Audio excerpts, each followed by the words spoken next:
I'm back for the afternoon show, and I told you guys I'll be back at 12:30. I scheduled it for 12:35 because I went to lunch. I had a good lunch too. I had a New York style lunch at the Grinder, and shout out to Kane the God. Relentless, they will know this type of lunch. They're New Yorkers. Toya, even though she lives in Jersey, she knows why I had. That's right, you guessed it. I had me a nice giant slice of New York pepperoni pizza, and it was yummy. Let me tell you. I'm gonna go around the league, see what's happening today. You know, game 4 is tonight, and I will have that game on tonight.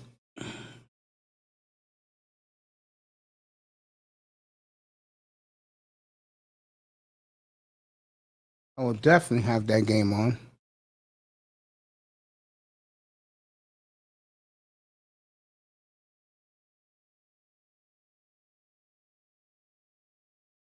But Riley's on, still a slave.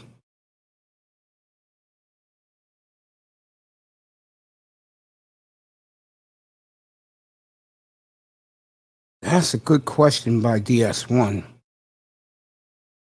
Is this time, these times in the 2020s, but this really started, is it okay to die?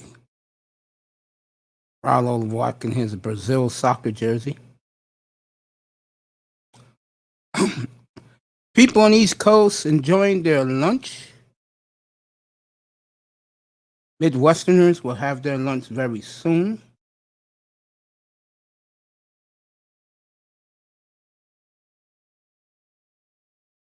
I'm trying to pick up what's going on in the NBA or any other sport while we're all chilling here. Wednesday afternoon on the East Coast. All right, let's see what happens. NBA 2K reveals 3 covers. Got to be fucking kidding me. That is the covers?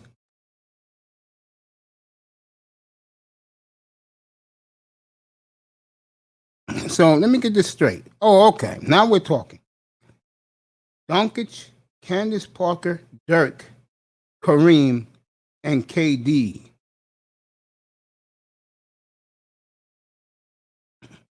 They put them all together.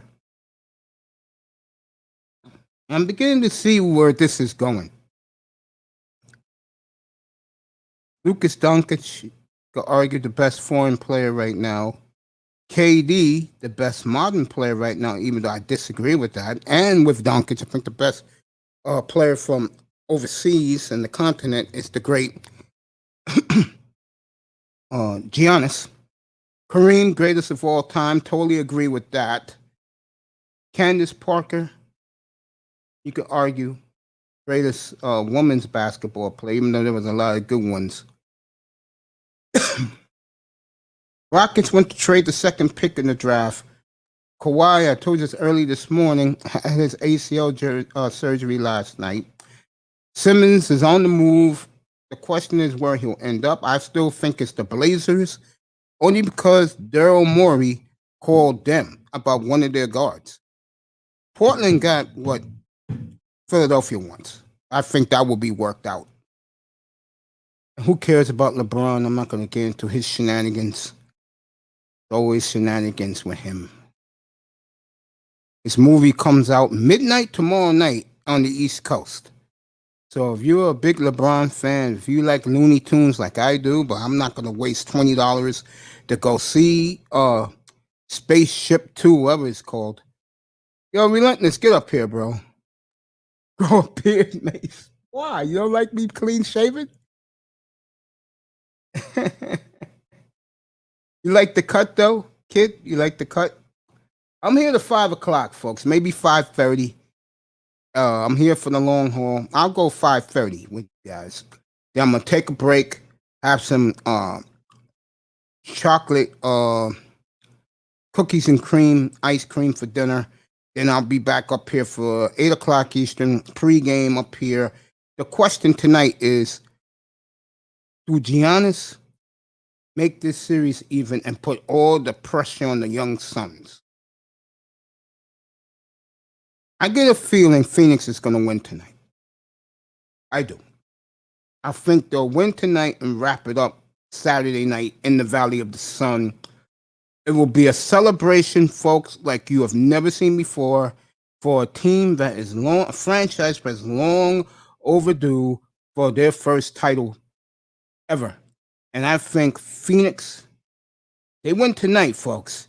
It's going to be hell on earth for Milwaukee Saturday night in the desert.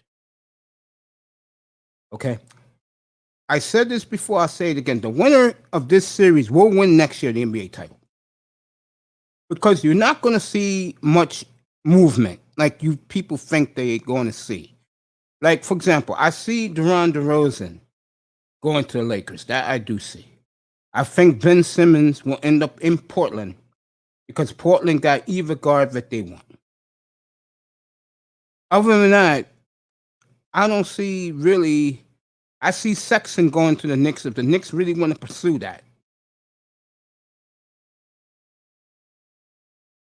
But other than that, gang, I don't see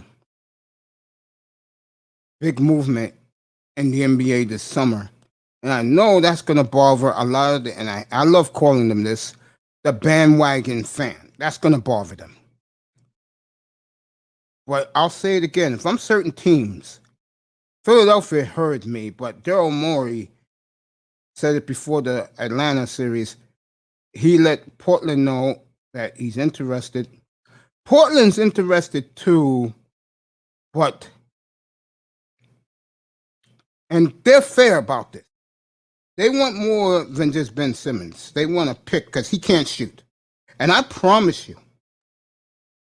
like Chauncey Billups is finding out right now, when Ben Simmons arrives at Peterborough Airport, PDX Airport in Portland, the Wolves will be howling at him. Portland is getting tired of being just a simple team, folks. And they're about to see their cousins in the South celebrate their first title. Okay? That's not going well in places like Salt Lake and Portland, Oregon. That the Phoenix Suns has risen from the ashes and is now the new powerhouse in the NBA. And Phoenix is a powerhouse. But, you know how you beat a powerhouse? Have the best player on the planet on your team. And that's why I give Milwaukee a fighting chance. Because they have Giannis on their team. I give Milwaukee a hell of a fighting chance. They lose tonight, though, it's all off. They win tonight. We're going to see something Saturday night in Phoenix, folks. And I will be up here Saturday night for that game. You better believe I will. I'll be up here for it. People enjoying their lunch in the East and now in the Midwest. They'll be going to lunch in about 15 minutes. And, oh boy. What can you do? What can you do? Relentless, if you're there, come on up, bro. If you're in the chat room, come up. Unless you're working. Speaking of work, I'll be back on my plantation a couple weeks. I cannot wait to get back there. Be around people I haven't been around in almost a decade. This sexy man here. And, let me see what else is going on. Over here. Let you know what else is going on, people.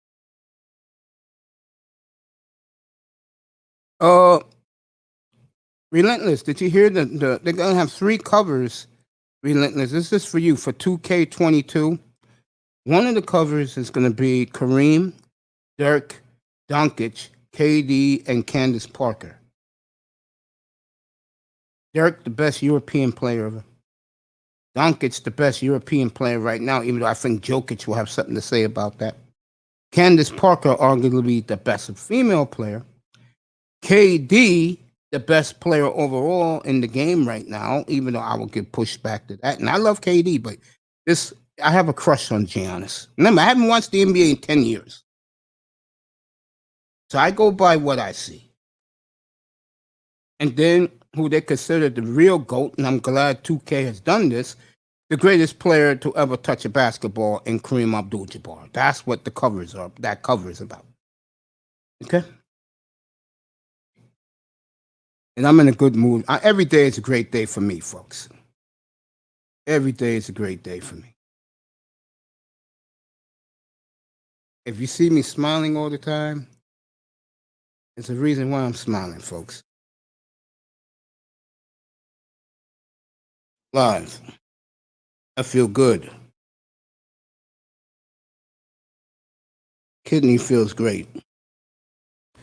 So, I'm looking at some rumors around. Training camp's 11 days away, and what I will do is on the 23rd, I will take off. The 24th, I'm going to do the weight loss show, and weight stories with the beautiful LaToya. Then I'll take that off. But I'm going to do a treat for you NFL fans. Sunday the 25th, I'm back with the NFL, 9 months, every day of pro football, and I don't give a damn what team you like. You come on up all day. I'm going to be on all day. I may take an hour or two break. I'm going to be on all day on the 25th. And we're going to celebrate that football is back. America's game. Not the NBA. NBA's so this year is great. I saw most of the playoffs and I did them up here. But all in all, don't worry, Don Philly. I see you, my brother. Play some Benny Siegel later on. All in all, let's be honest, folks. The NBA, in my opinion, is having a renaissance like no other. And if you don't think Madison Avenue and this guy was so giddy last week, Commissioner Adam Silver, I think he pinches himself and say, damn. This is what they like, folks. I hate to say this. I'm going to do it right now because he's in the building. Don Philly in the building. That boy, Don. That boy, my brother. Philly's best, baby. Philadelphia's finest. Relentless. Harlem World's finest is in the building. The home of a rapper who's named after me. But I spell mine with a C. He spells his with a $S. The home of Mace. Pretty boy.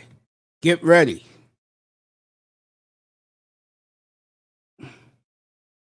To me, his best hit ever was Get Ready. Get Ready was the shit. Manny Mayweather in the building. Guys, if you want to come up. I dropped the link. I don't care. Today is a free day. And we'll be talking NBA today. This is my second show today. I had to get a haircut and a shave, and I did. Like I told you guys I did. I had my lunch already. And I'm ready to take you guys to 5:30. Then I'll take 2 hours off. Then I'll be back. Oh, fuck it. I'll come back at 7:30. And we'll do the game together tonight from the Mecca in Milwaukee, Wisconsin. Afternoon, Manny. If you want to come up, the link is there. Okay. Football 25th. I pulled it back a day. That's Sunday when I get up, and I'll be up at 5:30. I'll probably do the laundry And then when I'm done with the laundry and take a shower, put on some loose clothes to relax. Okay? It's a celebration like no other. Training camps will be open. And you could talk about any team you want, any situation you want. We're going to celebrate football up here, goddammit. NBA will be over. Okay? 2 weeks from tomorrow, the NBA draft. If the link is in the chat room, bro, all you have to do is look it up. It's right there. Hit it and come up underrated.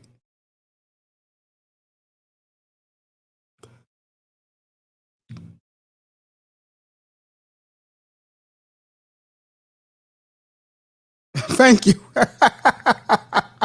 Thank you. I appreciate that compliment, Darth. I really do. Dr. Mace.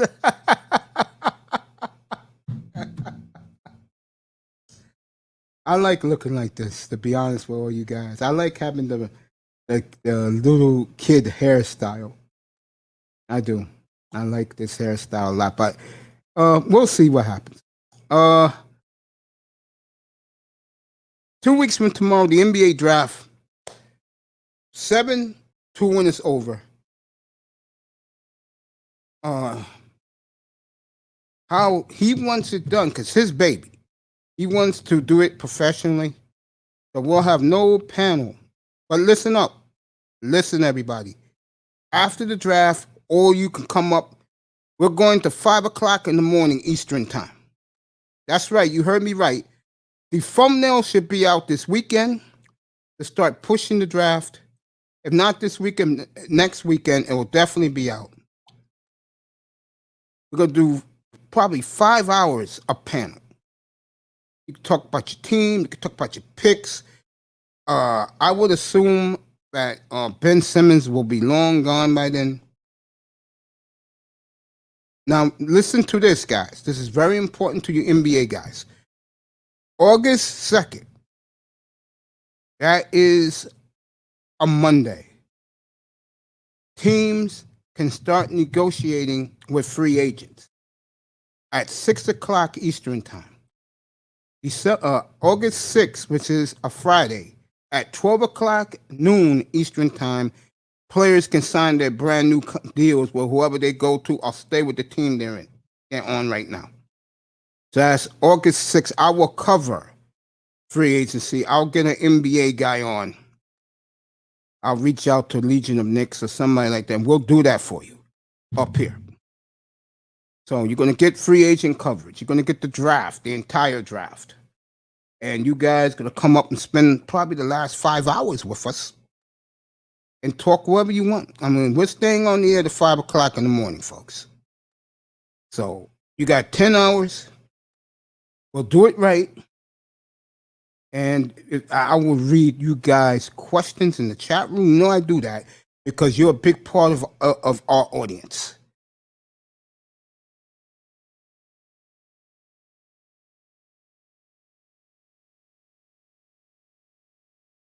They're coming? Who's coming, underrated?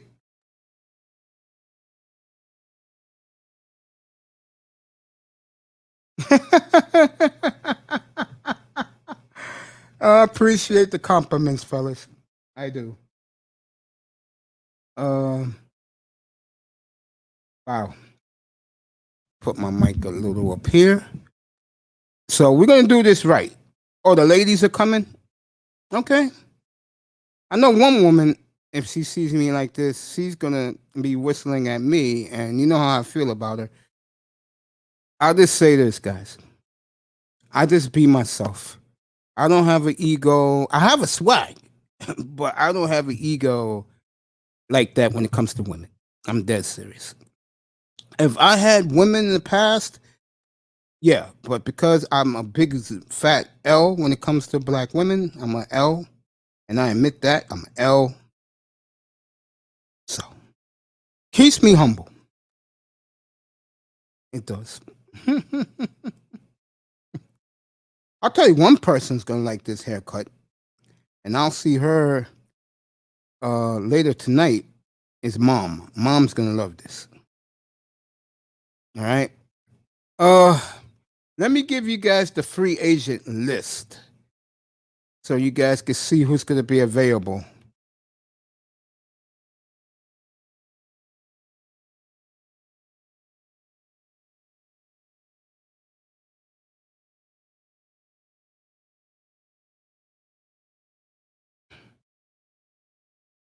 I got it right here.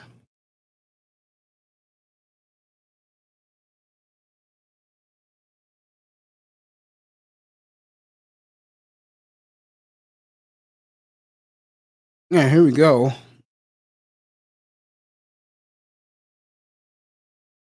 The three guys are Kawhi. Okay, it's five guys. Kyle Lowry, DeRon DeRozan, my boy, um,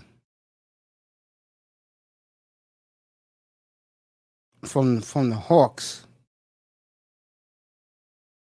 one of the most overrated players in NBA history, Lonzo Ball, and of course Kawhi Leonard. Those are your five big free agents.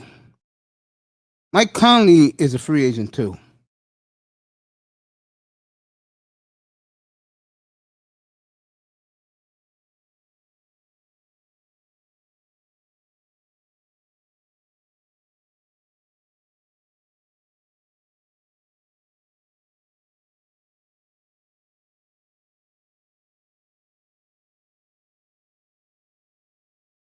There he is, John Collins. They got him ranked fourth. I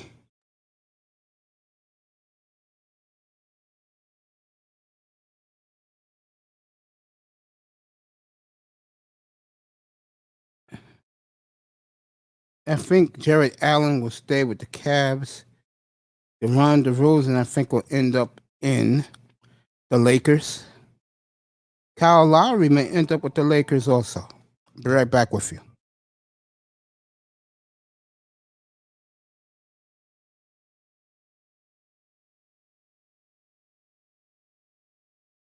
Yeah. Oh. Oh. Oh. A little bit.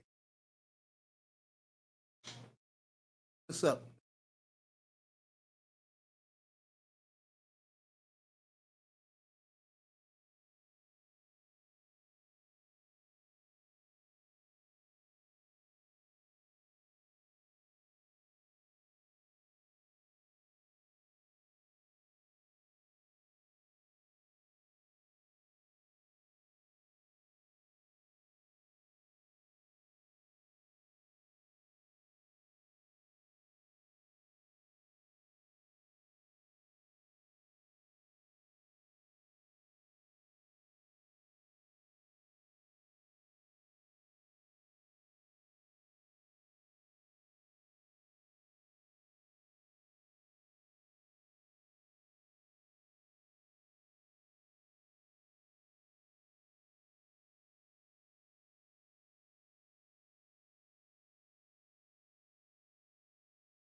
Right.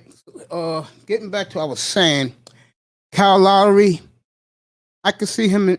No, I don't see him in Philly if they trade Ben Simmons. I think they'll give that kid. I forget the kid's name now. Ball is overrated. Tim Hardaway is a good role player. Norman Powell, I don't like him at all. I just there's some guys that play on your team. You're like, why the hell is he there?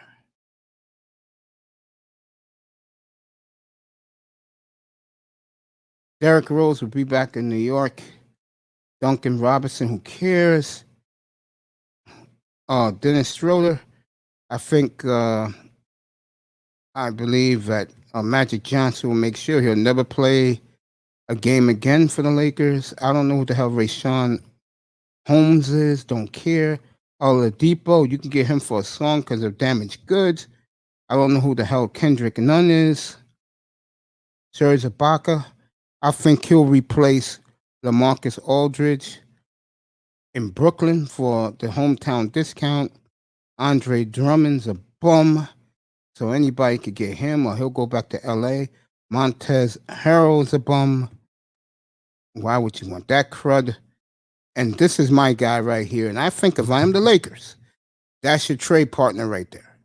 You send Davis back home to Chicago. You go get Lauri Markkanen, and you can and you add DeRozan. You're right back in the hunt for a title, LA. Right back in the hunt. All right, let's see. Tone Malone in the building.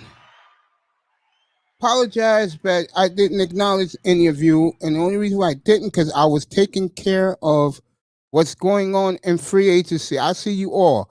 Sir Abdul who supports me so well. I love you, bro. In the building. And of course, the beautiful Toya is back in the you know what building.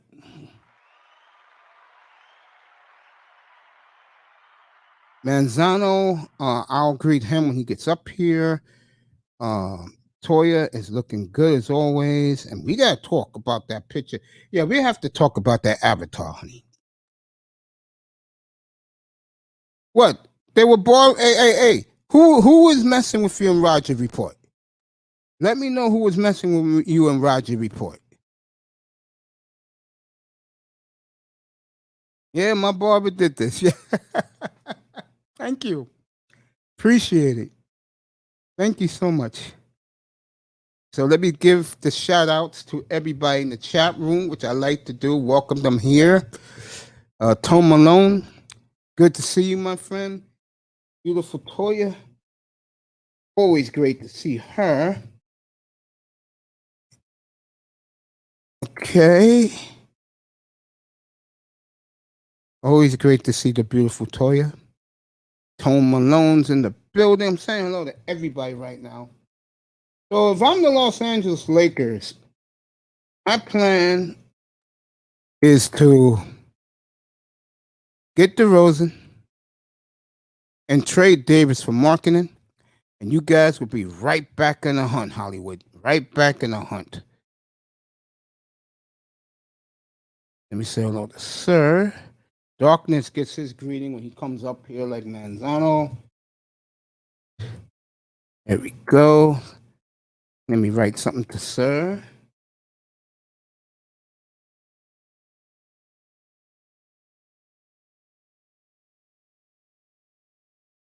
Appreciate all you great brothers and sisters.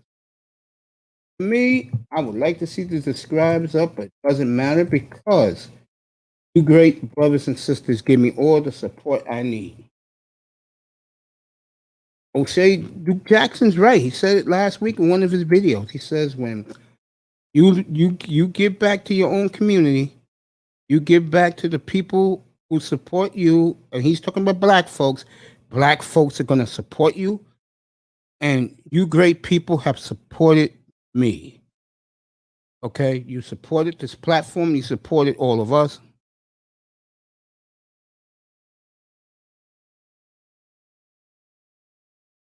People like Sir has been sharing my videos. Like I always say, and I meant it. When you come in here, your family. That's the way I treat you. You got something you want to sell, something you want to push, I'll do it. Thank you, Toya. Appreciate that. All right. I'm going to put the link again. Anybody wants to come up can talk about anything you want. Next Sunday, folks, Sunday the 25th, probably around 10 o'clock in the morning, because I'm going to do 7 o'clock in the morning Monday. We will have full-blown NFL football for you. We're going to do fantasy. We're going to do a lot of fantasy up here. we're going to just go around the entire league, man. It's going to be great in here. It's going to be awesome. I'm excited. This is my second year bringing you the NFL. So get ready for it. You know damn well I'm ready for it. And it's no sport better than football. Even Toya follows football. Hey, sweetheart, tell me, who's your favorite team in football? Put it in the chat. If you guys like NFL football, last year I went 11 o'clock in the morning to kickoff. This year I'm going to do 10 o'clock or 9:30 in the morning to kickoff. We're going to have betting odds. I'm going to have the betting odds up here. I'm going to have betting odds. I'm going to have injuries, weather. It's going to be good. I did it last year. Had a lot of fun. I announced it, Manzano. I announced that when it happened. I saw it across the wire, and I announced it to everybody. But the Oilers got Duncan Keith. Yes, that was a great pickup for the Oilers. Matter of fact, let me see who they got from Chicago for that trade. I'm trying to. Okay, Manzano's here. I'll talk to him in a minute. Let me see what they got for that. Tony Manzano's here. I will talk to him in a minute. I'm so focused on I got some breaking news when we start talking, Mace. NBA.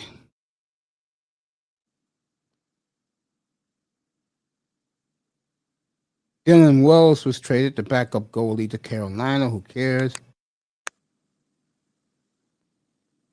Oilers not confident that Adam Larson will resign.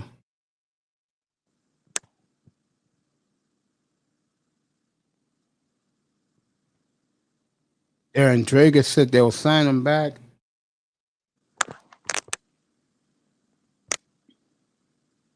So Duncan Keith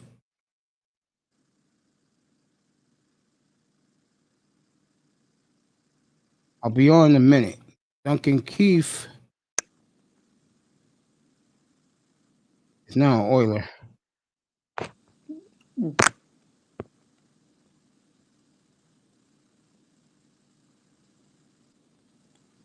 Good for Edmonton. That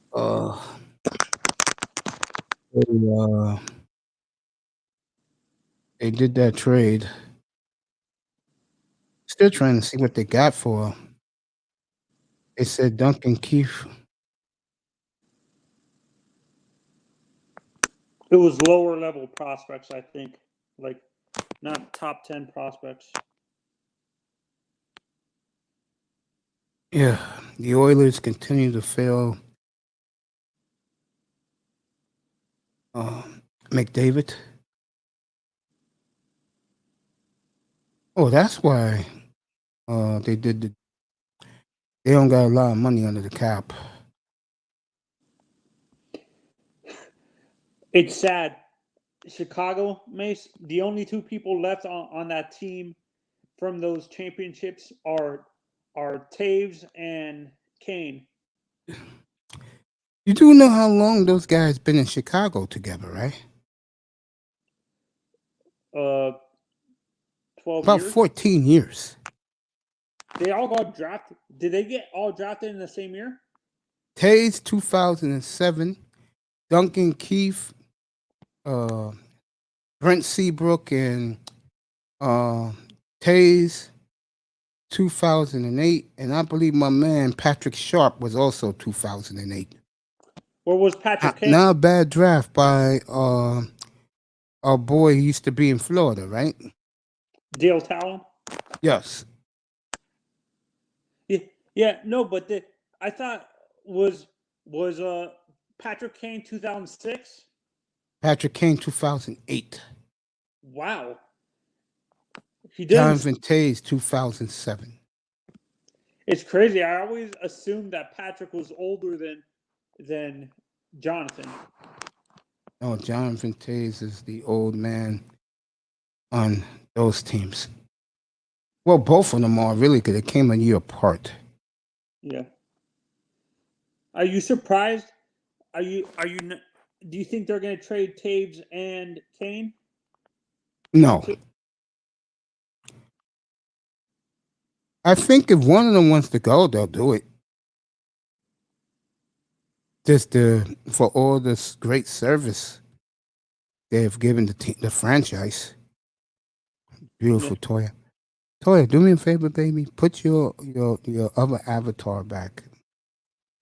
I mean, nothing against you looking right there. I mean, you look great. But that other avatar, boy, you were slamming in that one. You look nice in that one, too, because I don't discriminate. All right, Tom Malone in the building. My brother, American Negroes back. Thank you for coming back, my brother. The support.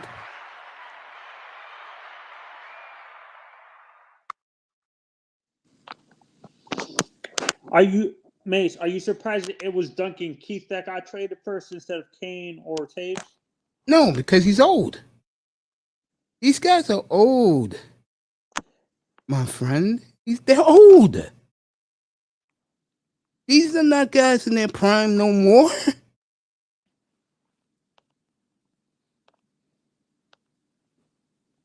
Patrick is still scoring a lot of goals, even though he's not in his prime. That's why he's not going anywhere.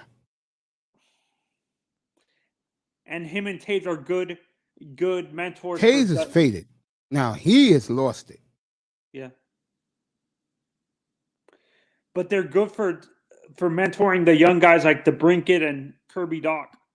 Now the Blackhawks have had a hell of a draft. Blackhawks, folks, they're on the cusp of making a comeback, and that's not good for the rest of the league. But if I am Chicago, you better go get the best goalie available in free agency. I don't know who that is. I could look at that list. What's up, Sheed? Sheed, we here is in the building. And apparently they're trying to trade for Seth Jones. That will be a cool. You sisters out there, I will show you pictures of handsome brothers like Seth Jones and Evander Kane, especially shirtless. I think you sisters will not be disappointed.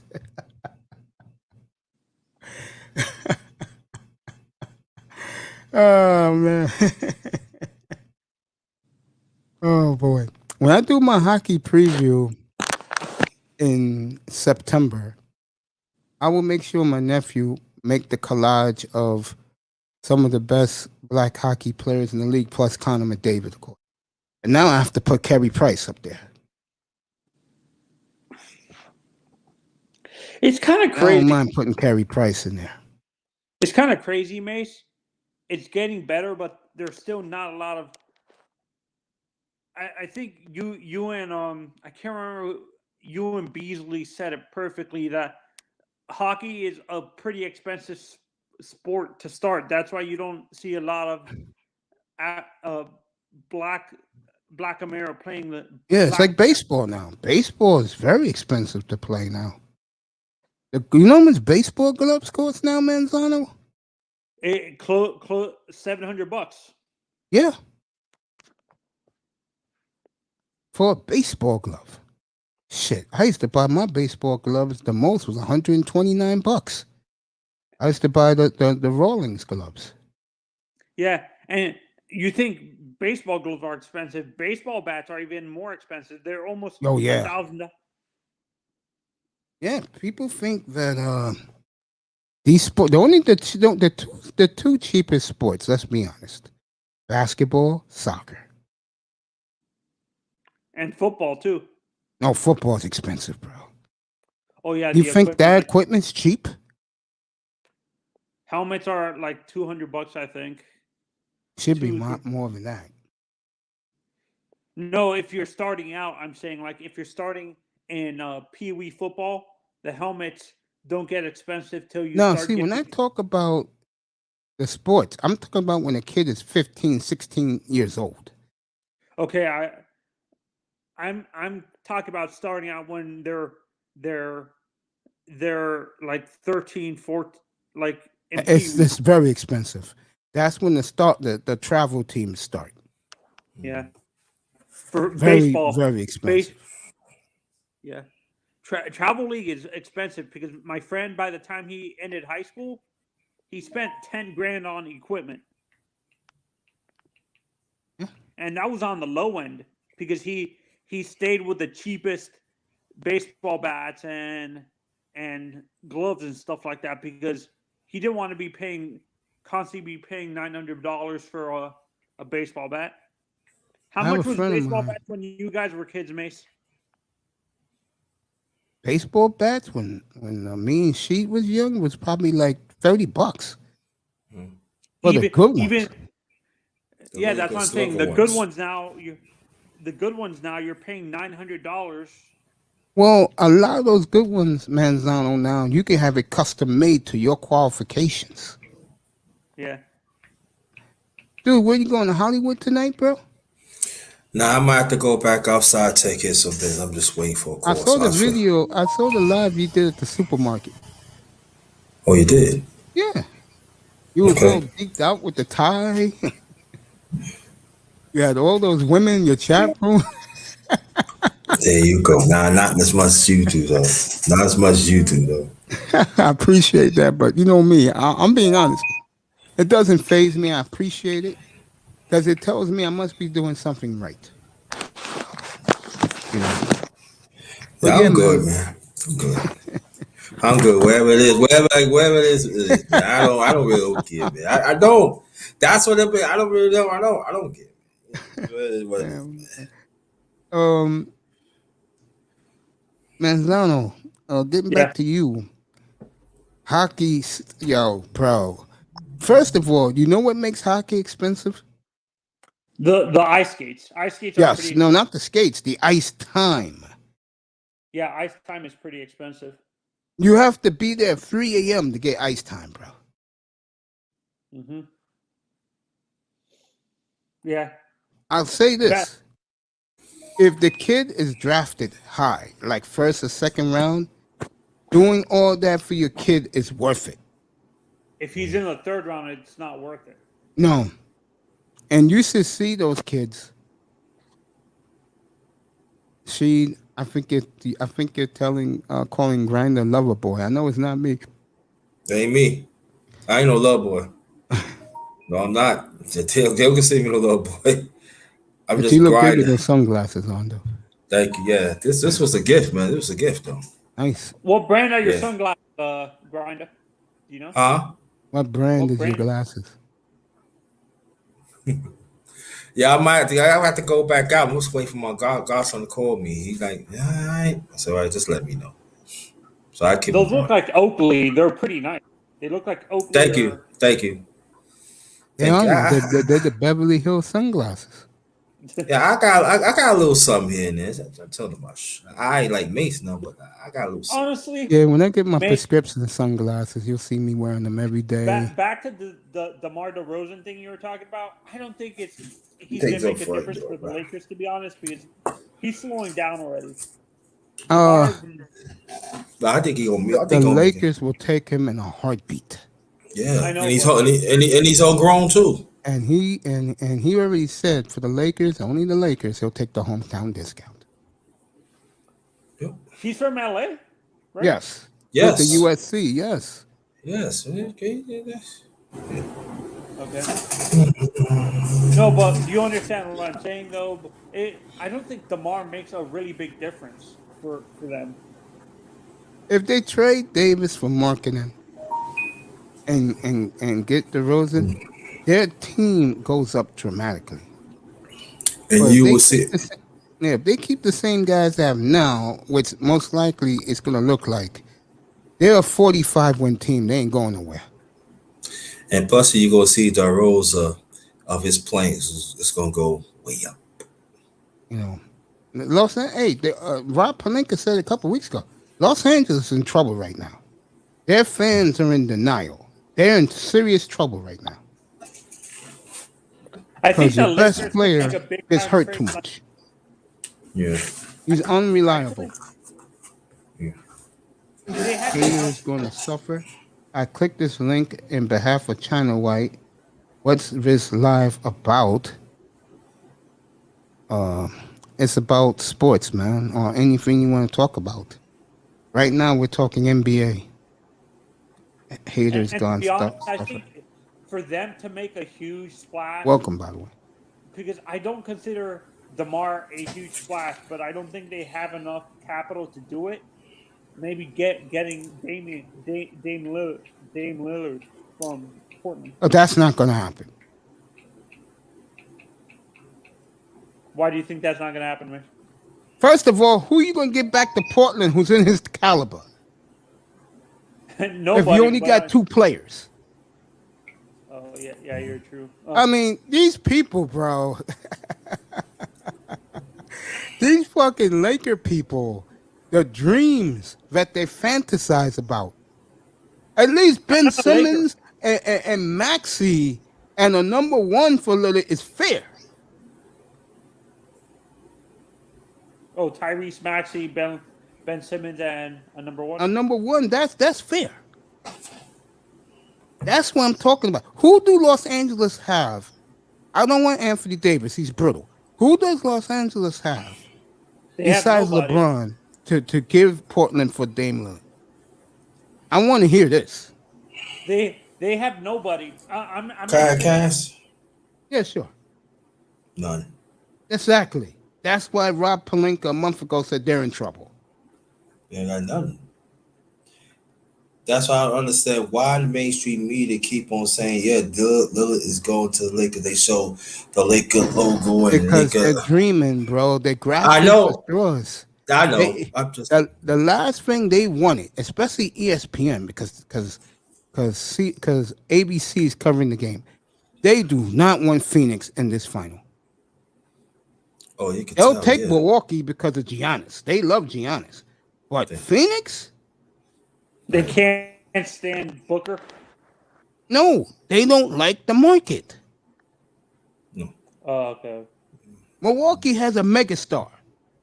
He's global, Giannis. Right. He's a And they- global superstar. Right. Mm-hmm.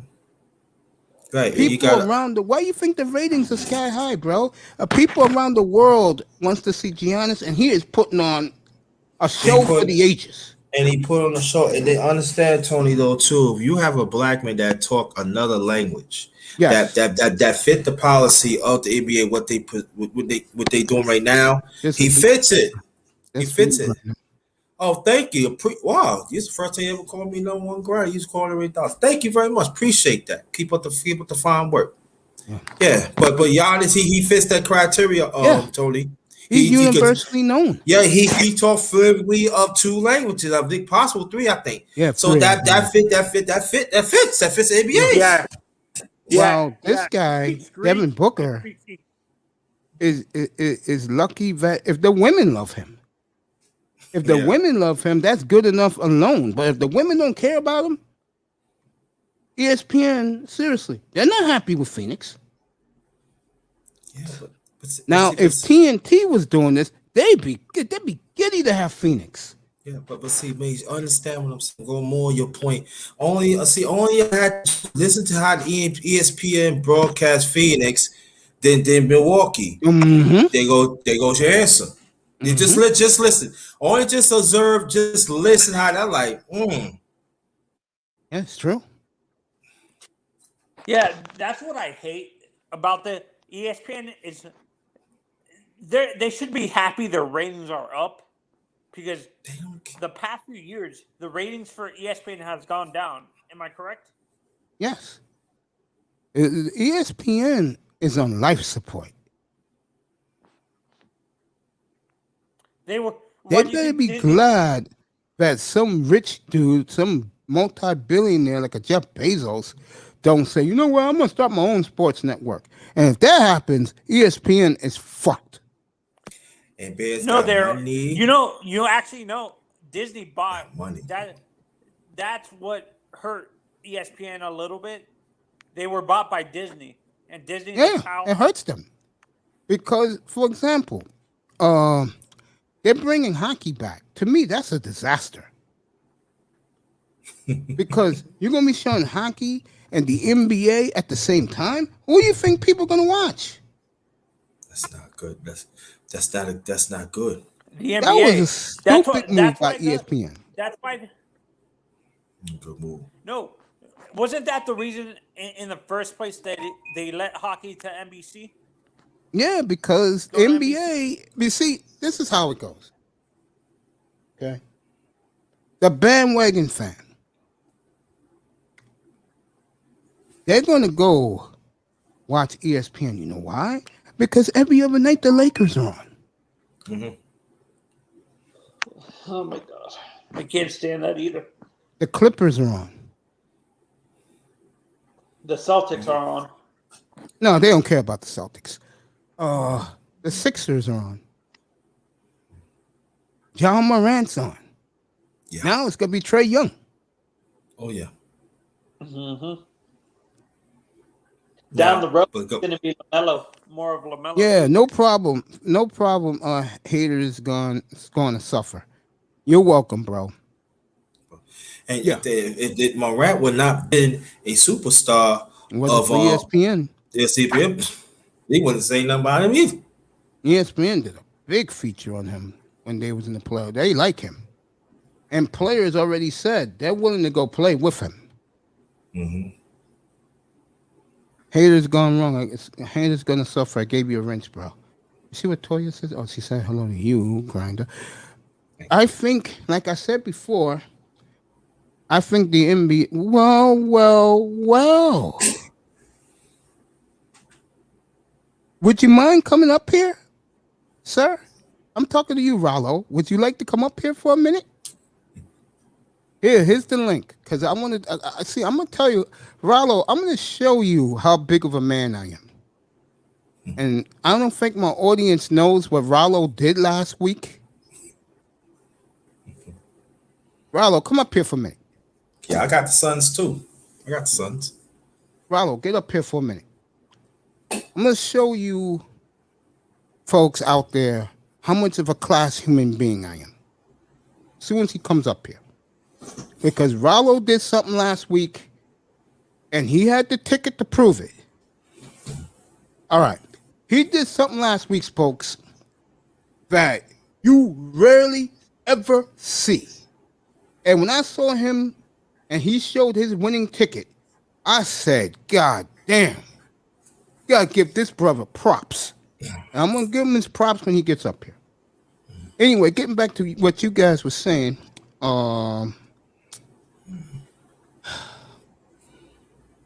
yeah, I think the NBA is in a serious crossroads. I do. Because, again, Madison Avenue is loving Telling you, man. that the type of NBA players they like are here in the finals. Trae Young made it to the Eastern Conference Final. They love Ben Simmons too, but his fiasco has hurt him. A lot. And then instead of him being in the gym this weekend, he was caught in Wimbledon, England, kissing some light-skinned chick. Yeah, I peeped that. I said, man, you're supposed to be in the gym, work on that Jimmy. That's why Philadelphia just threw up their hands and said he's out of here. He's done. Yeah. Yeah. Philadelphia didn't really want to trade him, but now after that fiasco, yeah, he's gone. They said it last night. All right, this man and me had a big disagreement about 4 or 5 weeks ago, but this brother did something that is very rare in sports betting. I want to welcome Rollo up here. Appreciate you And- having me on. What's going on, fellas? How you doing, man? I'm going to say something to you, and I've been dying to say this to you, because you did something last week I could not believe. Yes, sir. To let people know what I mean, this man likes to show his betting tickets. This motherfucker, and I mean that in a loving way, Rollo. Rollo, I mean this, I meant that in a loving way. I got you. I This got you. man hit, was it 9 for 9 in your baseball picks last week? Yeah, baseball, NBA. God damn. Congrats on that, bro. Yo, congrats on you. That's a streak, man. That's a That is streak. not easy to do. Because Streak. 2 weeks in a row I missed by one. Yeah, I And know. that's I'll be watching you. I'll be watching you in the clouds, bro. I know you missed I by should have one. been over 50,000 by now. Yeah. That is not easy to do, folks. Congrats. Because Rollo, first of all, let me finish Manzano, then I'll let you ask him. Well, we want to ask him. You gotta know the pitching matchups for that day. Yeah. You gotta know the weather for that day. Yep. Because if you bet on a game and then all of a sudden it's thunderstorms and they call the game, he loses. Yeah. If the Mets would have played and would have hit, I would have won 7,000. God damn. Yo. again, Really? I went close to 6 on a $5 ticket. a $5 ticket. Yeah. See, that's what I'm saying. So it could be done. Because a lot of people in the space, it cannot be. Yes, it be done. So let people know it could be done if they play it right. Because a lot of people think it cannot be done. That's what that's what I be hearing. Well, I'm gonna say something else to you. Go ahead, brother. I apologize to you now, but I got you up here. Likewise, I'm man. glad that we squashed our differences. Shout out to this man. Shout out to a guy who I'm really crazy about. Shout out to Ringo TV, who does a great job. Oh, shout out to Brother Ringo. Thank you. Yeah, shout out to him. Yep. Yeah. You know, honestly, when you showed that ticket last week, Yes, brother. I said, you got to be fucking kidding. and I said, bro, that is not easy to do, people. No, it's not. Matter of fact, I will say that's the hardest shit to do. Yep. Is win all your baseball games for the night. Hot, yo. Yeah. The night. Especially going against favorite pitchers. Because remember, if I'm not mistaken, Arizona was in that playing the Dodgers or the Yes, Giants. they were. Yeah. Yeah. Can't go with your emotions with this. There you go. Yeah. It's true. You know, last year up here, I know Darkness was here, Tony Manzano was in here. I made what's our boy Laro so much money up here, bro. With the NFL every Sunday, I made Laro a fortune, bro. I mean Laro. I made Laro almost a fortune, bro. I believe it. Shout out to him. You know, when I told you the football to me is a science, but baseball's hard, man. Yep, a lot of people don't know what baseball because a couple of years ago before the shutdown, I made over 300,000 in baseball. Oh, you in Brazil right now? No, I'm in the city. Okay. My friend is in Brazil. I saw you rocking the Brazil jersey. No, that was I don't really know. That's my Jamaican shirt. Oh, the Jamaican jersey. Okay, yeah, they're kind of similar. Yeah, another Brooklyn night up here. Mm-hmm. If this network wasn't such a bitch, I'll be playing Jay-Z all day, bro. Yeah. You know, I know he's Brooklyn's finest, bro. That's who I be listening to now, Jay-Z and Benny Siegel. Yeah, I'm getting old, man. So, Mason, let me ask you this question before Tony asked me a question. So, you do the sports betting online, or you just look out? Because I do that too, man. The brother that put me on was a guy named Naga in Cambodia about 4 years ago. He put me on to the sports betting. I didn't even know of this. So, it took me almost a year to learn the landscape of basketball. I would say close to 2 years in baseball, and the NFL within a year and a half. It took me a while. This is not easy. No, it's not. Took a lot of losing, a lot of studying, but it was all worth it.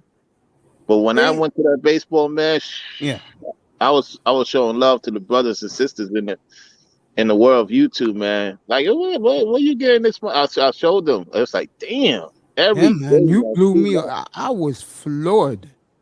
Yeah. When I watch, I watch you all the time. First of all. Right. And I was floored when you showed that ticket. I took a triple take on my phone, and I said, "Get the F out of here!" I said, "Bro, if I ever get to talk to him again, I gotta congratulate him on that, bro." Well, you know, Honestly, you're always welcome to come on my show. I just didn't put the, I haven't put the No, thing dude, you do in the your account. thing, bro. I'm always Yeah. in the audience, believe me. I'm just in the clouds, but I love what you do. I love that you roasted the other day the so quote unquote high value men. Yo, yeah, Yeah. you know Yeah. what? Come to find out, I caught it at the end because I was doing my live. I said, "Damn!" I caught it I said about the last 10 minutes, and it Mhm. was like it was epic. I'm not just saying it; it was epic. Right. Follow, here's the bottom line, brother. You do a tremendous job, bro. Appreciate it. All praises to the Most High, man. That's Yep. right. See, for you is the most high. You know me. I say it all the time in here that I only rock with. I'll say what you say with the most high. That's who I rock with every day. I'm Yep. dead serious. You know, I tell people that too. I said, me and I'll say in your language, the most high got me where I am right now. Right. You know, You help a I'm lot of laughing men. right You now. help a lot of men. You help a lot of men Yes, he to does. look at different things yourself, you know, what the Most High is doing. You help a lot of brothers, man. A lot of people know about you for a long time. And so that's why I also want to see young men and men in particular stop making excuses and build their legacy, you know? I totally agree. Mm. You know, Yeah. I raised two nephews, and both of them want to build a legacy. They'll be 30 in a couple of weeks, Right. and one has his own business. He's a graphics designer, and the other one, you know, has a great hospital gig. But they Nice. both want to build generational wealth, Yes. and one of them lives and die for the Most High. I mean, my God, in church 5, 6 days a week. I don't know how you do that, but he does it. That's great. The Most High for him is always number one in his life. So, props to my nephew. I love so much both of them. Let me ask you this: your show, like my show, is very controversial because Yes, sir. both of us go in on similar things. Let me ask you this: when you swing the sword at the guys who don't care about our women, what Hmm. reactions do you get? I'm curious. I haven't, well, the thing is, they'll talk about it in other spaces, you Mm-hmm. know, saying that I'm against men, you know, rights and this and that and the third, which I'm not. I'm just like, if you don't want to deal with the opposite sex, it's not wrong with that. That's what me and you know, I apologize to you for that. You know what And I'm saying? Ronald, don't worry about it. I've been past Yeah, that, man. yeah. I've But been I'm just past saying in that. particular what they're saying. And I'm like, man, I just want to see people happy. That's all I care about. I want to see the men happy. That's it, man. Dude, If you don't, you know, if you don't want to deal with somebody, cool. But don't tell me what to do. okay. That's all I'm saying. I have been living in Disney World ever since I got a healthy kidney 6 weeks ago. Right. Every day for me is a great day. Exactly. And that's the way I carry myself now. Right. You know, and when I listen to you, you know I'm a big fan of Ringo. Yes, sir. Uh, both of you guys make sense. You know, I give you guys pushback when it comes to the women thing, but other than that, and I do understand where both of you are coming from, but my thing with me is I killed the Simpson here, bro. I totally agree with you about these Simps. Yes. I kill them up here, bro, Yes, because they absolutely. make us all look bad. Remember, you did the Kevin Samuels episode when that guy was so weak, like towards Kevin Samuels. To me, he set black men back 300 years, bro. I'm that serious, man. Yep. I was like, you got to be. I mean, Yeah. don't get me started. You see me shaking my head because they trigger me. Those Yeah, simps they messed it trigger up. me. They definitely did. And see, I don't have issues with brothers holding their own weight. It's just that don't blame the opposite for your overdose and then be cheerleaders like I did with the solo thing. You know, Hmm. talking about getting receptomy. I don't agree with that. That's unnatural. I saw 20 minutes of that. When I get off here at 5 o'clock, 5:30, I His will live watch is the still rest up. of that. I will Because watch his the live rest is of that. still up. His live is still up with him, me, and Alpha Male Strategist. And I could send you the coordinates. Yeah, I You can appreciate. watch the whole thing. You Yeah, can I watch watch the the whole whole thing, thing. see what's going on. Yeah. Yeah, I appreciate that. I'm here with the number one grinder. He's a megastar. I'm here with the great Rollo. He's a megastar. And then Thank you you. got Tony Manzano, who's just a regular guy. Anyway, let me get back to Yeah, I'm just number one grinder. That's it. Tony, I'm playing with you, man. You're a big star, except for TD's room. That's all good. All praise to that's it. All praise. That's it. You actually, when it comes to betting, I want to start doing betting in the future. Do you prefer the sports books from Atlantic City in New Jersey, or do you like the Vegas ones better? I like both of them. I'm gonna go actually to Atlantic City when the NFL week start with my brother. We're gonna do something over there. I've been to the one in Vegas. You know, I say both of them is good, but I love the online. The only thing with online, you have to wait a week, and you got to go through Bitcoin, and then from Bitcoin, you could do your Cash App, and then you could send it to your bank checking. Yeah, your bank, your checking account, or savings account, whatever the case may be. Well, let me tell you this first of all. Yeah. Every Sunday, I'll be on from 10 in the morning to kick off with my preview show. It'll be the second year I'm doing it. Okay. I'm going to have the odds on my screen. I'm going to have the weather report on my screen and the injury report. So That's very important. before you make you make your bet, you come in here around 12:30 and you'll get the updated who's in, who's out. Yeah, that's key. That's true. Yeah, you need that. Everybody needs that if you're betting big money. Seriously. That's true. I'll have it up here, bro, every Sunday. I did it last year. Not a problem. I'll do it again. Have you thought of starting to do betting for college football, Rollo, or not really? I haven't done college football, and it's funny you mention that because my percentage in college football is like 50%, and college basketball is 50%. And it was me, Maddie, and Naga. We did a ticket with college football, and we won some money in the split. So that was 20. When the thing happened, 2019. It's before 2020. When we started closing down the borders. 2020. 2020, yeah. So it was 2019. It was December of 2019 during the quote unquote holidays. It was like we picked some college. I told them to pick an upset team that won. Then the Lakers won. It was interesting. NBA mixed with college. So I'm pretty good with it, but I got to get more attuned to it because there's so many conferences and brackets. Mm-hmm. I'd say you say baseball is hard. For me, college football and college basketball is very hard for me, man. But let me ask you a question about that. When you take a couple of games, like I guess they call it parlay, because I used to do this back in the 90s. Parlays, yes, sir. With the ticket. I would play a couple of college games, Mm-hmm. a couple of pro games. Right. And when the NBA started back in those days, I'll play one NBA game.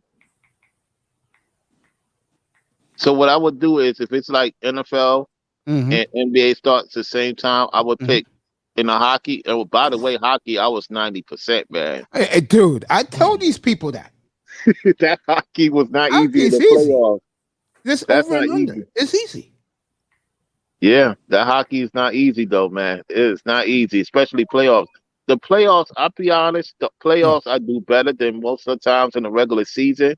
Okay. Because the playoffs matchups is totally different and you gotta be more attuned. So for me to win during playoff season in baseball, that's what's up. That's what's up. Because a lot of people don't bet on playoffs. They'll bet on a series. Now there's a thing with the series. So if you put, let's say, 1,000, you can win close to you get your 1,000 back and you can win 2,000. You know what I'm saying? Depending on the line. So you got people betting on the series instead of each game. I prefer to bet on each game than the series. I totally agree because the pitching matchups make it weaker. Yeah. Along the series goes. Now the run line in baseball is the difficult. You could win more money on the run line than the money line. If you could win on the run line, I've seen a couple of people that I watch do the run line, they win a lot of money because that run line is basically the team has to score a little bit more than the other opponent. So if I go with DeGrom and I go with Kershaw, I'm going to go with DeGrom. He's the better pitcher. And if the money line run line is the Mets have to score more than 3 runs, I expect their bats to outdo the Dodgers bat because the Mets hitting is strong, man, and they play well at home. See, that's another thing. You got to look at the home and away record. Mm-hmm. So depending on the matchup, you always 9 times out of 10 are going to win with the Mets on the road. But against the West this year, they've been playing okay. Against the Central, they've been playing better against Central teams than the East teams. But the West teams, they haven't been playing, but so like 50-50, 40-50%. So when you look at the numbers, it's going to tell you. Just check at the division, non-division. Gives you an easy indicator perspective on the team that they're playing and how well that team played against the East so far. That's how you got to look at the numbers. Same topic. Let me ask you this. Yes. You think Cincinnati can make a run to win that division? They're only 3.5 now. Brewers had an 8-game lead last week. You talking about the Milwaukee National League? Yeah, they blew an 8-game lead. Cincinnati's only 3.5. They've been struggling. Cincinnati. Yeah. I'll tell you what, they might have a more chance in the wild card than in the division. Well, then again, the wild card is going through the West. You got 3 teams. Oh, you got the 3 teams. Yeah. Manzano's going to verify this right now. He asked me back in March, who was my surprise team in the National League? I told him San Francisco. Yeah, yep, and they're going to win that division. Yeah, I think the Dodgers can catch him, but I think San Francisco will be a lot more dangerous in the playoffs because they know how to pitch. Their hitting is terrible. Yeah, their offense struggles, but their pitching staff and bullpen are playoff caliber and stuff. Yeah, like that. They are. That boy Vader, what's up, brother? Mm-hmm. Pitching is very important. Yeah. Yeah, I look at the Rob, Padres. Actually, it's funny you guys were talking about the run line and betting on a game and a series. Oh, a friend of mine bet on the run line. He won $10,000 just on the run line. Then on top of that, he bet on the series winning. Who won the series last year? He won $100,000. There you go. There you go. I'm like, how lucky can you get with that? Seriously. Rallo told you the answer. You gotta study that shit. There's people retiring, and I love stocks and I love Bitcoin. But what people don't realize, a lot of people do sports betting and retire off of sports betting, man. Damn right. It's true. And now one ticket to change your life, man. It's fun. I think they say the hardest sport to get the most accurate bets is horse racing. Horse racing is but the men's on. Old men play horse racing.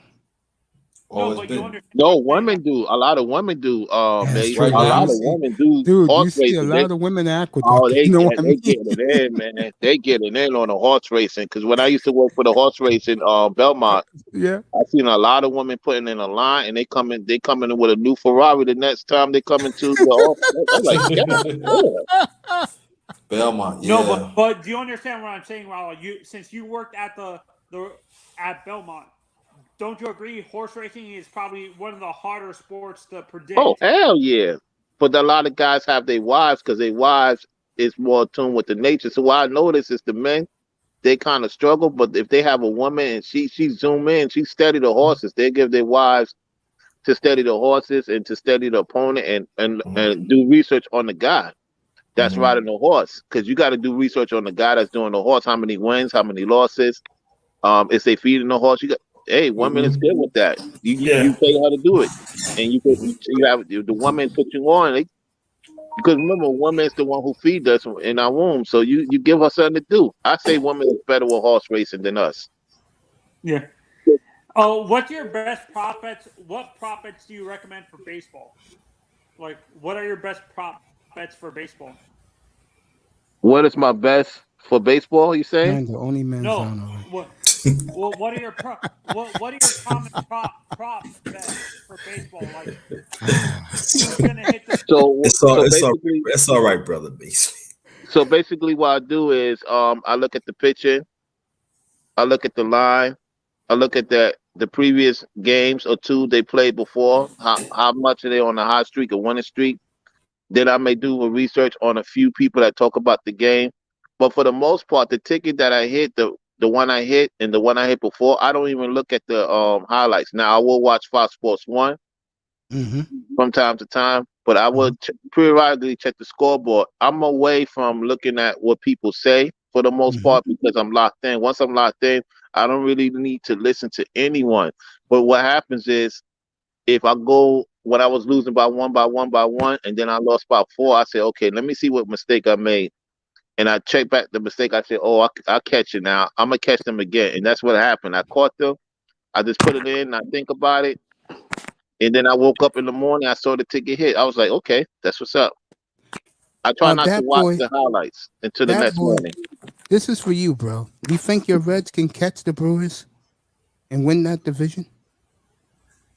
The Reds, the only thing with the Reds is this. They got 2 good pitchers. I don't like their 3rd or 4th, 5th pitcher, and their bullpen gives up a little bit more earned runs than the Milwaukee. Yeah. However, Milwaukee got great pitching. The hitting is favored by Cincinnati. I like the guy in the 3rd slot and the 5th slot. They got a good shortstop. The shortstop and third base, that left side of the Cincinnati Reds shortstop and third base is better than Milwaukee. The infielder of Cincinnati is much better. The outfielder of Milwaukee is much better than the outfielders of Cincinnati. Yeah. So when you look at that, they evenly match. The only difference is the closer. If I'm not mistaken, the closer got more saves than the Milwaukee savers. Yeah. So that's potential. They have to do better on the road though. That's the problem. They play well at home, but on the road they haven't been playing well. Yeah, because to me, when the Pirates and the Reds and the Mets are good, it's good for the National League. Yeah. Oh, most definitely. Yeah, definitely. The Cubs had their run. The Cardinals are always good. They cost me a lot. If you saw all my tickets, y'all, they cost me majority of the one-win loss. The losses for Cubs. I was tight. Yeah, then Chris Bryant looks like he's going to be a Met by the trade deadline. I think it looks like it. Yeah, it's devastating for the Chicago Cubs. Yeah, it's a cool for the Mets. It's cool. Yeah. You know, it's really flown in the internet for the last 3 hours, y'all. Yeah, it's look like him. Oh man, they're gonna be a problem. Cincinnati, to me, if they make it, watch out. Because the one thing I've been watching Cincinnati, I got the MLB what they call extra innings. What I like about this Red team is, like you said, Rallo, the first 2 starters for them is damn good. Mm-hmm. And you could always trade one of your young bats to get another pitcher. Absolutely. Max Scherzer. Yeah, a lot of people looking for want that right fielder. I forget his name from Cincinnati. He's pretty good. Winkler. I don't think he leads the RBR. I think it's the guy from either the catcher or the second baseman. So I kind of look to make sure. You might know more than I do, of course, Trey, because you follow them. But one, it's in the middle. Somebody in the middle, either center field, second base, or catcher, leads the hitting average and the RBR. So that middle infield with the pitching, it's good, man. That middle infield is lit, man.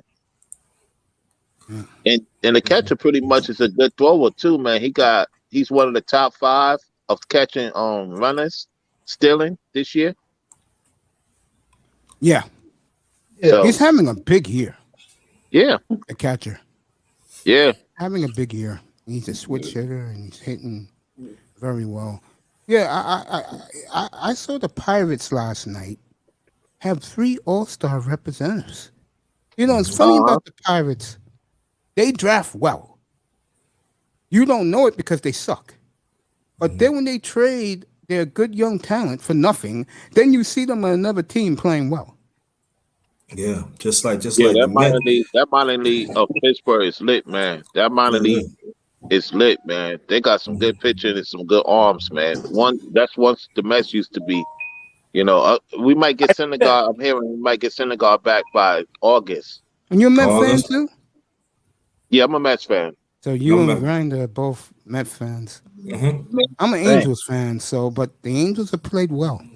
They Yeah, can't pitch, but they do played well they do without my Trout. ticket well. They're gonna do my ticket well in the second half because I expect them to do well in the second half this year in that Yeah. division. From And your plus- mouth to God ears, I hope so. Yeah, and plus the Mets supposed to they going hard on the second baseman for the Pirates too. Yeah, that's a good little player. Yeah, Adam yeah. Frazier is a good player. Not that we need one, but it would be good. No, we don't need right. Exactly. Yeah. What's up, Prince? Hey, what's going on, What's going everybody? on, bro? What's up, Have Prince? a What's conversation, bro. What's up, man? I ain't know Are who you you was, sitting man. on baseball? You sitting on this baseball talk? I know a little bit about it. I've seen a couple of guys on there. I'm just my Oakland A's. Well, what we're celebrating is because, like I said, I'm a guy that I surprise people. My good friend Rollo up here I think it was Thursday, Okay. hit 9 for 9 on the betting sheet with baseball, which is not easy to do. So I No. told him to come up here, and I congratulated him. And that is hard to do. I give credit where it's due. You fucking betting on 9 baseball games, and you win that shit. Hey, Rollo, let me ask you this question: Did you play the NBA Finals that night? Because that was game 2. Yeah, I picked Phoenix Suns. Yeah, Yeah, game 2. Phoenix was 5.5 favorite. They won by what? 15? 13, 15. 13, 118, 105, right? Mm-hmm. Yeah. Incredible. It was when Milwaukee came back 9-8 because they was down at the time when I went to bed, and they came back and won the game 9-8, and they sealed the deal. I was like, "Oh, these slap." Milwaukee came back. I think it was against your Reds. I think it was.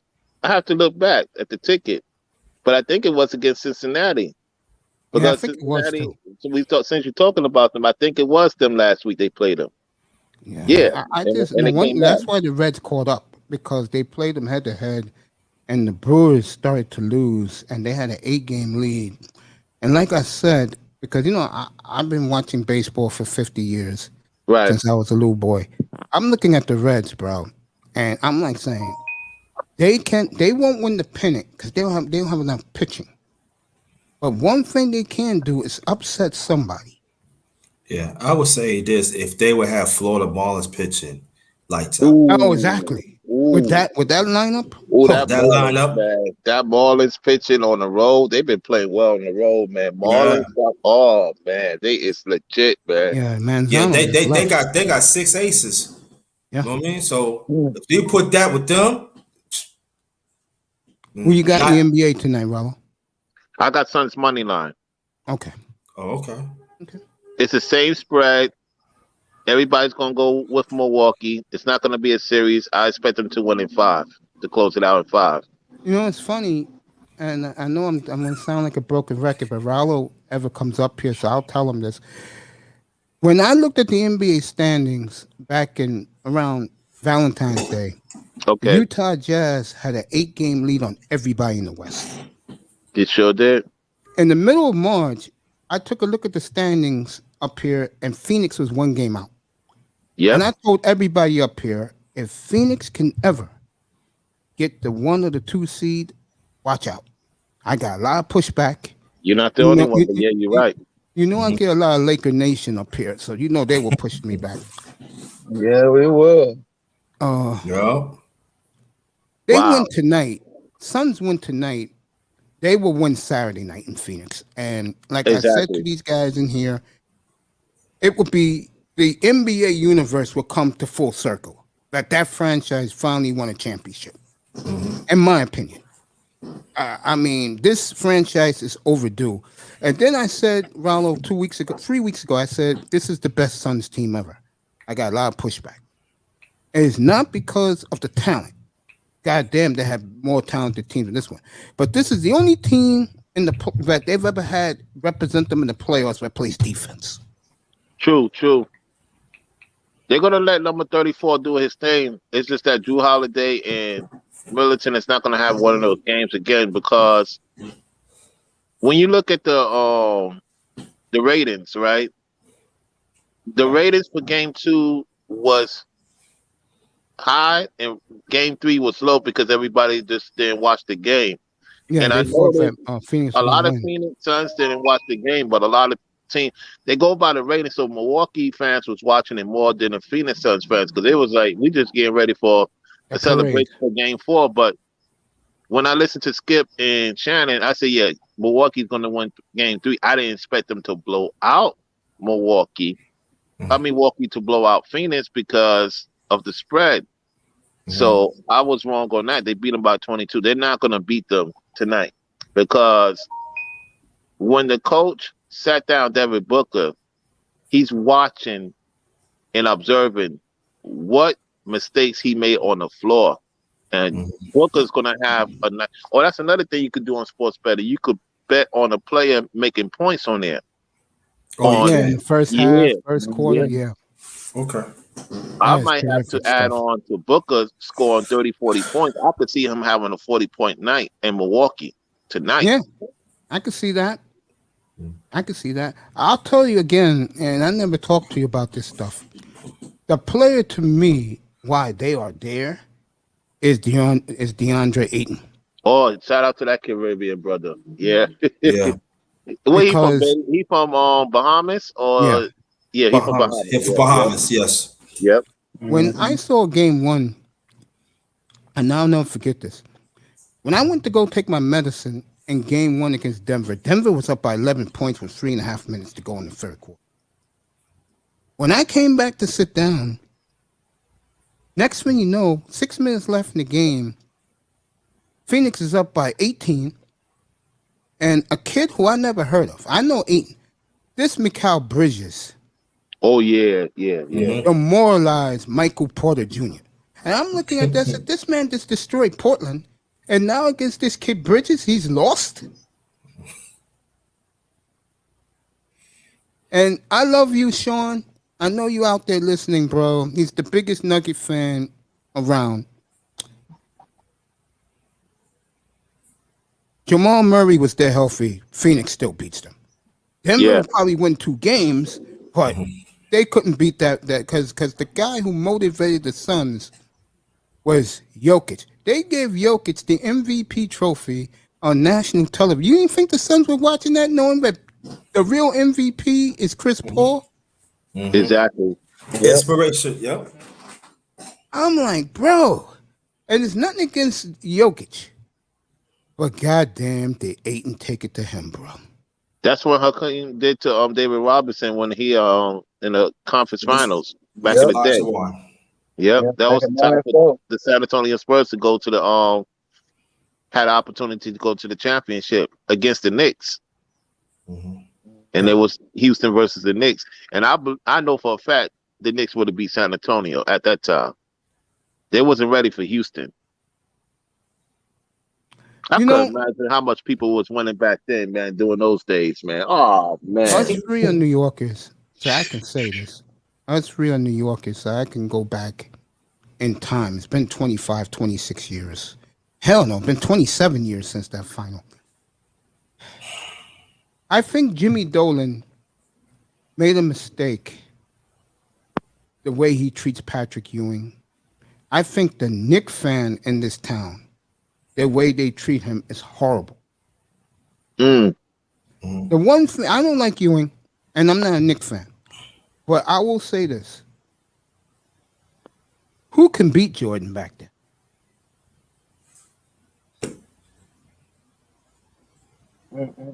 I mean, wow. When I think back on it, and I hate the Bulls, who can beat Jordan back then? The Knicks came close. They took them to 7 in 92. Indiana really came close in 98. Yep. Who could have beat that team, bro? Houston? Yeah. Wow. I just think Knick management did a bad job what they did to Patrick Ewing a couple of months ago. Yeah, it showed his true hand. And also Charles Oakley, too, the way how they treated him. Yeah. All because they didn't win the title. Shame. Like they didn't try. Yeah. Like they bust their ass. Thank you, They're gonna Fireman. get Lonzo though. Lonzo's going to the Knicks. I'm hearing he's going to Lakers. I know you're a Laker fan. Now No, he's I'm going not to a the Laker Knicks. fan. I'm a Blazers fan. Oh, Laker Blazers fan fan, is okay. right next to you. Yeah, Got you. Yeah, I he's a know big a Laker lot of fan. speculation. I'm going to the Lakers now. He's going to the Knicks, and I'm gonna tell you what's going to happen. Him and the ball boys going to be in New York, man. That's the market. And the NBA. Let's talk about. I was so going to pick Nigeria, and I was picking Australia. I could have put 100 on Australia, and won $350 because look how these international teams are playing us in the United States. I said this before my other channel got taken down. I said the Europe League and the African League is catching up to us, man. They may not have the mobile or the versatility that we have. The one thing they have that we don't have no more is fundamentals. Them guys play fundamentals overseas, man. And you can't do that one-on-one in I got nets, you got nets against these guys. And especially if they play in your league. Yeah. You And also ask the guys on the panel right now what you want asked. Who you think would win? The Warriors of this past decade or the Bulls of the 90s? I'm going with the Bulls. Going with the Bulls. To the 90s Bulls. Yeah, the 90s Bulls. There goes your answer, Fireman. Everybody picked the Bulls. That's easy. It would be a great watch, but your problem would be Jordan and Ron Harper will shut down Curry and Klay Thompson. And They those two would have game over. on Kevin Durant. Yeah, Pippen to guard him. I mean, it's a wrap. And also the Bulls teams back then, I'm talking about the bench, they could play two positions of offense and defense. So they could always the first switch it up. team that won. Yeah, the first three three championships. Yeah, they were running gun. Yeah. The older Bulls, they won because they were the best team. Yeah. Be real about it. Their second half of their 3 wins is better than their first half of their 3 wins. Yeah. And also, who's going to kick Rodman? Who's going to get Rodman off the? That was my boy. Nobody. On that Bulls uniform. Right, that's what I'm saying. And he was my man. Yeah, Draymond wouldn't pull none of that crap, and ain't no right. Till get slammed on his neck, and then the ref. Who you punching? Right. Yeah, Fireman, you're on point. Yeah, the Warriors is more of a juggernaut offensively. The Bulls' ball movement was excellent, and the Bulls played much better defense, even though the Warriors played defense too. But I'll give the edge to the Bulls. Yeah. Yes, exactly. And you know the Warrior team you like, because it's your generation, they were pretty good on defense too. The problem was they was winning 140 to 116 every night against the Scrubs. Mm-hmm. You know? But they were a great team. Matter of fact, I'll say this right now. Yeah. Rollo, if you want a team to bet on this year, over and under, bet the Warriors, bro. Bet the Warriors. They're buying these Warriors. I'm gonna tell you what, Mace. I'm going with Tampa Bay. I'm going with Tampa Bay again. And football? To face the Cleveland Browns in the championship. I'm picking both. Rollo, you must be listening to me, bro. Cleveland. I love Cleveland I mean, I was saying this after the Super Bowl, but hey, you called it, so. Yeah, I love Cleveland too, bro. I love them. They're gonna destroy Kansas City, man. Yeah, opening day too. That's the late game for everybody in the United States. That's the 4:30 game in Arrowhead. Even if they don't win the first one, they're gonna win. They're gonna win, and Tom Brady's gonna win his. It's not gonna win the Super Bowl. It's time for Cleveland to win. I'm gonna tell you how I know. I'm with you, Rollo. You're preaching to the choir. It's conspiracy, but it's not conspiracy. LeBron James wore a Cleveland hat when he went to go see his son's game. Somebody said that they saw him with a Cleveland Browns hat. Now I remember him wearing the Cleveland Brown jersey before the season started, after they won the championship. It's the numbers add up for them to win the whole thing, man. I agree with you. They lost to Kansas City. It was all to get Pat Mahomes his first loss. He's going to have a drop off year this year. He's going to be the quarterback of Cleveland is going to beat Tom Brady, and that will be the last time Tom Brady goes to the Super Bowl. Interesting. So Baker Mayfield is going to outdo. That mean, no, I ain't going to say that. That means the ground and pound game of Chubb and Hunt, and the defense is going to win this, because I'm not buying. I'm not buying. I would agree with that, and I think the defense is a lot better because they drafted well and also had great free agency. Make Baker Mayfield beat me, bro. And Tom Brady, and Odell's back. Tom Brady has a problem with if you look at the middle linebacker of the old linebacker, the all linebacker and the middle linebacker of Cleveland, and Tom Brady has a problem with guys in the middle. So Cleveland has a middle linebacker, on linebacker, and a pretty good corners to guard the wide receivers. So, and safeties is it's in the top 10 safeties in the league. So Fireman, you like the Bucks in that game? So brother Rouse, so you saying that when the Giants beat the Patriots on both Super Bowls, the rush had come from the middle. So you think so it's safe to say that people has adopted what the Giants had done, how they beat the Patriots. Correct. Had the rush come through the middle. Had and figure each side where they're gonna come for the blind blitz. If I'm correct, I feel you. Correct. Okay. Yeah, I look at when I look at the teams right now, I like San Francisco myself because they're healthy again. I think they're the best team. Well, I'm going to tell you who's the sleeper in all this, and I've been saying this all off season. I'm telling you right now, guys, beware of the Redskins, bro. That defense is Super Bowl. That defense is dynastic. Great. And they even haven't scratched the surface. And now, they kind of like Buffalo. Yeah. You're going to have Chase Young for training camp? Wow. I know Ron Rivera is licking his chops, bro. And I'm going to tell you also what's going to be great about the Redskins. They're going to shorten the field. It's going to remind people their defense of the Ravens in 2000. This is a team to me, okay, that I've been in love with since I saw Chase Young last year. I said, who the hell is this? And he is the reincarnation of, God bless his soul, one of the best,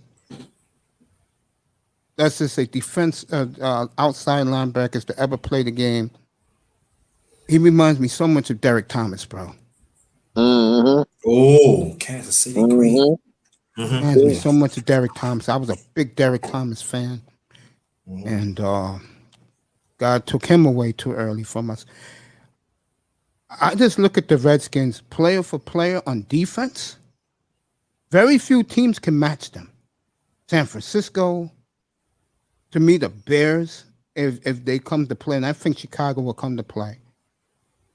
I'm going to say this team because I'm not biased, but I think they're going to get better and better, and that's the Dolphins on defense.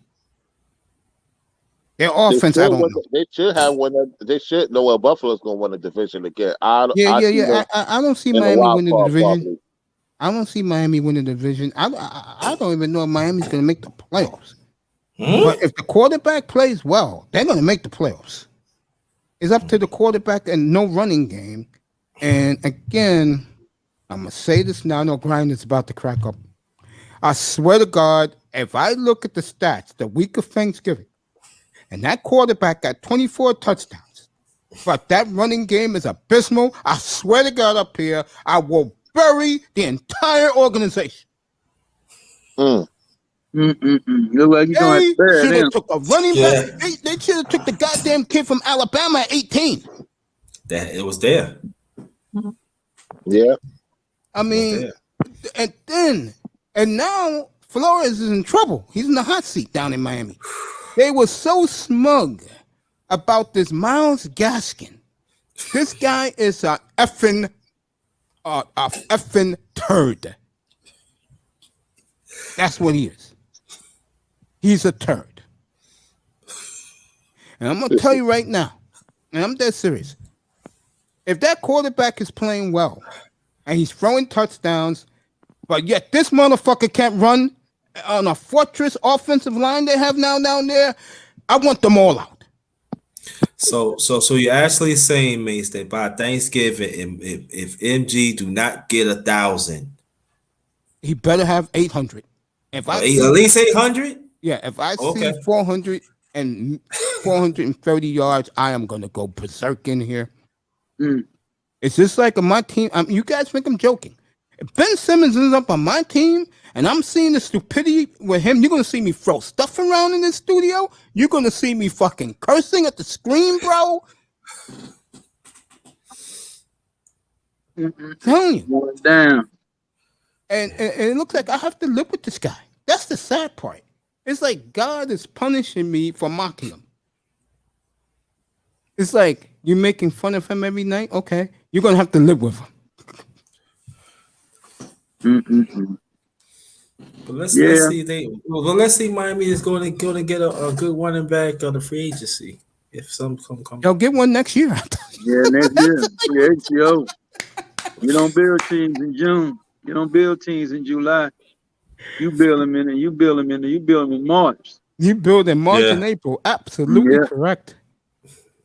Oh well. The NFC South is going to have only one team. You waiting for me to explode, aren't you? The NFC South basically is going to have only one team to win more games, and they're going to be like the NFC East. Well, not more. Nobody won more. Over. They was under. What was it last year? The Redskins was the whole division was under. That terrible division. The whole division. That division is going to be weak this year. I agree with that. I think the NFC East. But here it is. And since he's up here, if Dallas ever gets that defense together, watch out. Because Dallas can do. If the owners stay out everybody's business and trying to be number one, because he always want to be number one. He wants to be seen. He reminds me of the Dallas Mavericks owner. Always want to be seen. Like Spike Lee want to be seen. Let's turn that around. Jerry is an 89. So get Jerry. But don't put Mark Cuban ahead of Jerry. He's not. No, he's not. Both owners want to be seen. Jerry is known to fire coaches that won. So let's give Jerry his title in Dallas. No, I'm not knocking Jerry. All I'm saying about Dallas is Cuban this. On him. You can't say that Cuban reminds them of Jerry when Jerry was the first guy. They both in Texas though. They be like to show off and say it's all about me. Look what he did to Jimmy Johnson, winning. Let me say this about Dallas, and I think Prince is definitely going to sign off on this. If they ever play defense, watch out, because one thing about Dallas, they drafted their first 6 picks. Well, the first 4 out of 6 picks were draft pick was defensive guys. Shit, the Michael Parsons is a good guy. We got the guy that boss man Fats, and then they got the kid over there out of LSU. So what they did, your buddy's killing the Cowboys. They replaced them guys over there. They replaced them bums over there. I'll tell you one thing, I'll be putting some investments on the Dallas Cowboys on the stock exchange. I may take 5 years to see the money, but hey, they're good with stocks. I'll tell you that because y'all get the number one selling. That's why I tell brothers, man, like invest even if the team is not good. But the one thing about them, they get the most selling, man. A brother of mine, he invested in the Dallas Cowboys 10 years ago. He's close to a millionaire now. Just by, I by forgot selling. about you can invest in teams now. I forgot all about that. Yeah. I forgot about that. Which I knew you could buy. I never knew you could buy stock in. Yeah. Yeah, you can buy stock in Last teams, couple of years, you can do that. Yeah. Oh, really? Okay. Yeah. Yeah. Like Grinder, he's a Jet fan. He can buy into him right now and get a good return on it about 3 years from now. And what they do is they'll when they find out you're investing in teams, that's how most people get front courtside. Because I spoke to somebody that got courtside that was doing YouTube. I said, how you get free tickets? He was like, he talked about the team. He invested in the team, and some player watched his video and they told the owner, hey, give this man courtside. You never know who watches your video. Like you talk about certain things. True. It only takes 1 or 2 people. They may know somebody. Next thing you know, you get a call or email. I should be getting an email from Phoenix. You never know who's really investing in you, man. That's the main thing is they upgraded defensive coordinator. They just need to get these guys going. They running the same defense they ran 2 years ago. So the terminology is pretty much the same because the guy that was running the defense, Rashad, the disciple out of Seattle, and he got Dan Quinn. So they pretty much know the terminology. That's gonna be scary, bro. If Dallas puts that defense together, and Jerry Jones, they can make a run at the Super Bowl. Yeah, Jerry Jones just stay out of it, man. The coach. Do they respect the coach, man? Because they don't look like they like the coach, man. I don't know, man. I don't know. One thing McCarthy can do, he can coach offense. Yeah, he can coach. And before he got hurt, Dak Prescott was putting up monster numbers. Sure was, yeah. I was watching Dallas every week up here because I bet my money on Dallas to win the Super Bowl a year ago. Well, Aaron Rodgers didn't like that coach. That's why he got rid of him out of Green Bay. He didn't like him. He didn't like him because the reason why he hates him is because he used to be in the 49ers and Rodgers begged the Niners to take him. He's a hometown kid. And he smugly took Alex Smith. How did that work? Oh, that's right. True. That's why Rodgers is like me. You experienced that with me a couple weeks ago. We're petty people. I ain't gonna lie about myself. I am very petty. But sometimes, like I said, and I told this to Prince, we're gonna see what Aaron Rodgers is made of in 2 weeks. Because if he doesn't show up, more power to him. Because Green Bay already said they're gonna renounce his ass. If he don't come, they're gonna say goodbye. Not gonna play. We'll take the $35 million back, and you go somewhere else and play. And Tom Brady's been killing him in Twitter, bro. Calling him weak, soft, saying he ain't gonna do nothing. That he'll be there on the 26th. This man don't back up what he says. I'm gonna say right now, Rodgers go back there. Tom Brady's really talking that talk. Wow. Oh yeah. If he goes back to Green Bay, I don't want to hear from him no more this year. I agree. I do not want to hear from him no more. Might as well go to Jeopardy. Yeah, might as well go to Jeopardy. Yeah, you're right about that. You're going to get paid the same money. They said that if he gets the job, he's getting $25 million. And you could do that show for 30 years, bro. Don't get it. You know. Yeah, what's up with you and Triple Black, bro? Prince, what's up with you and Triple Black? Man, tell Triple Black, man, he need to leave that, man. Everybody knows. I'm a Cowboy fan, so we gonna get the smoke, man. 31 teams coming after us, man. You know, 31. Me and Triple Black like the same team, so I'm not. Tell Triple Black, man, he need to chill out because it doesn't matter. If Dallas goes to the playoffs, they ain't in the Super Bowl, you're gonna laugh at them. So, regardless, if we 0-16 or we lose in the Super Bowl, y'all gonna laugh. But we win that bitch, we good. Rollo, you got the Bucks and the Browns, right? No, I ain't buying the Browns. I can see the Bucks going back because you can't buy the 49ers with the young quarterback. The quarterback's trash. Hey, brother, I got a call coming in. So yeah, go ahead, bro. Go take that. I'll piggyback with you later on. Peace. Yeah, I appreciate you, man. Thanks for Peace. coming, bro. All right, brother. Appreciate you. All right.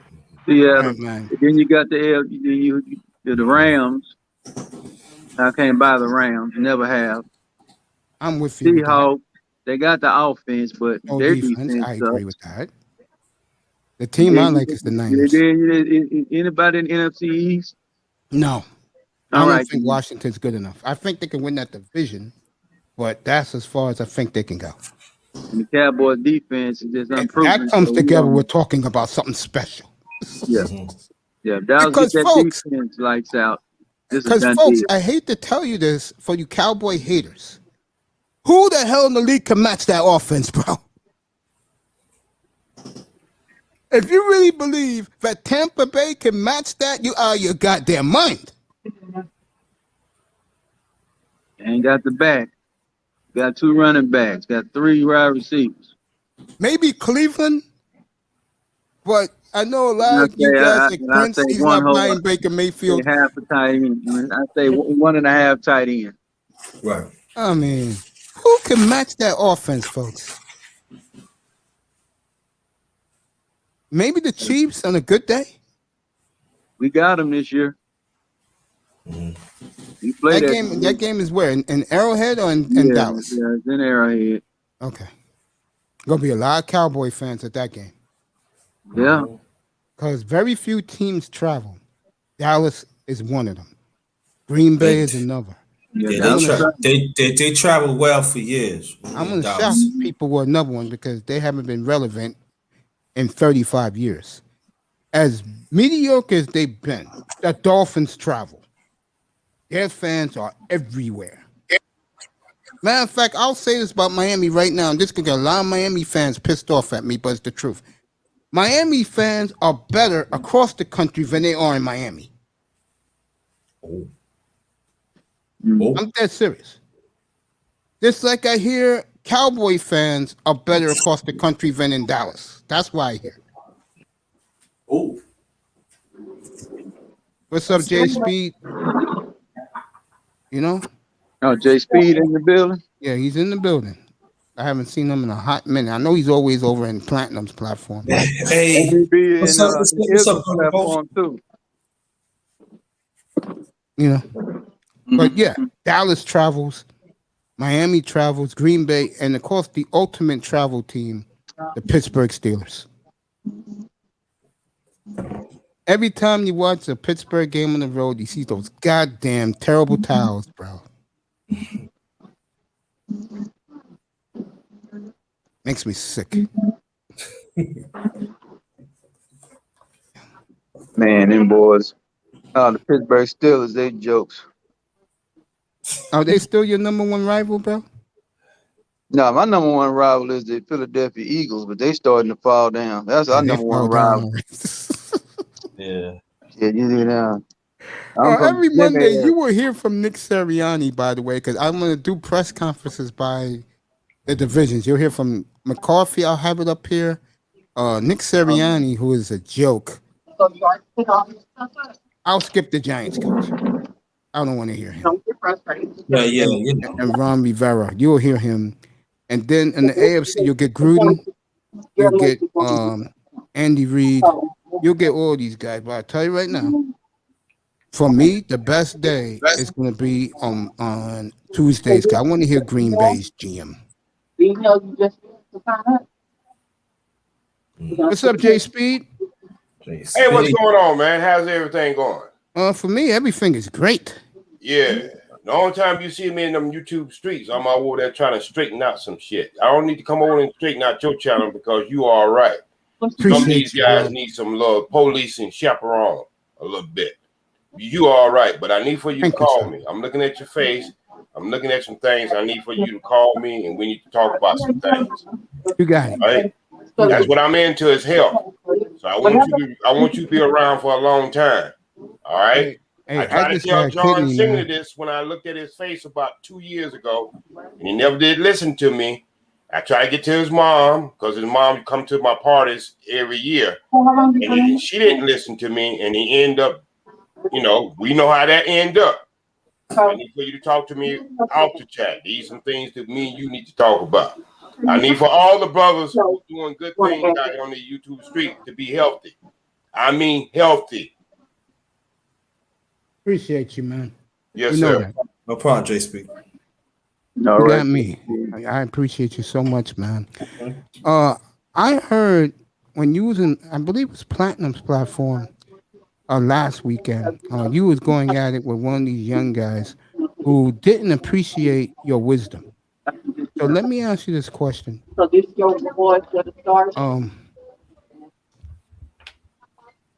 you getting a little tired of these youngins always acting out of their place when you try to preach wisdom to them? Well, I would be if I hadn't trained and raised 5 children. I understand how children are. And once you understand how children are, you take a lot of the stuff they say with a grain of salt. Mm-hmm. Yes, the disrespect, well, you know what it is? It's just what it is. Thank you. And so when you somebody, I heard somebody's stuff in the background. Once you understand that, okay, just take it this way. If you're the instructor in the classroom and you got a child acting up, sometimes to make a great example, you let that child act up and it really make your point. Because in the end of the day, you are not going to be able to, just like you talk about football, basketball, and all kinds of sports over here, the numbers don't lie. In the end of the day, the numbers don't lie. You know what I'm saying? And so what you do, you let a fool talk sometime to get himself backed up in the corner. Now he has laid his foundation and he's standing in his square. Now what you do, you chip away on that square. And that's what I try to get in more than anything. But I'm going to tell you something. In anything that you do in your life, Mace, everything comes from the top, leadership. You understand?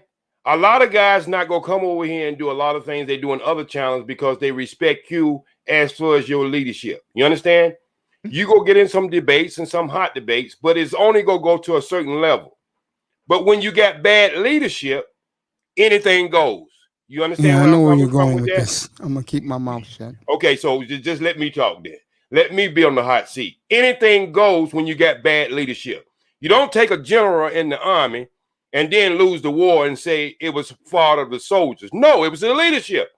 Basketball coaches are moved around in the NBA all the time because it comes down to leadership. He could be a good coach, but if his players don't respect him, what happens? It's the same thing if you're a bad coach and your players do respect you. In the end of the day, you're going to still end up with a badass team. And so a lot of times in these YouTube streets, you got these guys 50 plus and older out here leading these young men into a hell of fire. And they don't understand because it's all jokes and games. But one day them guys go wake up. And this new generation, it's not like the old generation I come from or the other generation you might come from. These new guys are young, they're angry, and when you trick them, they will find your ass. It ain't like some of these brothers get on here and flex their muscles and I'm going to kick your ass. And these young guys will find your ass. Yeah. And then what they think about death, they don't think about nothing about prison. They don't think about none of that shit.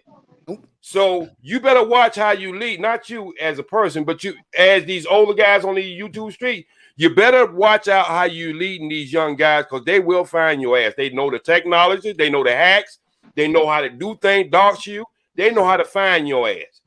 And every time you scream on YouTube, I don't care what nobody say, you got an address. And especially when you use anything in communication, it always comes back to the address. So many criminals and crooks always think they're getting away with some of the best hackers in the world, what they've been found out about. The FBI finds their address. Because every time you do anything out there over the net, in the clouds, it still has a stamped address to it. And so I'm just trying to warn these brothers, you keep out here acting silly with these young brothers who looking for good advice and leading their ass down and think it's funny. you gonna be on the other end of that damn joke. So no, I've been putting up with this ever since I got in, and I understand how I used to be as a child. I didn't believe everything that my parents say. I didn't like all the music that my parents played. They didn't like my music. And I backed against them. When I got old enough, I had to leave the house because there wasn't going to be two rulers in the house. So I understand the dynamics of this whole thing as far as going in the YouTube street, talking to somebody you don't know. They don't know you. You don't know them. So they go through a lot of talking points because a lot of things they know they've seen on news or they read, they'll understand I lived it. And that's why you won't see me a lot on these YouTube streets because I got another channel now, keeping it totally secret because I really don't. Be honest, I don't want to even deal with black issues no more. I want to deal with human issues. And what one of the doctors told me, the people who need the most help, you give them the most help. But I don't have to say it in color. So if I present my channel as having the person who's in most need, I don't have to use that black, white, whatever. I know black people need the most help. And that's what I'm going to continue to do is putting the best help out there as far as health wise, because you can't do nothing if you ain't healthy, man. I don't see so many people die around me unhealthy. They got high blood pressure. They got diabetes. They got this and they got that. And I'm going to teach them some simple things they can use that would help them.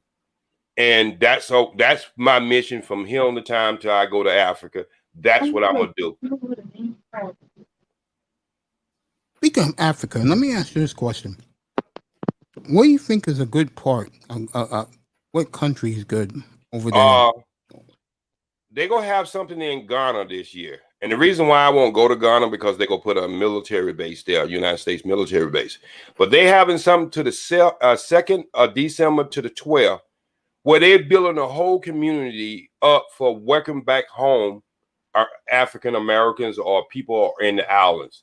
They're going to give you land. They're going to give you everything you need. They'll welcome you back home. That's from the second. I'm going to get more information on that. I'm going to see, can I get the sister who is assisting that throughout the United States? But I'm going to West Africa. I'm going to Senegal. Senegal gets 19-1. And think about this. Say my pension is $2,300 from my acting career a month. Mm-hmm. All right. Mm-hmm. I go to Senegal, you time that's time 19. What you got? Times 19? Yes, sir. I'm going to say about. Let's just make it easy. I'll say 45,000. No. I said $2,300 a month. Yeah. And you time that times 19. You tell me, like I thought it'd be like 45K. 45K. How many people you know in America who's retired can make that type of money once they retire? They would just have the $2,300, right? Mm-hmm. I can go to West Africa. I could be living close to the beach, get me a beach home, and still have enough money to build a school. This is what I'm getting for the rest of my life. I'm getting this type of money for the rest of my where I take it and use it to its max. And that's what a lot of guys should be doing here. I know a lot of guys go Korea, they go different places where the money is like 18, 19, 20. Some countries are up to like 26-1. I don't tell guys where to go at. What I do tell guys is just because you leave in the United States don't mean that you don't have connection. I can start trade over there in West Africa, and I can have trade coming from here, and I can have trade going from there to here. That means you are building a wall economy. This is where we get lost at as far as the United States. This is where we're always behind in the United States because we're always following someone else's dream versus making your own dream work out for you. Totally agree with you. And that's our shortcoming because anybody who wants to invest in Bitcoin and all these invisible coins, Let me ask you a question. Whenever have you ever went out, didn't know who was on the corner, who told you on the corner that they got a good idea? You don't know their name, you don't know where they live at, you don't know anything about them. Just bring me $2,500 and I'm gonna make you some money. All right. When you start getting into all these coins things, look, the dollar is already bad by itself where I don't invest in U.S. stocks anymore. Yeah, I saw that today. You see what I'm saying? Yeah, So you are are investing in something you don't even know who own it. You don't know how you can even sue the person. You understand? So they don't came up with all this old bullshit about mining and all this other shit. Come on, this man. It's a Ponzi scheme. The first ones get in is the ones who get paid, and all the suckers are the ones you get paid from. I agree with you to a degree. Right. And so what I'm saying is, it's not that you can't make money like that, but hell, you can make money in the casino. But why would you take all your money and put it in casinos? Because you know the math is on their sides. You see what I'm coming at? Where I'm coming with this? Mm-hmm. There are sound investments. You know what the best sound investment it is? Yourself. That's your true. Brand, your thoughts, your dreams, your legacy, the money that you leave to your children. I would tell the average person who got that kind of money, go down in the South, invest in some land that you might be paying $300 and $400 for acres. Get you a bunch of acres. You'll decide what you go build on it. And people say, well, it's just gonna be sitting there. Well, on your land, I'm pretty sure you're gonna have a lot of trees. You don't know the worth of trees. You start cutting down them damn trees and selling them damn trees. You see what I'm saying? So you could always make money on property that don't have houses on it. There's a lot of things you can do. You have a lot of natural herbs that grow on your land that you ain't never planted. It's just there. You can sell that. So what I'm saying is, man, anytime that you are in a game that you are a follower, that's all you will ever be is a follower. That's true. That's what the word follower means. That means you following someone else's direction. And usually when somebody can pay you to follow their direction, you're never getting your value of who you are. And believe it or not, sometimes small investments pay off big if you just take time and be still. Our problem is like this coin. Everybody keeps saying how it's working. Think about this. Every time the EDD come out with, we gonna give you extra money. Every time the stimulus come out, we gonna give you extra money. Watch them damn things go up. You know why they go up? Because I saw all the sucker money who's been invested in it. I told my friend this one day about a month ago. I say, man, why are you investing in that sucker stuff? He said, well, this guy from Nigeria told me he's been making money. I say, what is the most money you ever heard anybody pull out at one time? He couldn't name it. 2 days later, he said that Nigeria called him early in the morning. Hey, my brother, you need to sell. You need to sell. It was like a movie out of Switching Places with that. What was it? Eddie Murphy was in Trading Places. Where they put all that junk stock and then they tricked them into it where when by the end of the day they was broke. So I'm telling everybody, invest in yourself, man. One of the things I'm going to do, because I got to stay home for nearly a year because I got a new kidney a couple of weeks ago. Yes, sir. I'm going to go to Africa. Yes, sir. I'm going to go to South America, probably to Colombia or Curacao. And I'm going to start putting studios there. So when I'm going to take time off and go spend, let's say, 2 weeks down there, I can do this platform down there. Anywhere. Yeah. You just got a new kidney, brother? Yes, I did. That's what I'm seeing in your face then. Because I didn't that's know what it is, man. That's what I'm seeing in your face. This is what I want you to do. Since you already announced, this is what I want you to do. I want you to have somebody bring you some aloe vera plants over to your house or cut some aloe vera leaves off. I want you to cut the top off of it, cut all the spinals on the side off of it, soak it in water for about an hour to 6 hours. I want you to take it off wash them off, and I want you to eat 2 tablespoons of that meat in the inside, because when you soak it in water, get rid of that bitter taste. Yeah. I don't want you to get that shit in the bottle, because with I get the real shit. I want you to get the real plant, the leaf from the real plant. I want you to soak it in there for an hour. All right. Mm-hmm. When you soak it in there for an hour, I want you to get a little bottle. You can get it from Walmart. Have somebody send it to you, or you can order it yourself. Get you some vegetable glycerin. All right. Mm-hmm. I want you to take that vegetable glycerin, 1/8 of a spoonful, mix it with the aloe vera, and look at yourself 7 days afterwards. See, aloe vera is the only true vegetable stem cell that regrowth everything. It's going to help make that liver in your body connect to your body, whatever you got, connect to your body. And what, stem cells is the biggest thing going on in the medical field now. All right. That's why they're taking women, they want them to have C-section versus the baby come through the canal, because when they can cut that thing nice and fresh. You see what I'm saying? No damage to it or nothing. And they're using that for stem cells. But you can get stem cell growth from plants. Aloe vera just usually be the best one. This is not any medical advice I'm giving out, just for everybody who's listening to this. Me as a free African who have traditional ways that they force us to give up, I have the right as a citizen of a kidnapped citizen of this country to expose our history, our culture, and everything else. If it has any conflict with any medical board or anything else, I am the one, and every other Black person in this country have the right to explore their culture and the way they live. And the way we live was our approach to life. Holistic. Holistic comes before everything. So what I'm explaining to you as a human being on this planet, and they're living in a holistic way of living, that holistic people, as the Bible tells you, ye are all gods, the small g of the Most High.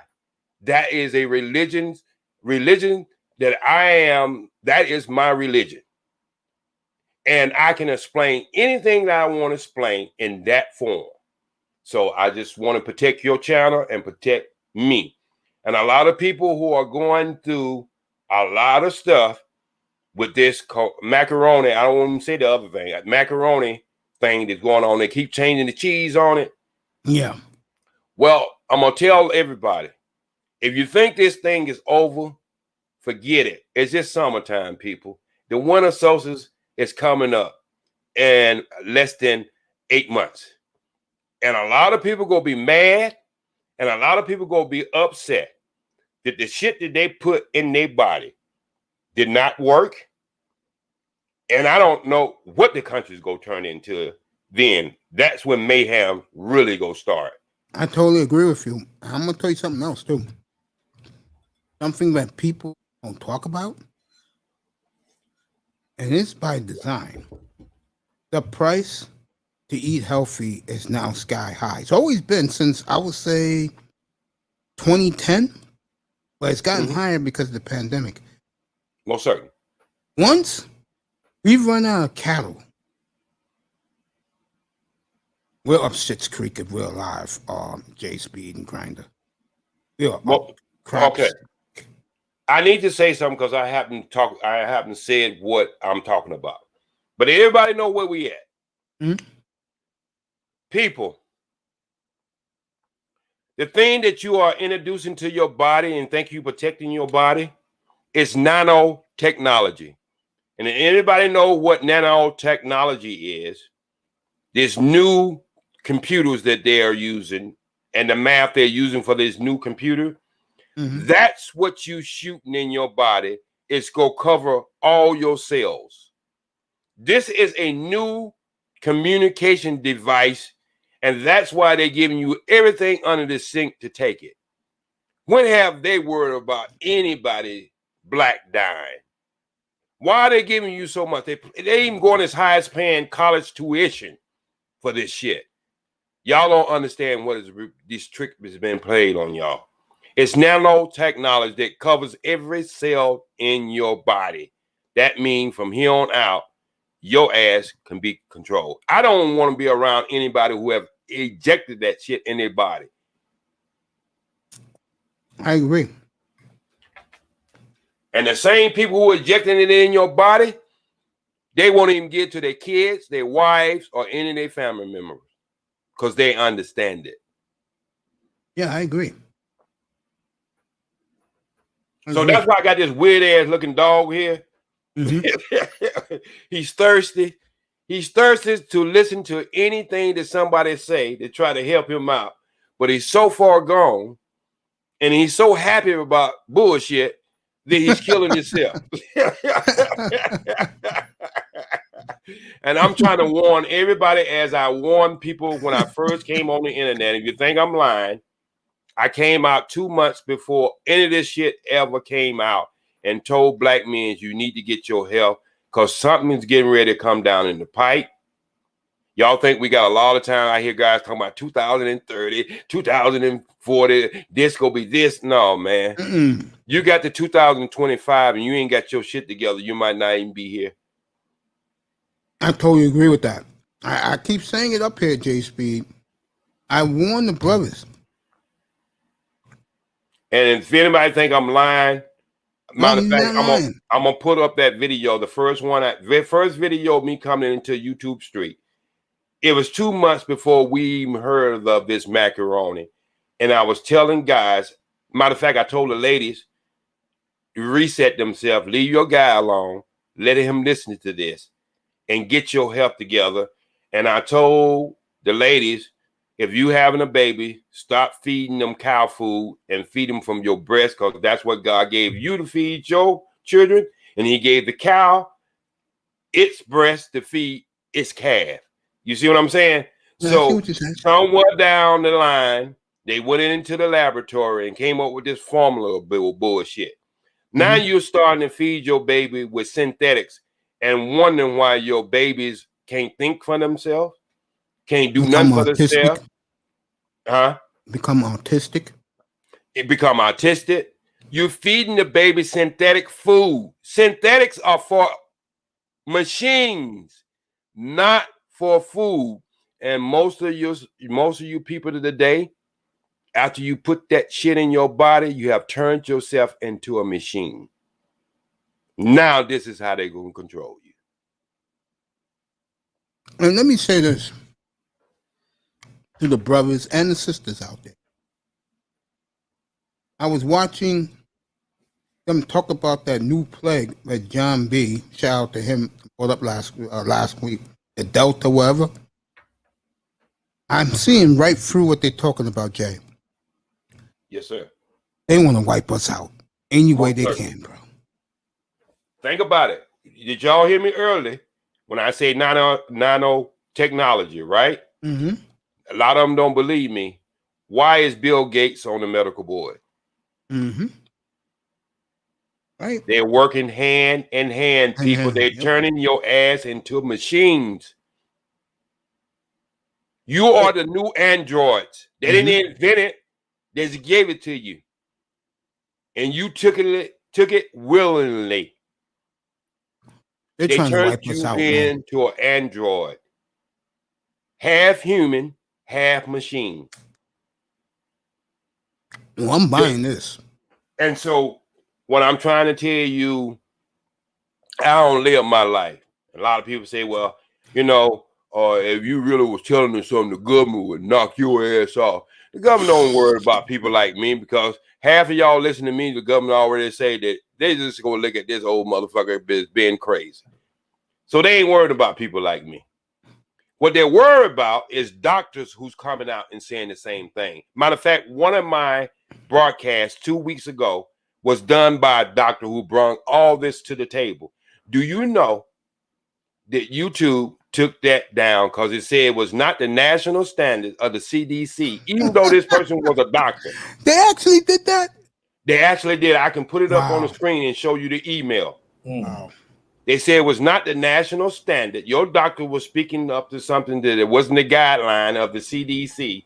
and we're taking your video. You do not get a strike, but you get a warning. I ain't even know goddamn YouTube give you a warning.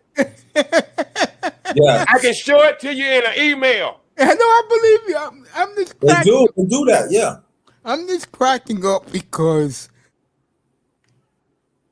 it is something that they would do.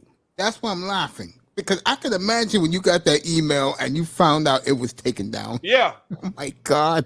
And That's something they would do. Yeah, and what makes it worse than that, and I think it still me being mad at YouTube. You know who I got mad at? All these brothers on this internet talking about how to get pussy. That's what made me mad. That these things are going on in our life, and the only thing they can talk about from day in and day night, how to get pussy. And I told them, you can go to a dog pound and get a dog that's a year old, and by the time you get ready to get him in the car, he's humping on your leg because he already know how to get pussy in the first year of his life. Why do we have to train people at 50 years old how to get pussy when that's the most natural thing in the world? So this is what I'm saying, that people wake up from day in to day night trying to figure out how to get pussy from women that they don't like. It kills me. More importantly, women who cannot stand us. Right.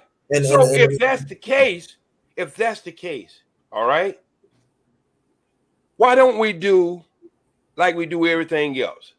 Say I like Church's chicken or I like Popeye's chicken, right? I'm not going to spend a lifetime talking about Kentucky Fried Chicken if I like Church's chicken. I'm just going to tell you how the chicken I like.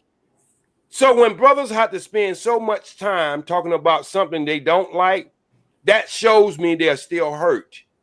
Oh, yeah. Hurt, demoralized. Right, demoralized. And that shows me, because nobody buys a brand new car and talk about their old car every day. They talk about how they enjoy their brand new car. And so when I hear these guys or women, because this go on both sides, when I hear women talk about men and I hear men talking about women, it reminds me when I was little and I was trying to figure out these conversations all these men was having when we have cookouts or the barbershop, all the shit that they women was doing, and they was talking in a hurt fashion. But when everything was all right, she was the best woman in the world, or he was the best man in the world. But as soon as they get mad at each other, they're at odds with each other. And that's what I hear more than anything.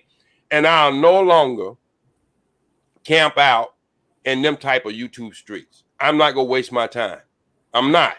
Because if that's what people want and they think they can laugh themselves out of this situation, go ahead and do that, because I mean that people who are trying to do what they're trying to do to us, they're going to be focused on their non-thinking ass versus me. I'm sorry. Jay Speed, do me a favor. The beautiful Kareen, who's up here, she looks great as a brunette, by the way. She wants you to drop your link of your channel so she can watch you preach this. Let me say this right now, and I mean this. The last 20 minutes, this gentleman's been up here. If you did not learn something from this man, then I don't know what to tell you. I mean, Kareen's learned something. She wants his link.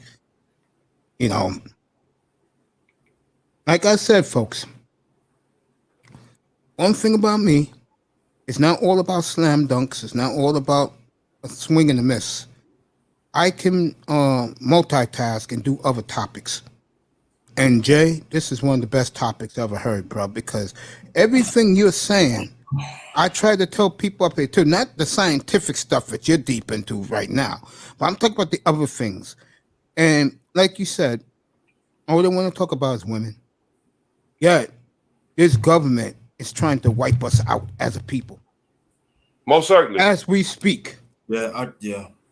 They say they want 500 million people on this planet. Listen to what I just said. We got over 300,000 in America.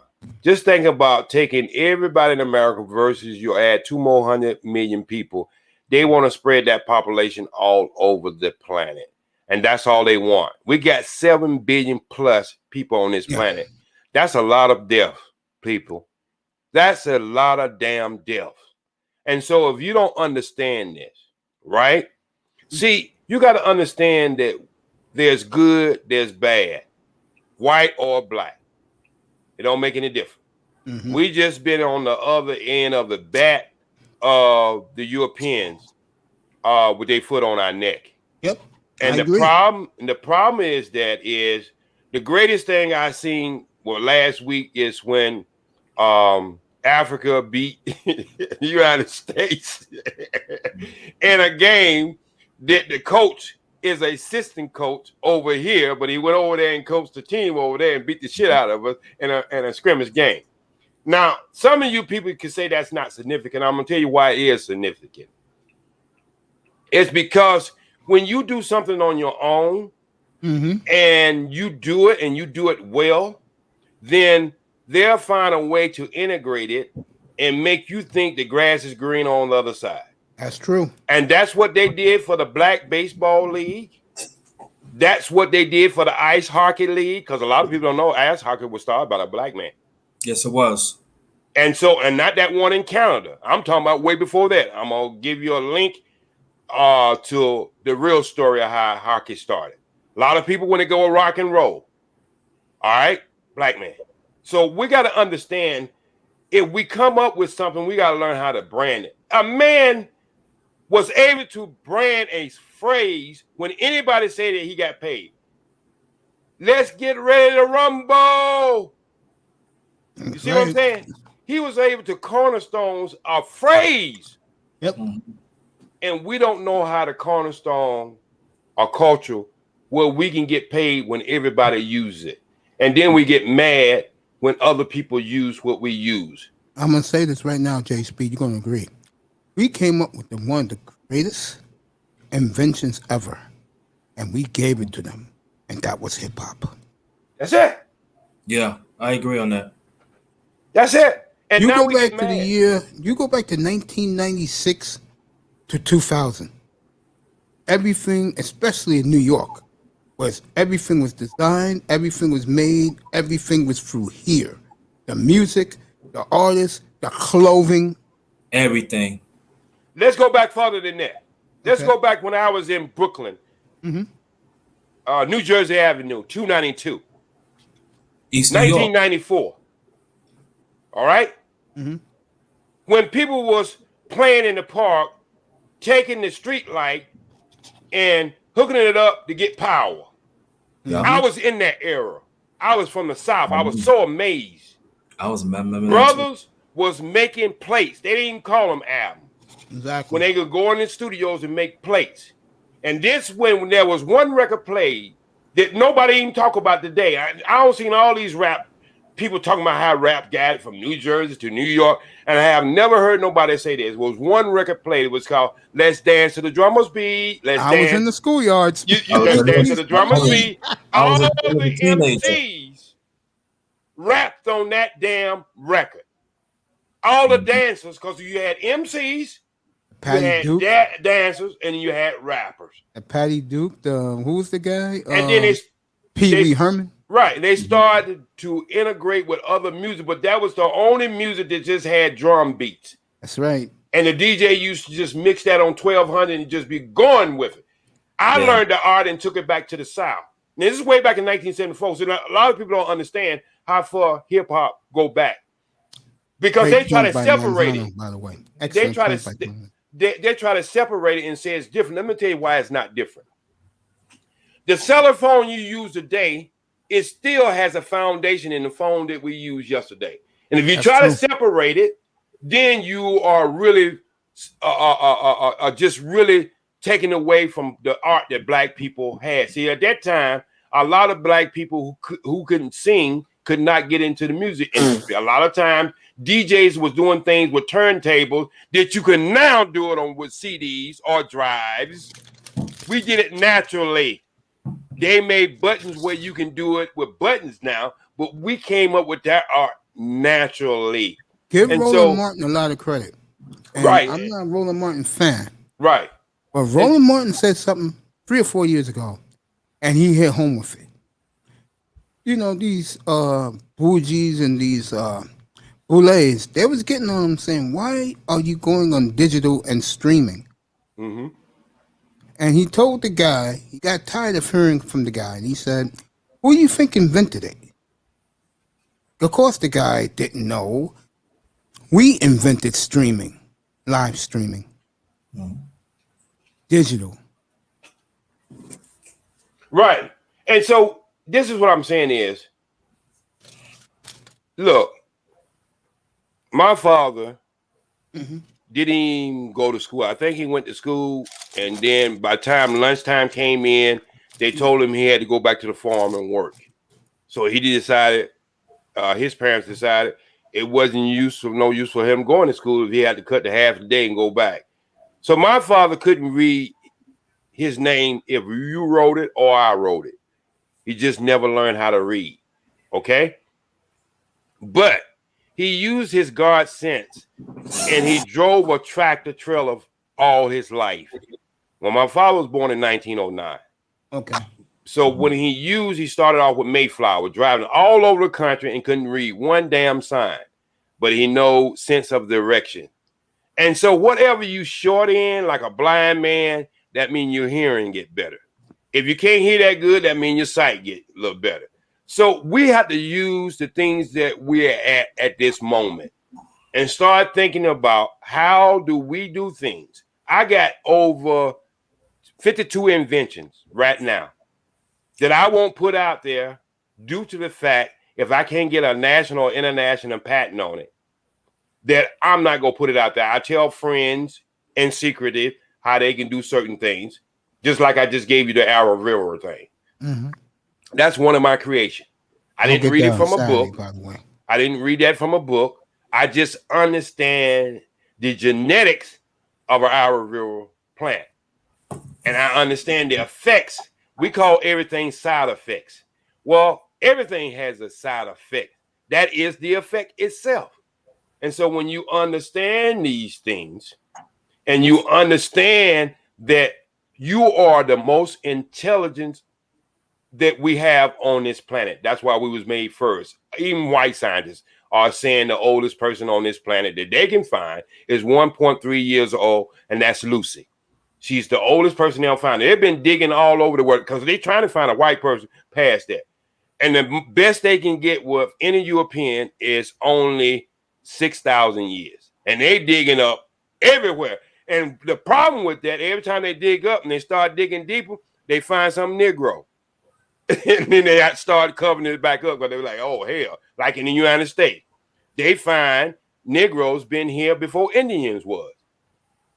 You see what I'm saying? So This is what we got to understand is, I remember a TV called Curtis Masters TV. Anybody can look this up.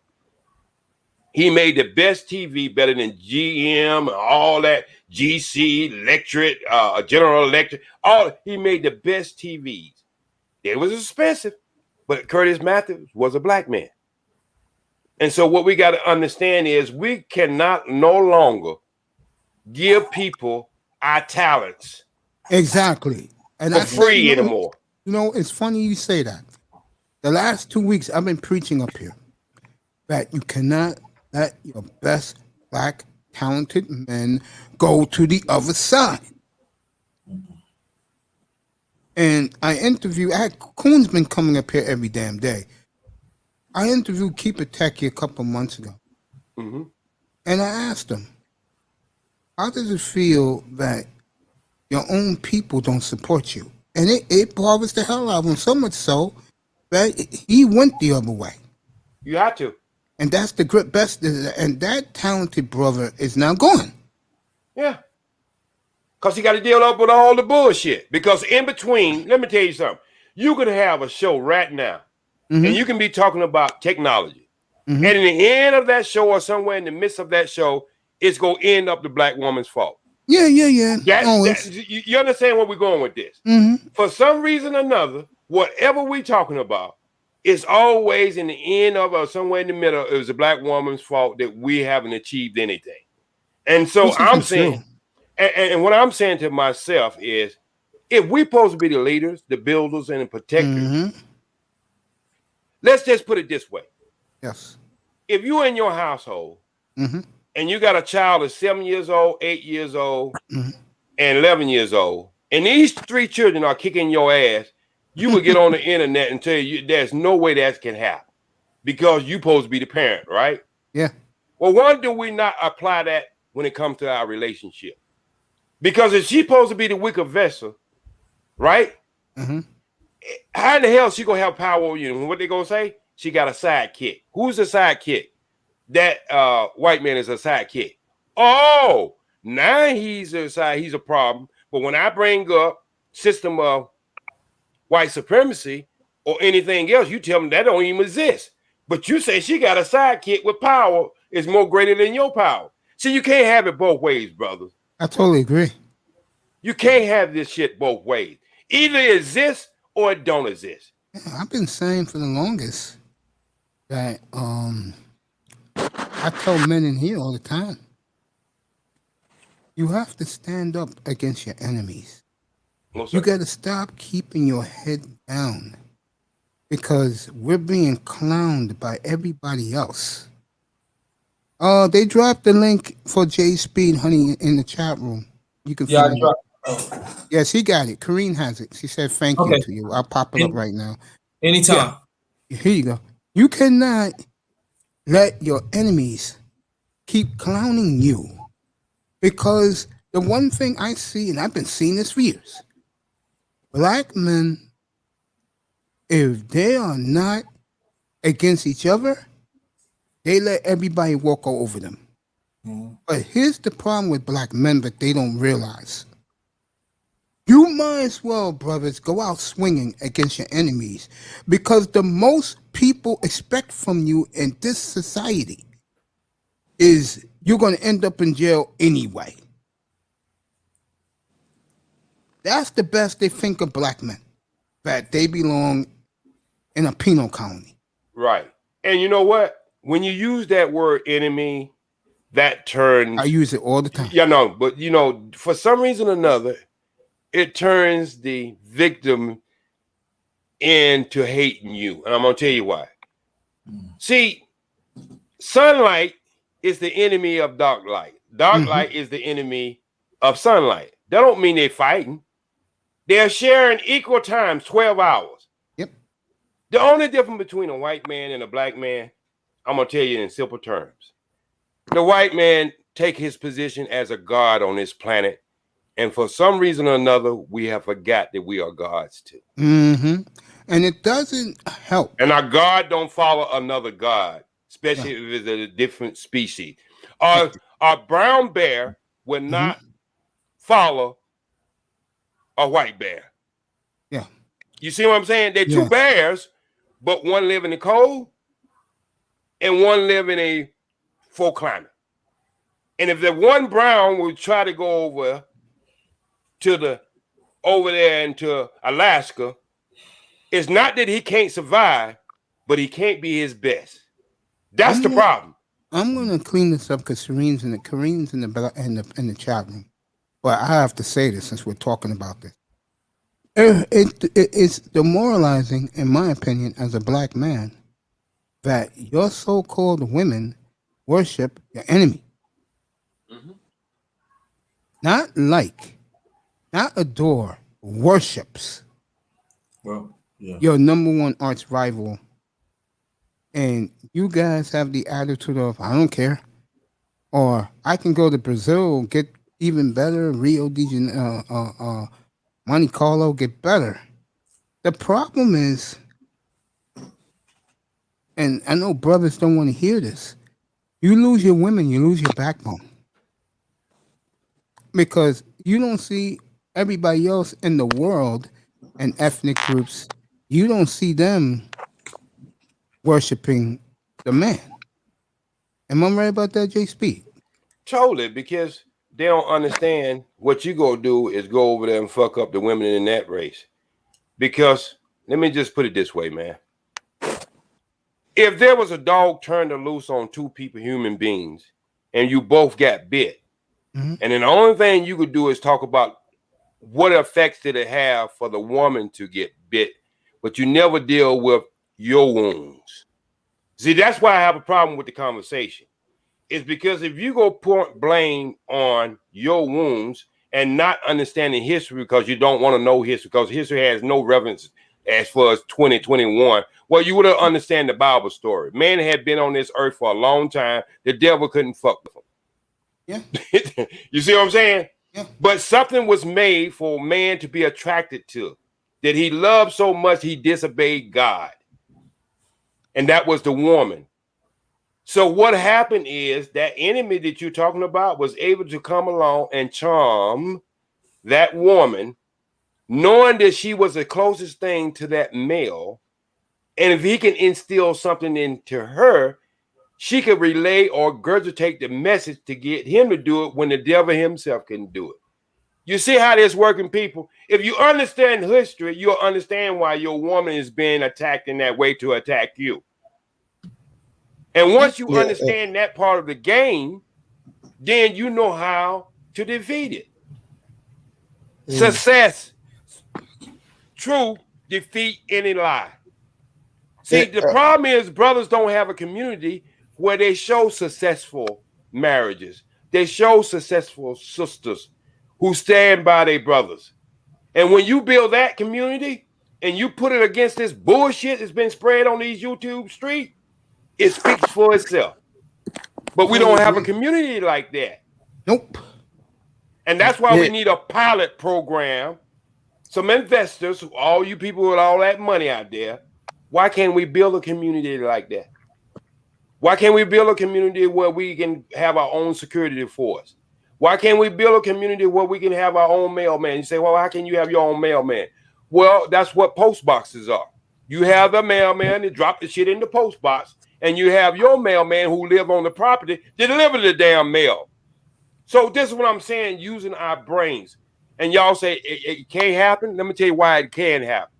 You had a man named Benjamin Banner who laid out Washington, D.C. the same way the pyramids is laid out in Africa.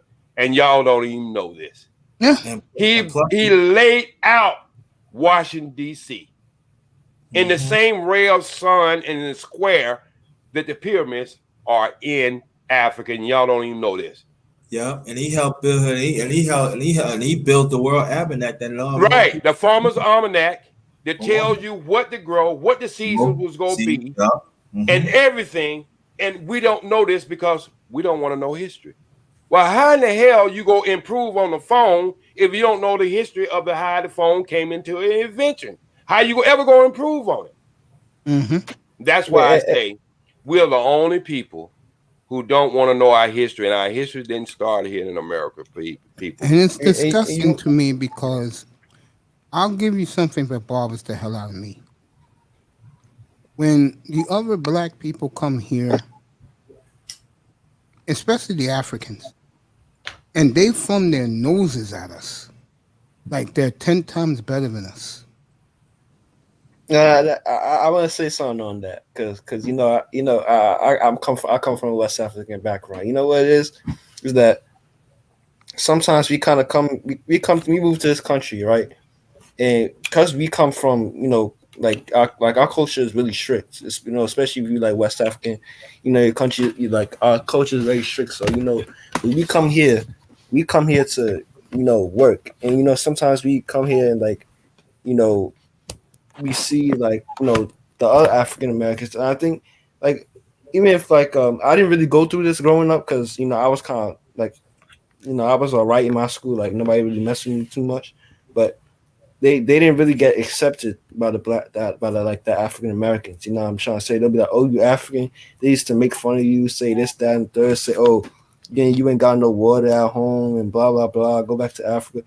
So I think it's now we getting better, but back in the day, not back in the day, because I'm still kind of fairly young, but when I was growing up, there were certain points where in 5th grade, some dudes be getting, they used to get beat up in the bathroom if you was African, man. They didn't like that. So I think now it's getting a bit better. And now a lot of people, they starting to embrace the African culture. You remember a couple of years ago, I think it was 2019, the year of return, where a lot of African Americans was going back to Africa to see their roots and stuff. They was going to Ghana, Nigeria. I don't know if you remember hearing about that, the year of return. And they're having one Jay's Pizza about half hour ago. They're gonna have a week, 10-day Venture, welcome back home. African Americans, December 2nd through the 12th. Yeah, and I've been to the slave castles twice. Actually, I've been to a couple slave castles, man. If you see that, man, like if you're African American, you want to travel somewhere, go see something, go to the slave castles in Ghana, West Africa, man. Like you see, like what like some of your ancestors was going through, because like a lot of our ancestors, I was watching video, like a lot of Jamaicans and like that kind of crap. A lot of the ancestry comes from like West Africa. So like I think like now that like a lot of black people like African Americans are becoming like more and more like learning about their history in terms of like accepting the African culture. I think it's bringing us together because when we all come here, like sometimes like a lot of Africans, they don't feel like they're being accepted into like the black community, all because they got a different name, or they might look a little different. But we are black at the end of the day. So like I hear what you're saying. Yeah, that's what I said. Yeah. It's certain Africans, and I'm gonna tell you why that is. I look at African Americans like, oh, I'm better. Yeah, I'm gonna tell you why that's like this. See, what you got to understand, the old trick. The old trick is divide and conquer. You got to understand of close to 60 years of Tarzan on TV. That's the only reference we had to Africans. Or having roots put in your face, or all these old slave movies. So that's what we had our connection to Africa, which was not a good picture. When you have a white man dropped in the middle of the continent, in less than 20 years, he was able to communicate to every fucking animal there. And these Africans been there for hundreds of thousands of years and not be able to tell a damn bird what to do, and he can run the whole jungle. So that's the kind of connection that African Americans had with Africa. Let me tell you what y'all had on the different terms of that. A lot of Africans are not taught what the slave trade meant. I was getting ready to say that. They was not taught what we went through. And so when they get over here, it's the cake has already been made. And the only thing they can say is, why y'all not taking the opportunity? Well, a woman who's been abused and come out of a relationship, been abused for 20 years, she's not really ready for a new relationship because her mindset has been turned. And so when you come here with a free mind of an experience that you don't even know what happened to us. And so when you come here with black people here who has tried all types of things and end up with the same results. So when you come here, it's like, damn, all these opportunities. And when you do come here, it's not that you don't get welcome into that community. If we don't speak your language, you try to find a community of you, the same people come from your community, and you gather that way. And so that's where the disconnect comes in, because I have a perception of you that is wrong by my enemy. You have a perception of me is wrong by our enemy, and we never come together and discuss it. We always say the same, regurgitate the same thing. You don't like me, and I don't like you. Yeah. But I want to tell a little story, and then I'm gonna throw it back. It was this is where my father was living. He was born and raised in Georgia. As y'all know, that was I'm not even gonna like really tell the time because you know Jay Speed. All right. I'll never forget I was a teenager at that time. It was this African brother named Ernest. And every time he come in, he always like stick his nose up. Always stick his nose up. And it's like at that time, that's when I started knowing about history, about a lot of things, because I was around people like that. And my mother liked that. And my mother and my father caught it one day. So I'll never forget, we was getting ready to go to my grandma's house and he was gonna take Ernest home. I never forget that and everything. He said, no, I want you to stay here. Because I never forget that was my late younger brother. He was like about 4 months old. So I was getting him rather than I hold him. He said, excuse me, why you come around my family? You stick your nose up. Well, I came and get an opportunity And so I never forget. Now, my younger brother Lamar, I'm not ashamed to say that he was Down syndrome. When he heard that, he cried. I raised up like this, like, what? You? He said, son, I got it. You want me to understand what you're going through, but you came here and bear fruit of our ancestors. How dare you stick your nose at of this African family in this country? What I'm going to give to you, I'm gonna give you some kafir. I don't want to have no parts of you. How dare you? My grandfather was slave. My great grandfather slave, and my late father just had 5th grade read level. Barely, he could barely read. Write his name, kind of script and everything. And that was one of the few times that I seen my late father angry. And see, that's as Jay Speed said, understand, realist. I understand what you're saying. Of that conversation. No, I'm not saying nothing like that. Let me general. No, let me finish, please. Yeah. Let me finish. I understand what you're saying, but when I was coming up, that what Jay Speed was talking about, that conversation that time in the 70s was not being talked about until like 25 years ago. You hear what I'm saying? And it stays with me because just like it's always like it was like always like the no connection and stuff. So understand me as me being African in this country, that what our ancestors had to go through. And our story still, and our history of this country is not being told the right way because you got certain people in the media want to keep on throwing stuff, man. That's all I'm saying. But at the same time, where I look at you, still my brother. Just understand where we come from, and we do understand. We do understand, and we committed the Africans in the motherland. We committed. We happy that what y'all had to overcome. But I'm just saying, the only way you're gonna know, you gotta know history. You have to. That's all I'm saying. Yeah, look at this. Hey, look here. Look here. Oh, you're gonna go. Listen in. We're young man. Let me say this. I got more African friends in the continent than I have American friends over here. And you know the secret I told them before we became friends? This is one secret. It just threw them off. I said, the continent of Africa had to be corrupt over there first before we ever got here, because we would have never got here if they didn't corrupt it first. That always throws them. I say y'all can speak 9 up to 30 different dialects, but y'all number one language is always your colonizers. And then they understood where I was coming from. I got to go take care of some business right quick. It's been nice talking to you, brother. Y'all know I'm running the house. Man, don't be a stranger, bro. It's great having you, man. All right. I hope to see you soon, my brother Jay Speed. Yes, sir. You will. Click on his link. It's in the chat room over there. I'll post your channel, brother Jay Speed. Jay Speed is out. All right. Let's get back to the sports here.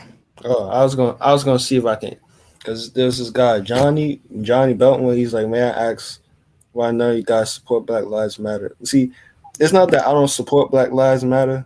It's that I look at it, man, and it just looks it looks sketchy. You know what I mean? Like, I don't know what y'all think about this, but for me, the way I look at Black Lives Matter, I think it's a great cause, but I feel like it's very. I think it's a bit that they're too select. They selected what they want to care about. If you understand what I'm trying to say, like, I think once these activists come out and these woke people come out, that's when people want to care, man. Like, for me, the crime rate in the gun violence is up by 80 to 100%, or the inner cities like Philadelphia, New York, Chicago. But it's like you never see people come out. You never see on CNN, oh, this, that, and the third. It's like we only care about Black people dying when a white cop does it. You understand what I'm trying to say? But when it comes to like that the black on black crime, we like to sweep it under the rug. It's like when the people only care when the paid activists come out and they're allowed to come out and say, oh yeah, let's march, let's do this, that, and third.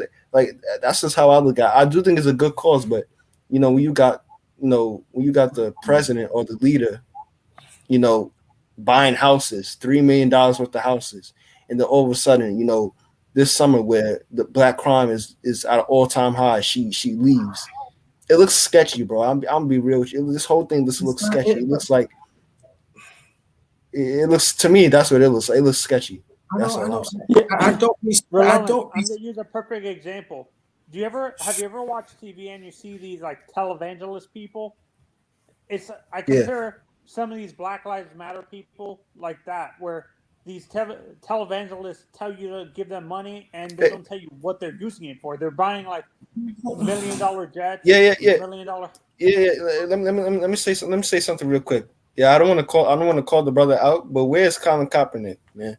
I have not seen that man for 2 years, 3 years now. Where he at?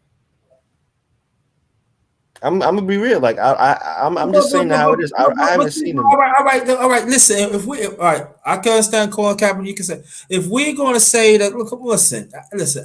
That's why I don't like talk about stuff like that because people get angry, agitated when I'm gonna say Black Lives Matter had make money of dead black man bodies. Period. You got People magazine not taking away from the black woman, but they put a black woman out there as a head of the child. Where is the black man? This is People magazine. Last year. Look at how the Democratic Party. We ain't gonna talk about Republicans. These Republicans, we know how Republicans feel about it. Look what they done. They made sure they exclude the black man. And so until we have that conversation, it doesn't mean nothing to me. It doesn't mean nothing to me. And underrated. Funny you bring that up, but in a sense I blame the ain't no but, bro. I'm sorry I have to cut you off. Ain't no but to me. Okay. The only way that us as a people, if we're going to put our family together, it has to be the black man and the black woman. That's just it. Anybody that thinks contrary, I don't have no parts for you. No matter if you're a black man or black woman. But I, as a black man, I am tired. They is making money off dead people, but we don't want to talk about it because there's another sector of people that are pushing their agenda and they talking about they're about Black Lives Matter, but they not. Let's call a spade a spade. Let's cut the nonsense out. Seriously. Let's cut it out. There's another type of people who do not care about us as a people, especially black men is dying. They don't care. They want to push their own rhetoric that deals with dude I went to school with, man. That deals with a choice. So you gonna tell me? So a choice is more than a life? No, you cannot tell. No, I would not accept that. I would not accept another black person's life over a choice over a life. No, ain't no way in the world. Let's go to sports. I don't want to talk about it. I don't want to deal with because no. Underrated. I'm going to bring up something in the previous comment. Mr. D said, so the Zach Wilson thing last night was BS. Well, remember when we were talking about Zach Wilson? Yes, sir. He says that's BS. Can you blame us for talking about it? He put himself in that position. Yeah, right, exactly. You know what I'm saying? We just got to confirm it. You know what I'm saying? If it's confirmed, that means he put it out there. That's all I'm saying. Oh, is that my man MD? What his name is? Mr. D, yeah. Oh, Mr. D. Let me put it to you this way, bro. Okay? In here, we're not going to broadcast anything. We talk about it. But in here, we ain't going to put out anything until we find out the facts and see if it's true. Okay, bro? But if you don't like it here, there's other platforms you're going to go to. So go ahead, go. Because I'm not bending over backwards for nobody, bro. I can't believe this. I thought they fired her. Rachel Nichols is still on ESPN.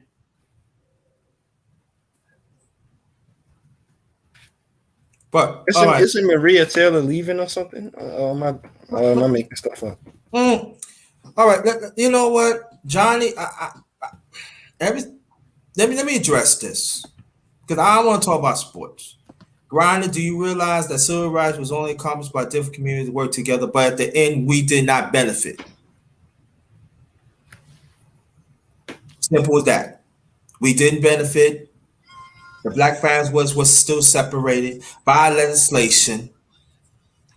You know who benefited all those times is the white woman. Okay? And what that get? What's that get from? I'm not saying the certain ones in the past and the civil rights, they did great work. I'm not saying that, but there are even some back then was very selfish. Now, see, there you go. See, you want to say, do you have the right? I'm not. See, you want to go into that. I'm talking about the policy. You want to talk about voting and stuff like that. This what I'm talking about is much more deeper and stuff like that. Look what happened. There's a problem of some states that even people of color that there are certain ones that's trying to stop for them to vote right now in 2021, right this minute. I know what you're talking about. There. All right, so I'm saying like this: if we're gonna really talk about, let's talk about everything. Don't come this with me. Listen, my late mother and my late father's side. I'm talking my ancestors, and even anybody, we paid a price, and we still paying the price right now. There are people trying to still stop us from voting. That we fought very hard back in the 60s. Yeah, and the funny thing is, the underrated. The reason why these people want to suppress the vote is because in the future they know they're not going to be able to win. They're not going to win. That's why they want to suppress the minority vote in general, because normally the minorities vote Democrat. The past few years you look at. Yeah, I'm just saying. The media is going to work, man. Yeah, they are. Yeah, they're going to work, especially with this LGBTQ, man. They going to work with this shit. God damn. And last month, I think it was Pride Month, they really trying to push this agenda. I mean, I'm not against it, but they really, really, really trying to push this agenda. I believe within the next 20 years, the whole LGBT thing, it's gonna be comfortable. It's gonna be like an everyday thing. You're gonna be seeing it because now they're making cartoons about it. They make commercials about it. This is the question that we need to ask ourselves: Do we want families, or we don't want families? Oh, I hate to say this. In our community, I only talk about us, black people. The answer, especially American blacks, the answer is no. They pushing this agenda, man. You should see the media. You seen the colors everywhere. They're putting the colors on the cups. I think I saw in the NBA once. I saw the commercials. They're making TV like Trojans TV shows with two moms and two dads. And yeah, you see it in the commercials everywhere now. It's in cartoons now. It's like yeah. You got man dressing in women wear. You got women dressing menswear. Crazy. And then you got the BET Awards trying to normalize it, man, with Lil Nas X. They pushing the agenda, man. That's what the media does. They can do that, but they can't do anything about the Black lives. They can't advertise, stop shooting or stop doing this. They do that. They advertising that other bullshit, man. Well, I'm not saying this, but it's going to get worse for black men and black people in general in this country. It's going to get worse. Man, I don't know if it's true, man, but I saw something on this website. I don't even know if it's true. It's saying that within the next 30 years or some women are going to be the same height or even taller than men or something, because the average height for a man is going down. Like it was 5'10" and now it's 5'9" and something crazy. Like, I'm like, what the hell is going on? I'll tell you one thing you will definitely see. I don't know. I don't think I'll be alive to see it, but one thing you will see in the 2040s going to 2050s, you're going to see less and less of people for our complexion.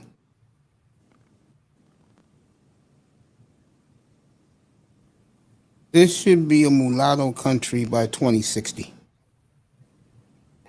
Shit, the whole NBA is mulatto, bro. Yeah, and the way it go right now, Mace, you never know. You might see within 25 years. The way it go right now. So you're saying it's gonna be more my skin tone, Mace? Is what you're saying? That's the way they want it. It's gonna be a bunch of Devin Bookers walking around, bro. Yes, the Devin Bookers will be the new white folks. And so that means you're going to see a lot of companies of that demographic. Let me answer this for Johnny. John, it's already happening. The brothers who got their shit together, they're getting the hell out of here. They're not coming back. They're running anywhere but which I call the 4 corridors. They're not going to the Caribbean. They're not going to Europe. They're not going to Africa. And they are fleeing North America. What do you think those 4 places have in common while the brothers are running away? What do you think those 4 spots have in common?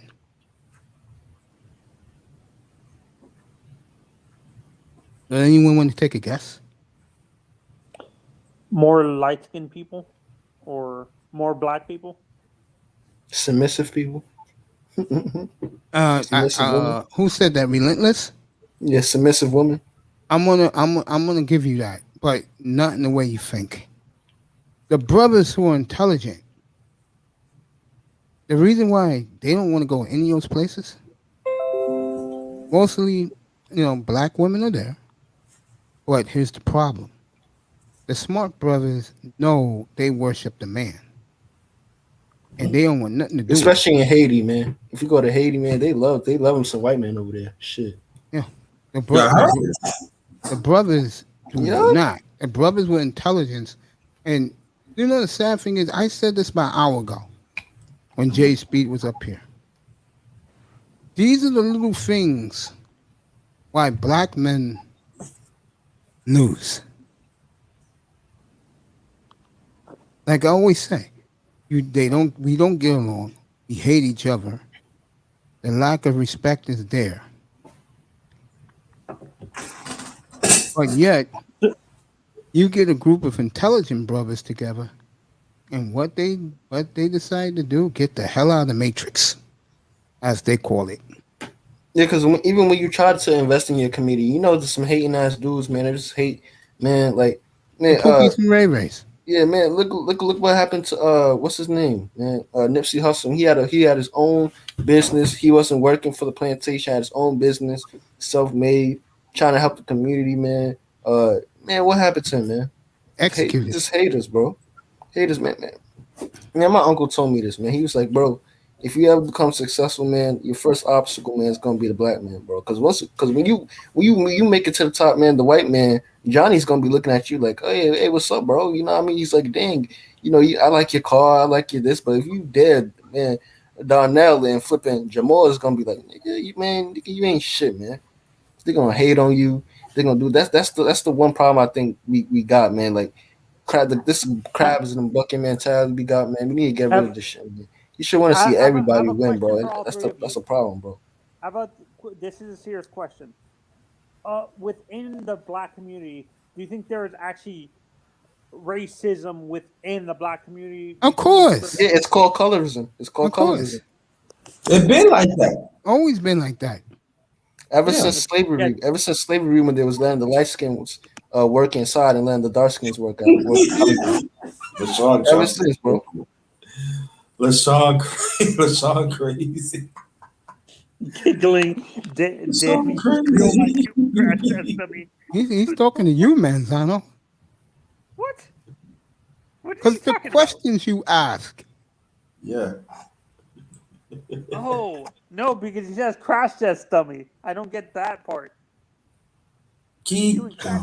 Let me put it to you this way, okay? You're asking a question that is irrelevant to us up here because we live it every day of our lives. Right. I'm just asking from an outsider's perspective. That I'm not. I don't mean to be ignorant. I'm sorry. Manzano, take this Yeah, to man, heart. Zana, I I'm want about to ask you tell a question after this, man. I want to ask you a question. Take this to heart. And I blew Larry L away what I'm about to tell you, but I'm going to do it to you in a nicer way. Some business is for a certain ethnic group only. Okay. Okay. Yeah. I mean, I don't go into the Latino community and ask questions about them. Okay. That's their business. They don't even like us. I know nobody likes us, but the point is, I don't venture to other people's cultures and get into their business. Okay. Our problem is, especially with the women, they put everything out there for the world to see. Okay, We don't. Our agendas are among us because we are the type of people that we do our own thing. It's hard to get a group of brothers together to work together. It's funny that you said we should we go to other cultures and ask questions. I'm about to ask Tony Manzano a question. Yeah, Tony, you're in Florida, right? Yes. Yes. And like, would you consider yourself like? Are you? Are you? I'm guessing you're Italian. Are you Italian? No, I'm Dominican and Cuban. I'm Hispanic. Oh shoot! With the name Manzano, I thought you were like Italian. The name comes from the name. It sounds Italian, but it comes from Spain. It's a Spanish last name. So what would you consider yourself? Would you consider yourself like a? We say you mixed with what again? I'm Cuban and Dominican, but some of my dad's family's from Haiti, so I'm a little bit Haitian. So what would you say the dating scene is like for you guys? Like The day to day, honestly, for my grandmother dealt with racism. My mom's mother, when she moved here from Cuba, and she had my what's it called? My aunt, mom's older sisters.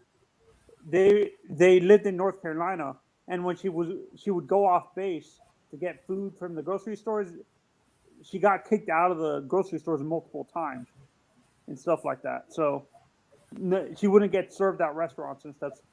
So she experienced racism when my aunts were younger and stuff like that.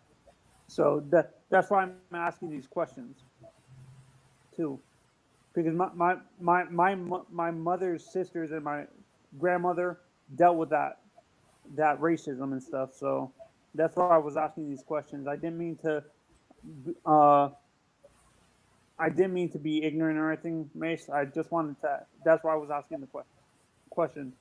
No, you good. No, it's not good.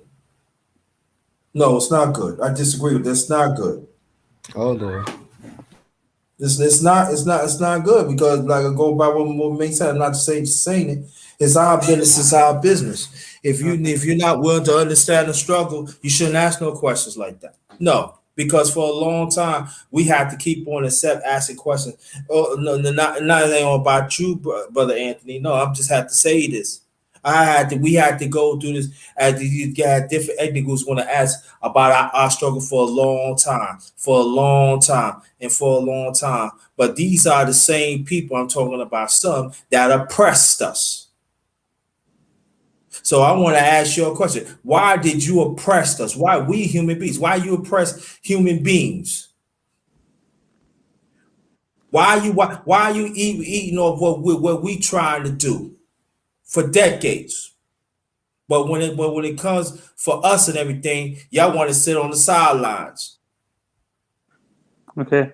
Let's deal with that.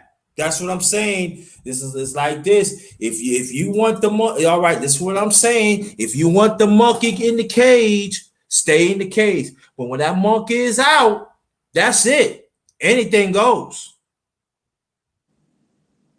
That's all I'm saying. Okay.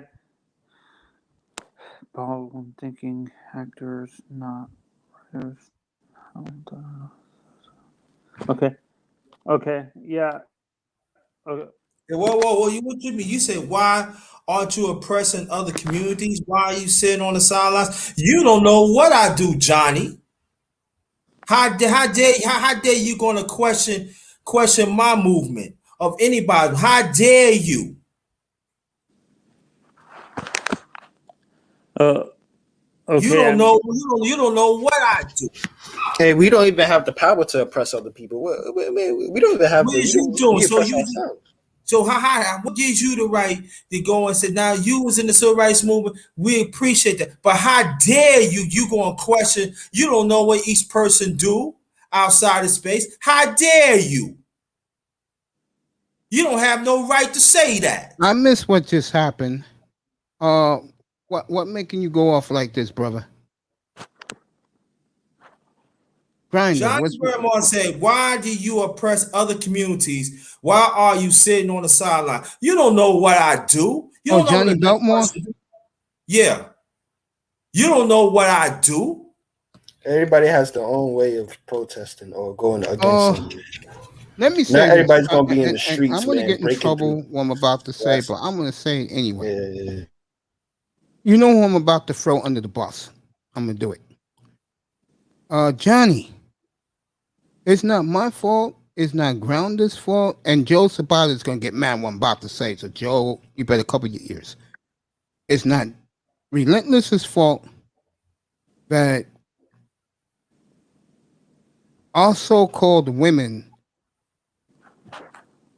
fucks around with our enemies. Okay? Let's just call it spade and spade, Johnny. Since you want to put that out there, okay? Why don't you go talk to the women who be sleeping around anywhere and everywhere, bro? Because I hate to say this to you, Johnny, but niggas are too busy concentrating on how and when they are stacking or racking up their paper.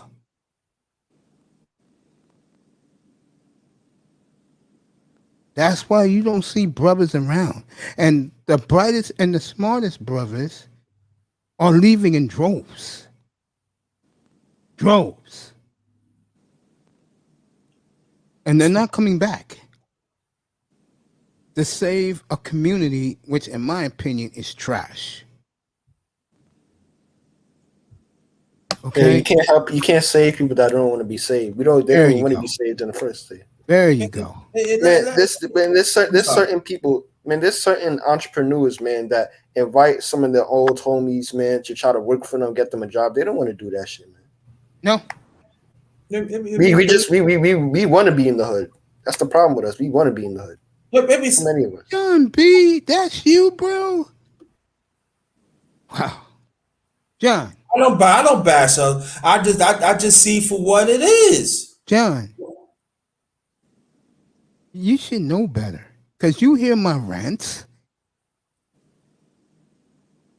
No, you know, you're not. See, this is the thing that about me. You're not gonna make it seem that I hate humanity. I don't hate humanity. It just, the point is, be accountable. And what you have done right now, you have shown your hand. In all due respect, that you want me to turn my back on my people, and then the ones that continually that bash us, especially in legislation, that you should know about it, but you don't want to be able to fight. So you could call me whatever you want. because I don't care. Okay. I'm going to answer this with John B. Okay? Because I have a lot of respect for John. John, you're right. And to a degree, bro. You're right. A lot, especially the younger brothers and black men in general, we don't respect each other. We don't care about each other's opinions.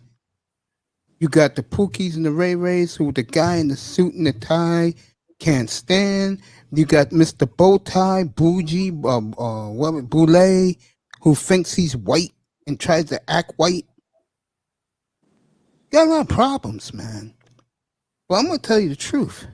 And I say this every night up here.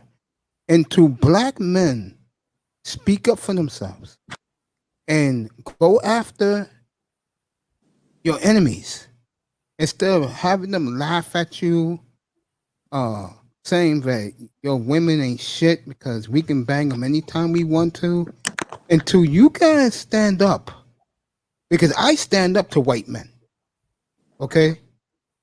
That's why I am where I'm at today. No, I'm not feeling that, man. Mm-mm. I'm feeling it because I keep saying it. We can kill each other, but when it comes to our enemies, we put our head down and they're laughing at us. Yeah, I always say that. I always say that with these gangsters, man. Once they see somebody that look just like them, they quick to pull the trigger, man. But once they see that, man, it's true. They turn to a little bitch. Yeah, but this is what I'm saying is this: that sometimes us as black men, we got to be real careful to stop calling out other black men that you don't even have the clue that you're gonna talk about that we all about talk, but in our own way, we serving our community. I be in these streets, brother. You hear what I'm saying? Yeah, I feel you.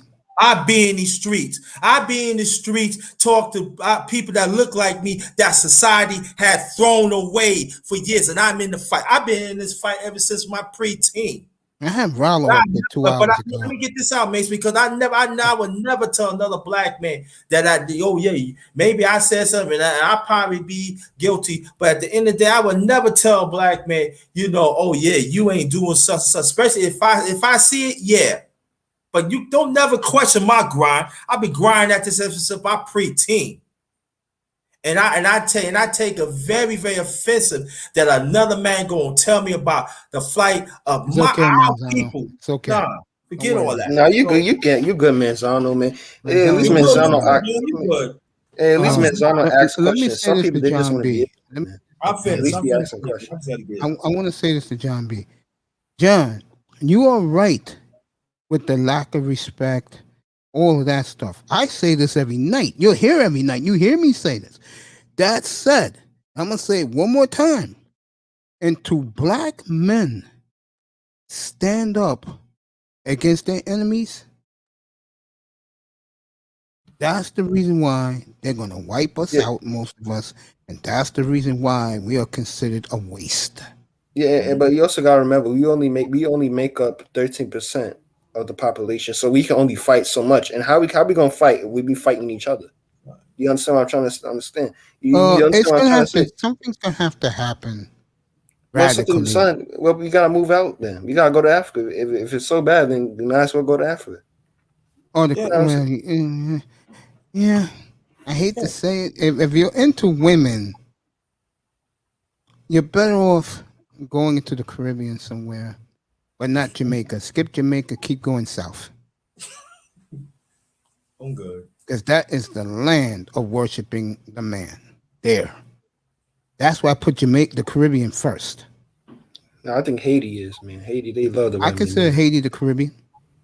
Yeah, no, but Haiti, man, it's a big part of the culture, man. They look at, white men as like, the savior. You know what I mean? Did you see the African leader the other day? I forgot who showed this, and it was embarrassing. The leader of Africa got on his knees and bowed to a white priest. I seen it. Because to him, he is white Jesus. Thank you, Joe. It's the media. It's the media that puts it into that light. You understand? Again, those 4 places I mentioned. I know I got 3 fingers up. Those places I mentioned, there's a reason why the intelligent brother do not go to those places. And it's because the women there and a lot of these brothers, that's why they get the hell out of here for women. They know that those women in those 4 places, North America, Europe, Africa, and Caribbean, they worship the white man too much.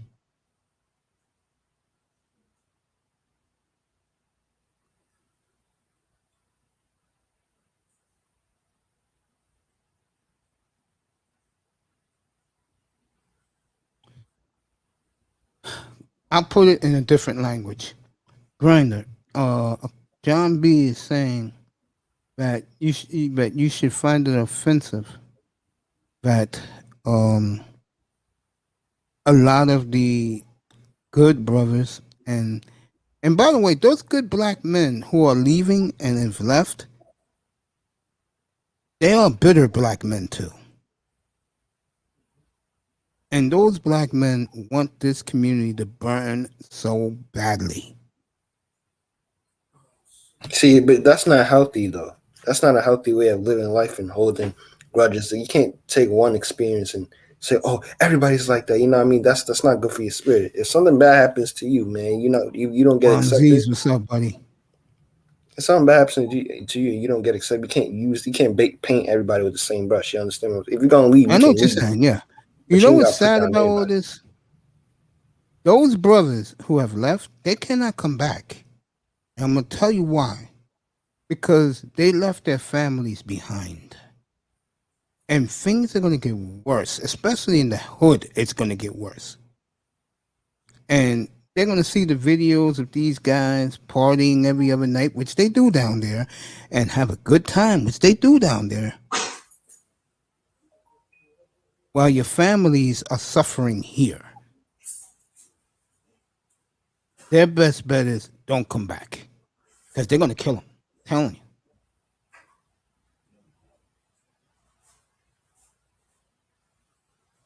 I mean, oh boy. I hope you hold me accountable for my words. Call me out. No, John, I'm not calling you out, bro. I understand where you're coming from, John B. I understand where you're coming from. No, I know where you're coming from, bro. Don't be uptight. I know where you're coming from. It's just that I come from the side of the brothers who've left. And I understand why they left. And it's not coming back. I feel for them because I live that type of life too, as we speak. The difference is I have goals and plans while their dreams are being felt down there because we all know what they want. Let's not kid ourselves. Something that they can't get here. And I am not letting these people off the hook. I will never let them off the hook. Black women, take a hard look. Because the brothers you should be with to build families, to build generational wealth, they're building it with someone else. And you know what the trump card they have on you here in the United States? Those are real black women in South America. That's where all the real slaves went.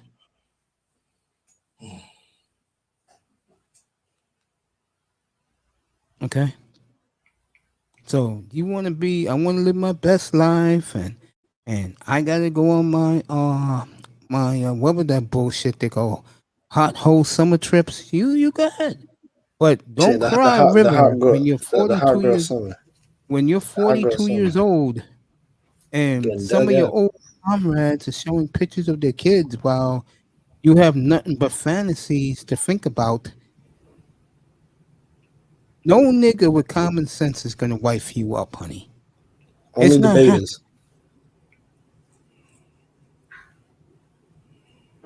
Only the Russell Wilsons will.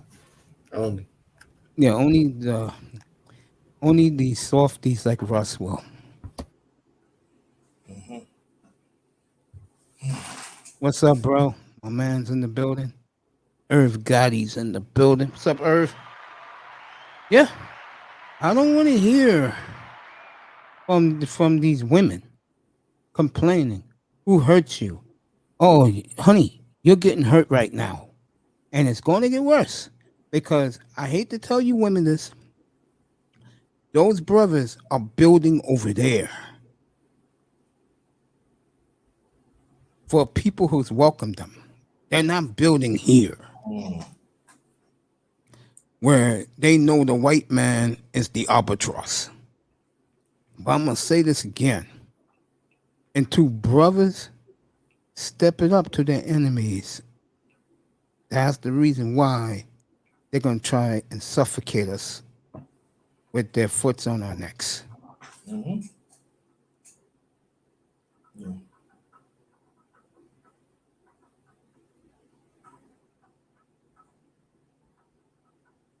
Yeah, I know what you mean, Jefferson.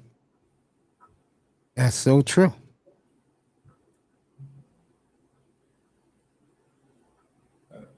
John says he's building in his community down in DC. Huh? I think that the key is, Brother Mace, is this, that there are brothers in this country that want the best for our people, but at the same time, we got to understand what history had treated us. We got to understand that, and that's also the problem too. And I see how you know what I'm talking about. We see how our parents suffered. We've seen it, but there are some people in these days they don't want to pay attention to it. You know, and to me, you know, that they always want to throw at civil rights and stuff like that. And I'm not saying I'm glad our people that fought for us and everything, and I am grateful for that. But also, I cannot even forget the ones that come before us either. And that's I have a big problem with, but we always forget about that. And out there, the civil rights and everything. Let's be honest, us as a people, have we moved? Have we benefited? I think the women have. No, I'm just saying, right. The women have, but our family has been broken up. So if you want to have a conversation, let's have a conversation. There are other groups, and I'm going to say it again, I don't care anybody get mad at me, has benefited from the backs of us. So let's be honest. Of course they have. Right, but here's the problem. But here's a major problem. And I said this before. When your own kind looks past you and really look at you as you are invisible, that is very damaging.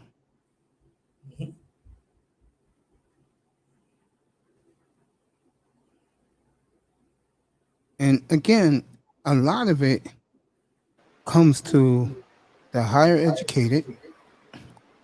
And when you worship supremacy, which the 89, 92% octane educated women do, because they're around them all the time since high school and college, I don't mind saying this, they're our biggest enemy, by the way. And black men better wake up and realize this. I seen rich women or educated women doing debauchery in the streets. Yeah. Poor behavior has no socioeconomic class.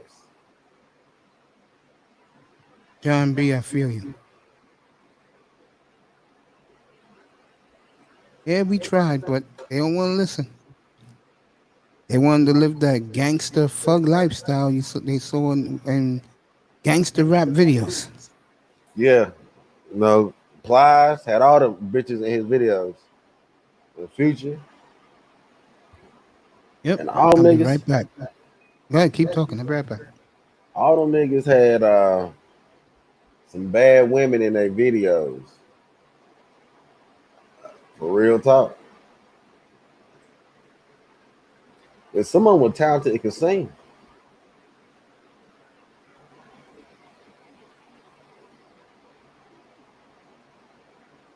Well, peace to you, brother. How you feeling today? I've been doing how you doing, underrated. Chilling like a villain. A little aggravated, but I'm here. Ah, man, what happened, brother? Just certain things has been said in the chat I had, and I had to make my presence felt. Shit. Man, sometimes you gotta do that. Do that. No. Gotta let them know what it is sometimes.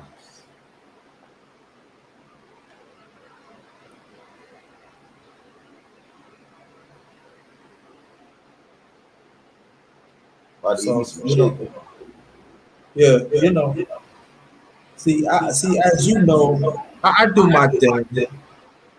I have do my lives and stuff. And I gotta get over there and sub you a joint. Drop do your that, man. Do that. Yeah, A matter of fact, I'm gonna have a man's platform tonight, man. You welcome 8:35, bro. Drop your link so I can see where to get to it. Good. I will. Let me type this out, and then like that. But just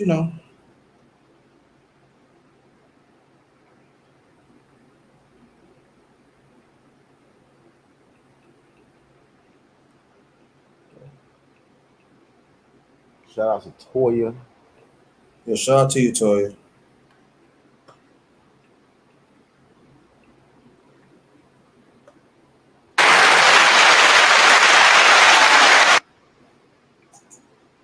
Okay. Get this. So how was your day, bro?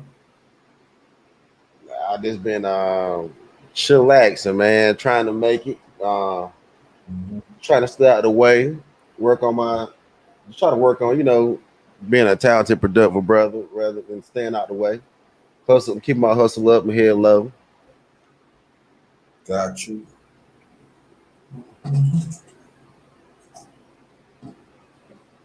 Here goes my channel. Oh, that's right. I gotta post that. Mace always post something that what I'm doing. I just don't do it. I'm not like that. Be going. But I posted a thing for tonight.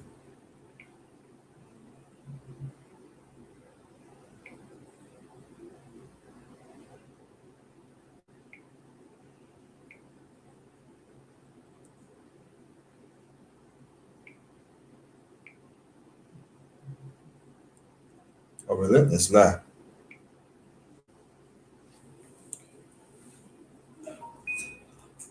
The Olympics is coming up soon.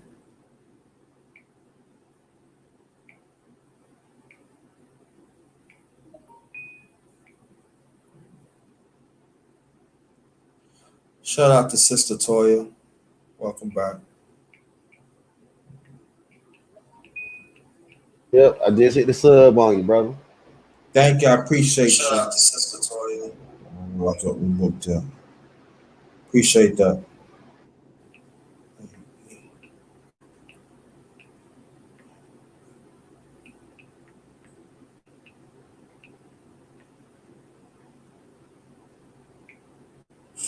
Okay. You have a channel, right?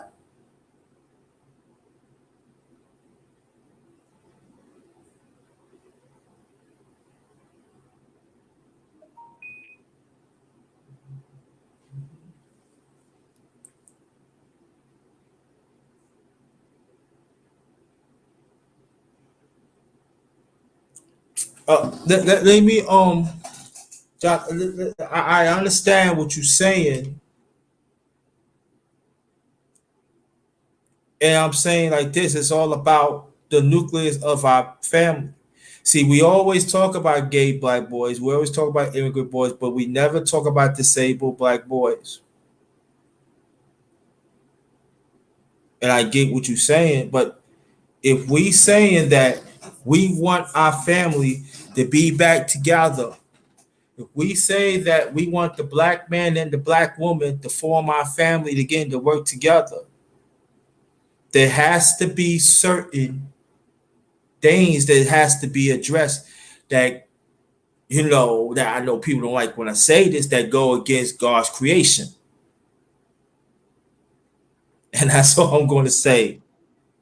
All right, I'm back. So got the beautiful Toya back. Yeah. Toya's cracking up, whatever you guys were saying.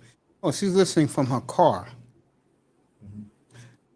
Love you, sweetheart. Have a safe trip home. Let me put my face back up there. We're going to have an hour and about 20 minutes left for this session. Then I'll be back at 7:45 for the game tonight. Oh, yeah. Game starts at 9 o'clock. And we'll take that to the wee hours of the morning. I don't care. Do you think he'll win? I'm going with Phoenix tonight. Me too. I'm going with Mason Phoenix tonight. Mason got my fly ass haircut. Yeah. Oh, thank you. Yo, yo, bro, that's Dr. Mace right there. That's Dr. Mace. Mason got the haircut on the nigga. Yeah, Dr. Mace, bro. Yo, Dr. Mace, what's the recipe for tonight? You know, what topic? You No, we're doing the game tonight, man. We haven't done a game in 3 days. Yeah, it's true. Right. They doing every 3 days now, which to me messes up the monotony. I'm so used to having a game every night. Yeah. Yeah, I like Phoenix tonight. Me too, yeah. I've been on Phoenix all year, so. Yeah, they looking good. I remember the pushback I was getting. Hey, since I got you, let's change the mood in here. You know me, I like both Carolina teams. I'm not a Carolina fan, but I like where both franchises is going. So I'm gonna do the Hornets first. Let me ask you this. Do you think your general manager go get that missing piece? With the Hornets? Yes. That's questionable what the missing piece is. Is the missing piece Lonzo or the missing piece No, it's Zion? not Lonzo. Trust me, it's not Lonzo. because at that point, like, I don't think Lonzo and Melo need to be on the same team. Well, I see what the father wants them to be, but I think this is right. They're going to get Zion Williams, and you put Zion Williams and LaMelo together, that's gonna be real amazing. I think that might be the missing piece. One of my favorite people's in the audience, and whenever I see this man who really plugs me a lot, I give him his love. If you haven't seen Jerome Whiteside's videos, go check him out. He is on fire right now. The great Jerome Whiteside is in the building. Yeah. Yo, tell him to drop his link, because Jerome be wilding, bro. That nigga be wild. What he did to that Crimson chick, I was like, damn, bro. Woo! Did he destroy? I think her name is the Crimson Cure. Oh my God. Woo! What's Jerome's channel, bro? Jerome, put your link in here, bro. Put your. He said hello to you, Darkness. Put your link in the chat room so guys can subscribe. I subscribe to him all the time, and when I catch his video or I catch him live, I definitely go up in the room. So Jerome's in the building. Let me read what my good buddy said. Yeah, I'll get to him in a minute. Yeah, he just dropped his link, so you can go subscribe. Oh, yeah? Oh, okay. I appreciate you. I appreciate you. You know that. Any guy who goes on other platforms and says Mace is about to blow up, I love you. And Jerome, you know how we feel about each other. Again, O'Shea Du Jackson said it last week in his video. If you show the love to your people will show the love back. And he's right. Yeah, O'Shea the man, bro. I rock with O'Shea. I like O'Shea shit. I love O'Shea too. Hey, Manzano's back. Jerome, no problem, bro. I'm about to sub to him right now. Yeah, I've been subscribed. I thought I was subscribed. I saw subscribe. Let me let people know about this. When you subscribe to the person, keep on checking because YouTube is taking away stuff. I'm hit the notification bell on them. Matter of fact, man, someone drop down and check out. I don't even get the notifications no more for nobody. No, yeah. You don't. Don't. I gotta go into the gallery to see that people was live already, and I missed to have to watch it. Or like, you know who I catch live, and when he does go live, it's the man right here, the Grinder. Yeah. Grinder is always live in my room when I check who's on the air. Wow. Him and what's my man? DS1. Yeah, DS1 on my shit too. Yeah, he on mine too. And Rollo. Rollo's another one. I was telling Grinder, I was telling Mace this, Grinder. I'll be right back, brother. I'm gonna check out some of this brother. Yeah, go ahead, Irv. I got you. Go ahead, Manzano.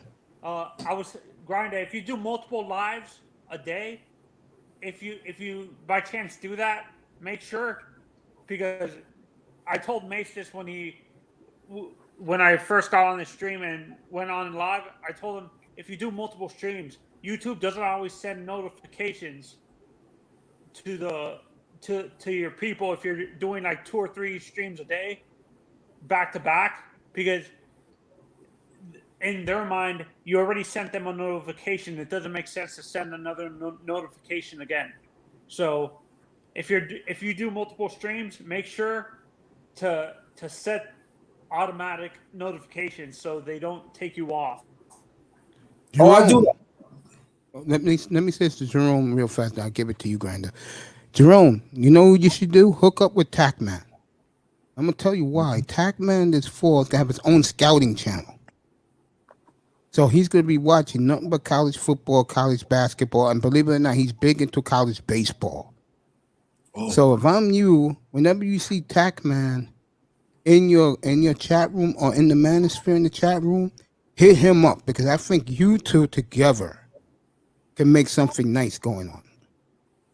I'm serious. Hey, about Grinder, that. are you doing a live stream of the UFC card, the UFC live UFC thing on Fox FS1 this weekend? I don't know yet. Because I know I'll probably do a preview. I'll probably talk about it. Oh, you think I'm gonna do a live? Yeah, most likely I'll probably do. Yeah, most likely I'm gonna do it. Yeah, Sunday. Okay. Yeah. White do side, a live trust reaction me. to the actual main card and stuff like that. He's talking to you. I can't hear him. Say it again, Tony. I was saying, because you say you usually do a preview, do you actually do a live reaction to the main card too?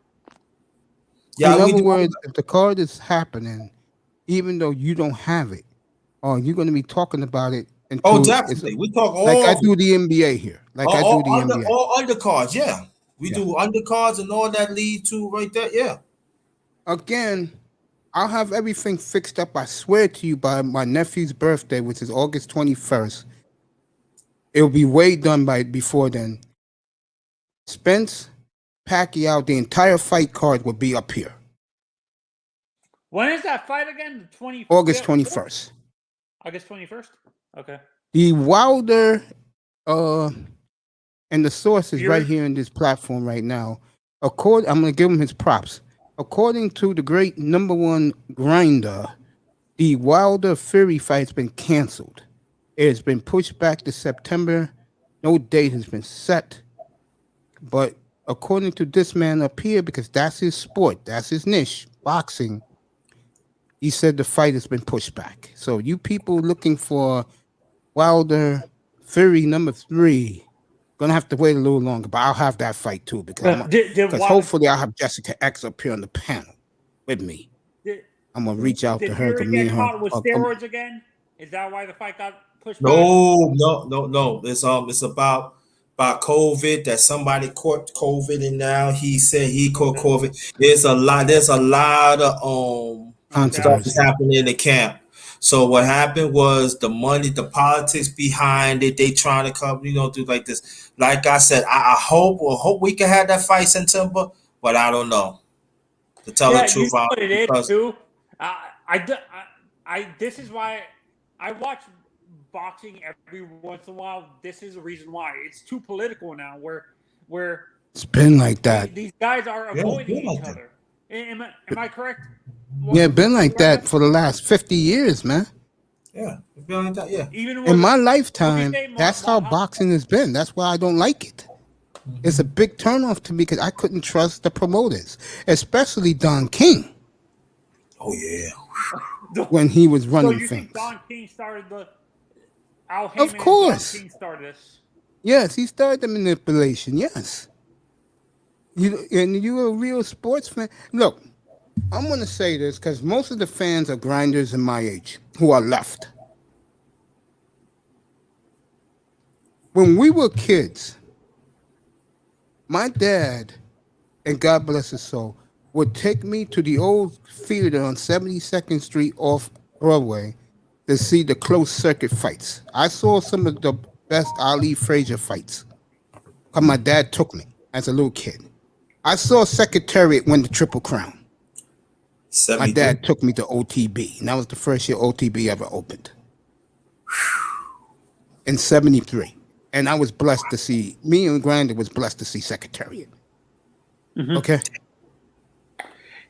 Boxing was king in this country, bro, for a long time. But I'm going to tell you when it changed, in my opinion.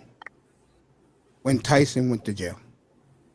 When Tyson lost to Buster Douglas, and then whatever happened with Desiree Washington, I cannot say. I wasn't in the room.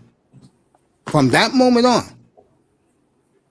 boxing went down. Now, I'm going to say this. I got into some beef with this. Shout out to Syfe Blood. Shout out to Sir Tice, because those guys tried to kill me on this. The fights, once Tyson left, or before Tyson left, the other fights that did not have Mike Tyson involved were classics. I told the story all the time when I was in Hoboken, New Jersey. 10 degrees. I was the only one outside the sports bar. But I got a crystal clear view of the entire fight. And this is what started to really turn me off with boxing.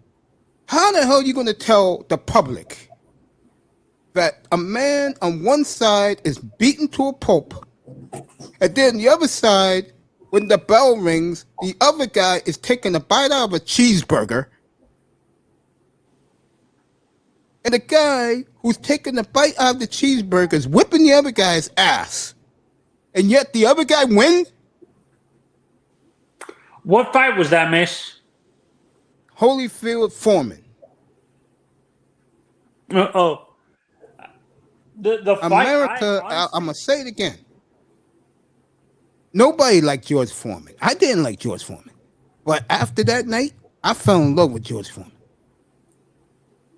Because he was robbed. And the American public felt the same way.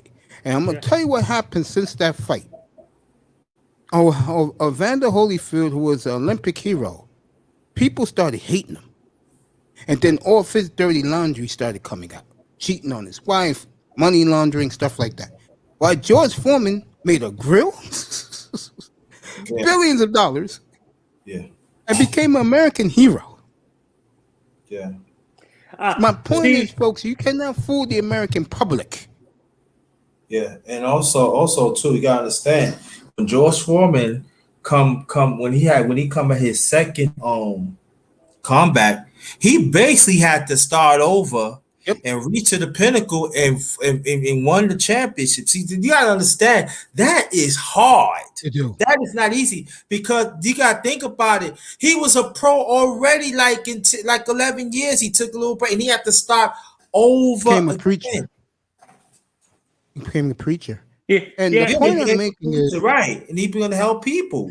And the point I'm making is, and this is why guys like me don't like boxing. Yeah.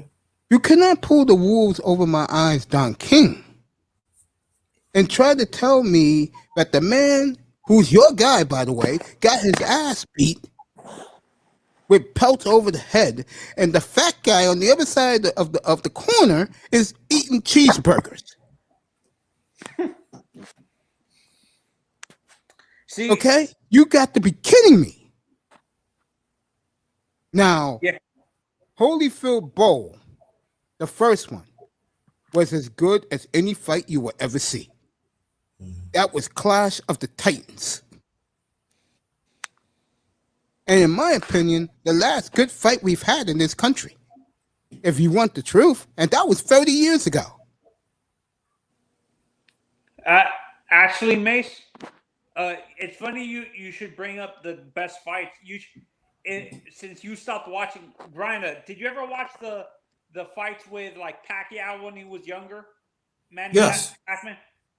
Yes. I got a counter for Manzano after he says what he's gonna say. And he's not gonna like it. Honestly, he had the best rivalries in the late 90s because that's when he started. He was in the lightweight divisions going against Eric Morales. I'm about to blow him out of the water right now. Tony, I got news for you. I'm gonna let you have it. Tony, I got news for you, bro. America doesn't care unless you're a heavyweight. No one cares. If you're not a heavyweight fighter in this country who America can rally behind, people like me don't care. You're never an Oscar fan either, Mace? No. And let me say this. I'll let Grinder take it from here. Okay. Now, if you're talking the 80s with Hagler, God bless his soul, the Hitman, Hearns and Leonard. What's his face? Duran and Leonard. Okay, fine. Those were great fighters. But my man in Philadelphia, what's my brother? Hopkins. The B-Hop, yep. Don't give me my man from Mexico. Okay? Because a lot of Julio Chavez fights were very controversial. Yeah. Yeah. But he was a hell of a fighter. Yeah, Chavez was a hell of a fighter. Yeah. He was. I will give Chavez that any day of the week. He was a hell of a boxer. His son was overrated, but he was a hell of a boxer. Yeah, you just said it. You just said it, Tony. Thank you. You just said it. And the reason why he looked a little overrated, because those fights were very controversial. Yeah. With the judges. Right. And was it his fight? Who was the fight where they had the stupid female judge a few years back? It was, I know the one. Oh, you talking about was Chavez fight? When he fought Milton I don't know who was fighting, but they had this woman judge who just gave the fight to the other guy, didn't know what the hell she was doing. I know the fight you're talking about. It was with Floyd Mayweather Jr. It was a Mayweather Jr. fight. This is why you can't take the sport seriously. Yeah. And I got nothing against Floyd. I really don't. I always support a brother that's self-made billionaire. I'm not Kerry Champion. And most black women who hate on rich black men. That said, let's be real, folks. Unless you like the technical, or as boxing fans call it, the sweet science of the sport, Mayweather's fucking boring. I would that's what I've been saying. I prefer guys like Duran and Oscar over this guy, Floyd Mayweather Jr. because he was so boring. Now the Golden Boy, Golden Boy. He's let's say that we're gonna talk. Now you talking about outside boxing. We could. I'm just saying like I put it like Golden Boy. I put it like this: Golden Boy. You know he don't like men's pants. Let's say that. I'm gonna leave that alone. But where I was going with De La Hoya is where I was going with him is you got to question the fighters he fought. That's true. That's true too. You know, I'm just looking at as the professional boxer. He fought he fought a lot of Mexican fighters and stuff like that. He fought Trinidad. Were you a big Trinidad? I remember that. Yeah, Trinidad's big in this town. Hector Camacho. Yeah, Camacho's from the next neighborhood from mine. Yeah, that's right. Did you tell me that Camacho had a restaurant in the on Kingsbridge Road? Yeah, he had a nice Coochie Fritos there. The food was good. I ate there many times. His aunt was there. His mother was there. Nice people. Yeah, and also get back to Pacquiao. You got to understand this, brother Tony, is this that Pacquiao always have a shady history about taking PED. It's like every time they ask him to take the test, he finds his way out. I want to give a shout out to all the Philippine workers at my old clinic. Yeah, I mean, They shout were out all to Pacquiao worshipers. yeah, shout out to the Philippines. Yeah, I'm being honest. Shout out to I'm talking about he's not the only one, but I'm just talking about him as a fighter. Yeah, they love their Manny When he Pacquiao, get the bro. test, every time when the test come up, he find a way to just guy the test. Oh, so Grinder, were you siding with that whole Floyd Pacquiao fight when they were saying like, did you side with Floyd in that situation? He did, Pacquiao did back out. That's why it took him years to really fought the fight. That fight was ruined. Now you could say a decade ago when it should have happened. It is. That fight should have happened 2010, 2011, not 2015, 2016. Who would have won that fight in your guys' opinions? Would it still have been Floyd, or do you think Manny would have knocked Floyd out? I'm going to go Manny Pacquiao. And the reason why I'm going to go with Manny Pacquiao in his prime is because Manny was a fighter. The other guy is a boring dancer. Mm-hmm.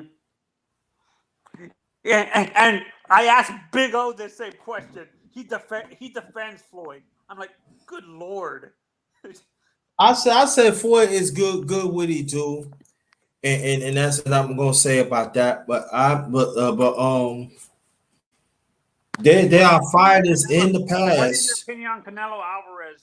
I don't know those two. I've heard a lot about Canelo. I don't know these. Canelo. Grinder can answer that. I don't want to talk about him. Oh, okay. Next. When is those two fighting, by the way? Who? Canelo and Alvarez. No, Canelo is the same person. Same person. Is the same person. Oh, okay. When is he fighting next? He's supposed to fight Kalen Plant. They're supposed to be November in the winter time, but they do not know yet because Kalen Plant he's a champion too, so he wants the top dollar. So that's still in talking. So all I can say is we just gotta wait and see. Yeah, I'll have that fight up here too. Mace, I'll bring another thing why your old school fans like you and Grinda don't like boxing anymore. This A side, B side crap. Do you agree? What crap? The You A talking side, about B the side thing. you talking about the A side, B side. You heard it when Earl Spence and Terrence Crawford, right? Yeah. Yeah. It's just it's talked and everything, but see, this is the thing that I don't like. I could talk about it with Spence and Crawford, but it's going to be people going to be in their feelings. So, I know one guy's going to be in his feelings because one night, NBA fan, and congrats to him because I'm doing this day show for him today. I want to congratulate you, young man. I know you listen. You say, Mace, can you do this for me in the afternoon? Congratulations to him. I believe he's in the Army. He's in the armed forces, and he became a very young registered head nurse for the military in his base. congratulations! So congratulations to him. He's a good kid. He hates his grandpa. I tell him I'm his grandpa. He hates his grandpa. He hates me to death, bro. Because I be killing LeBron. He's a big LeBron James fan. Well, he's a great kid, and I love you, kid. And congratulations on your career status. Hey, Grinder, if you're a big boxing aficionado, Grinder is. Yeah, if you're a big boxing aficionado, I recommend you follow two guys on YouTube who do boxing specifically. What's the name? Before the Belt Boxing and Bullshitting on the Beltway. BS. I gotta check them out. JB, if you're in the building, they got LaMelo Ball. Oh, if they got Bradley Beal and Bridges, yeah.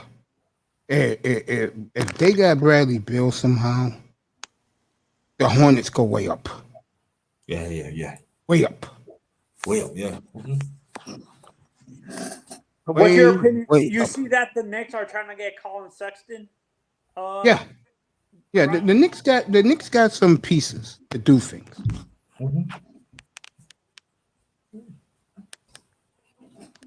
What is your being so back to what we were talking about with baseball grinder? Yes. Who, in your opinion, who is the team that nobody's talking about? Like in the You NL talking about and American? You AL? talking about American League or National League? Both. That nobody's talking about that they should be paying attention to by the end of this season. That I think because of the division they're in, or I'm gonna take the Mets. I'm gonna take the Mets out because that's my team.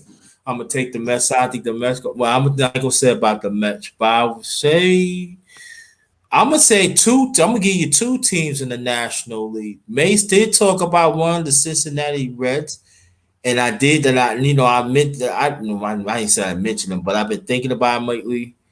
And another team that's national, right? Nationally, the Cincinnati Reds. And another team you need to watch out for is the San Francisco Giants. I'm not talking about the division leaders. I'm talking about teams like that are in the divisions that they're. I'm not talking about the two teams that you expect to make the playoffs. That's what I'm talking. That's what I'm giving you. I'm giving you the two teams. I'm giving you two teams that nobody don't talk about. I gave you two teams in the National League. Okay. That's nobody don't talk about. Let me clarify. I'm not talking about division winners that nobody's talking about. I'm talking division leaders. I'm talking about teams that are either below them, like teams that no one's like. I'm talking about like the Nationals. They're playing well, but nobody's really talking about them because of how good the Mets are playing this year. Okay. All right. So and maybe the Padres. The Padres. Okay. So yeah. All right. I give you San Diego. So they will play part of the list I'm talking about. Mm-hmm. And I would say dark horse. I'm gonna say Florida Marlins. I'm gonna say Florida Marlins. The dark horse. We're like 20 games under 500. I just messing with you about that. I'm messing with you. I would say would you add the Cardinals because of their track record? Yeah, I would say I could say St. Louis because they always been a second half team. Yeah, throughout the years. That's the thing I've noticed with St. Louis. They've never been a good first half team for some odd reason. Always been a second half team throughout the years. Yes, I agree on that. Why do you think they struggle in the first half? I don't know. I guess I think the Mets are. I'm being honest. I don't want to be negative with you and your Mets. I think they're going to come down to earth, to be honest. Well, my question is, who's going to catch them in that division? The Nationals, maybe, because the track record in the playoffs and stuff like that. The team that should catch them lost their best player, so the Braves are out of it. You don't trust the Nationals? They don't have enough. They have the pitching, but the hitting is too inconsistent. Oh, okay. And also makes understand this: if the Mets get that pitcher right from the Cubs, and then the third baseman, right, and then if the Mets get that play from the from the Pirates. The closer. No, the second baseman, Adam Frazier. Okay. And Chris Bryant. The Mets are in pursuit of both of them. I'm telling you, if they get both of them, that division's a lock for a while. It's done. The Mets got that division for a while. I think the Cubs are going to trade. I think the Mets get both of those players. If they get Bryant alone, right, that division's theirs for a while. Mm-hmm. Okay, I'm going to say this, but with the Chris Bryant thing, I think the Cubs. I don't think the Mets have enough. Their farm system is not that deep. That's the problem. Do they have enough? Manzano, the Cubs just want to get rid of the salary. Yeah. The new Mets owner thinks he's God with money, and like he let the world know and that's why the media is loving the Mets right now here in New York, he will spend $1 more on any player Hal Steinbrenner wants. Yep. He hates the Yankees. He hates Hal Steinbrenner. Oh, Jesus. And believe it or not, here in New York, they take this very seriously, the fan bases. The Met fan base would love nothing more, and they got their wish that they have an owner that not only hate the Yankees like they do, he can outbid Hal Steinbrenner. Right. Mm-hmm. And then the Steinbrenners cannot do nothing about it. He's the only one left. Hank died. Dad died over a decade ago. Mm-hmm. God bless both Wait, of their souls. wow, it's been a decade since George passed Yeah, away. George died in 2009. I'll tell you why. When I bought my Yankee jersey, I should pull it out, let you guys see it. I got the George Steinbrenner patch on both jerseys, on the Tim Raines jersey and the Furman Munson. Yeah, and to be honest, I don't think the Mets have good offense. I think they need. Oh, yes, they do. The Mets offense is on fire. Their pitching is their bullpen is their weakness. You agree with Yes, me? it is. Yes, Yeah, So it's a disaster. they need to trade for the closer from the Padres, not the second baseman. But they're not going to. I mean, from the Pirates don't have a good closer. They suck. No, They got good hitters though. Yeah. No, I mean, I they saw have the a center good- fielder they have last night. That kid got 61 RBIs. Yeah. I said, who the hell is this kid? Mace. They have a good relief pitcher. I forgot the kid's name. He's a Dominican kid, a young. Oh, the Dominican- lefty? That's who you're talking about? Yeah. Because he's left-handed. I know who you're talking about. You know, Manzano, it's been a while since I've seen the Pittsburgh Pirates. Or get James. That's how bad they've been. Mm-hmm. Last time I saw them, they treated they treated their best player, Andrew McCutcheon, like he was shit on the ground. And that's when I said, oh, no, I'm not fucking with Pittsburgh, bro. They're showing their racist colors again. Yeah. Mm-hmm. And I'm gonna ask this question. play too. Mace, I asked Griner this question. I want your answer. Who are from the American and National League? Who are teams that are in the division they are in right now, but they have a good record that nobody's talking about? Can't do nobody in the East because the Yankees have been horrible, and Howard already said they'll be. Let me put it this way about the New York Yankees, and I'm not kidding. The Red Sox are 7-0 against them this year. If the Red Sox win 3 out of 4, there will be a fire sale at Yankee Stadium next week. They're gonna trade Stanton and Judge won't go, but the others, it can be any of them. Judge will stay. He's their baby. He's their crown jewel. But the rest of them, including Stanton, including Garrett Cole, will be available. Yeah. Garrett Cole had an ace performance though a few days ago. The team is only 2 games over 500. And they're in 4th place. Mace, they're done. For Yankees fans, you think hell is freezing over because the Mets are doing so good? Yes, that's a big part of it. Plus, Yankee fans are not happy right now that the young pitchers have not come up yet. See, one thing about the Yankee fan, there's 2 Yankee fans. The ones that's spoiled and pampered and think they should buy every player available. And then there's the Yankee fan who you can talk to and talk a good day of baseball with that loves their prospects. Because the Yankees are very sensitive. Old school fans. That's the old Yeah, school they're fans. very sensitive about their own homegrown. That's what made their year in 2017 special. They thought they were going to be bad. Mm-hmm. They cut the prices, Manzano, everywhere in the stadium, half price. People were bringing their families to Yankee Stadium. You don't see that. And what happened? God rewarded them with their kids all came through. Sanchez, Judge, they all came through for them. Yeah. And the Yankee fan was in delirium. When it comes to the New York fans, the Mets fans are the corporate fans. The Yankee fans are the hardcore baseball Everyday fans. fan. No. Wall Street gets the best seats if they want to come to the games. For Yankees, You'll see that this weekend when Boston comes in tomorrow. That they're playing another 4-game series at the stadium. You'll see the Wall Street crowd there. But I'm gonna give you a team of that when they play them, they're not coming.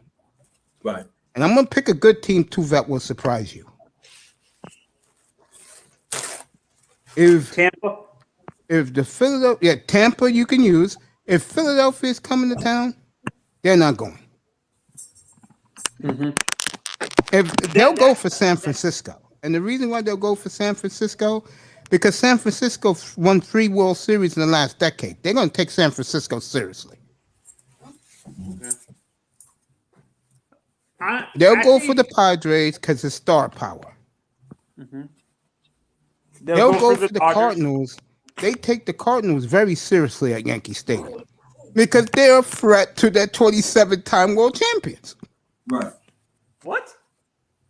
In Yankee fans' mind, they are.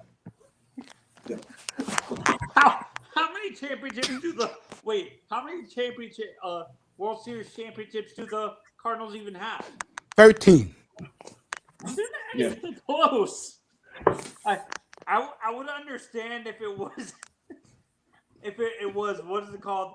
If you're worried about a team like Montreal catching up to you guys because they're closer, but can you imagine how you Mace? Can you Grinder and Mace? How would Yankees fan react if they find out Montreal passes them for the most? Oh my God!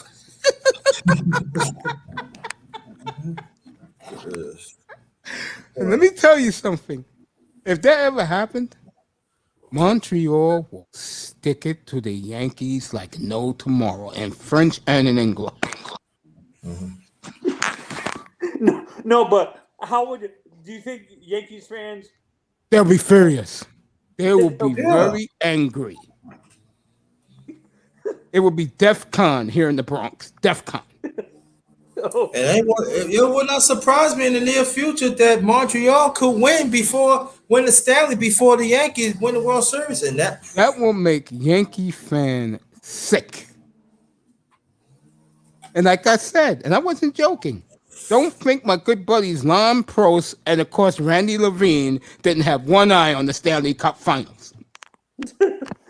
and no, Mace. The funny thing is, we're talking about this like it's not going to happen. Most of these Yankees fans are Rangers fans, aren't they? Yeah, The you could majority say of that. Yankees fans, Rangers. Yeah, you could say it because if you're a Met fan, you're more an Islander fan because all of them are in Long Island.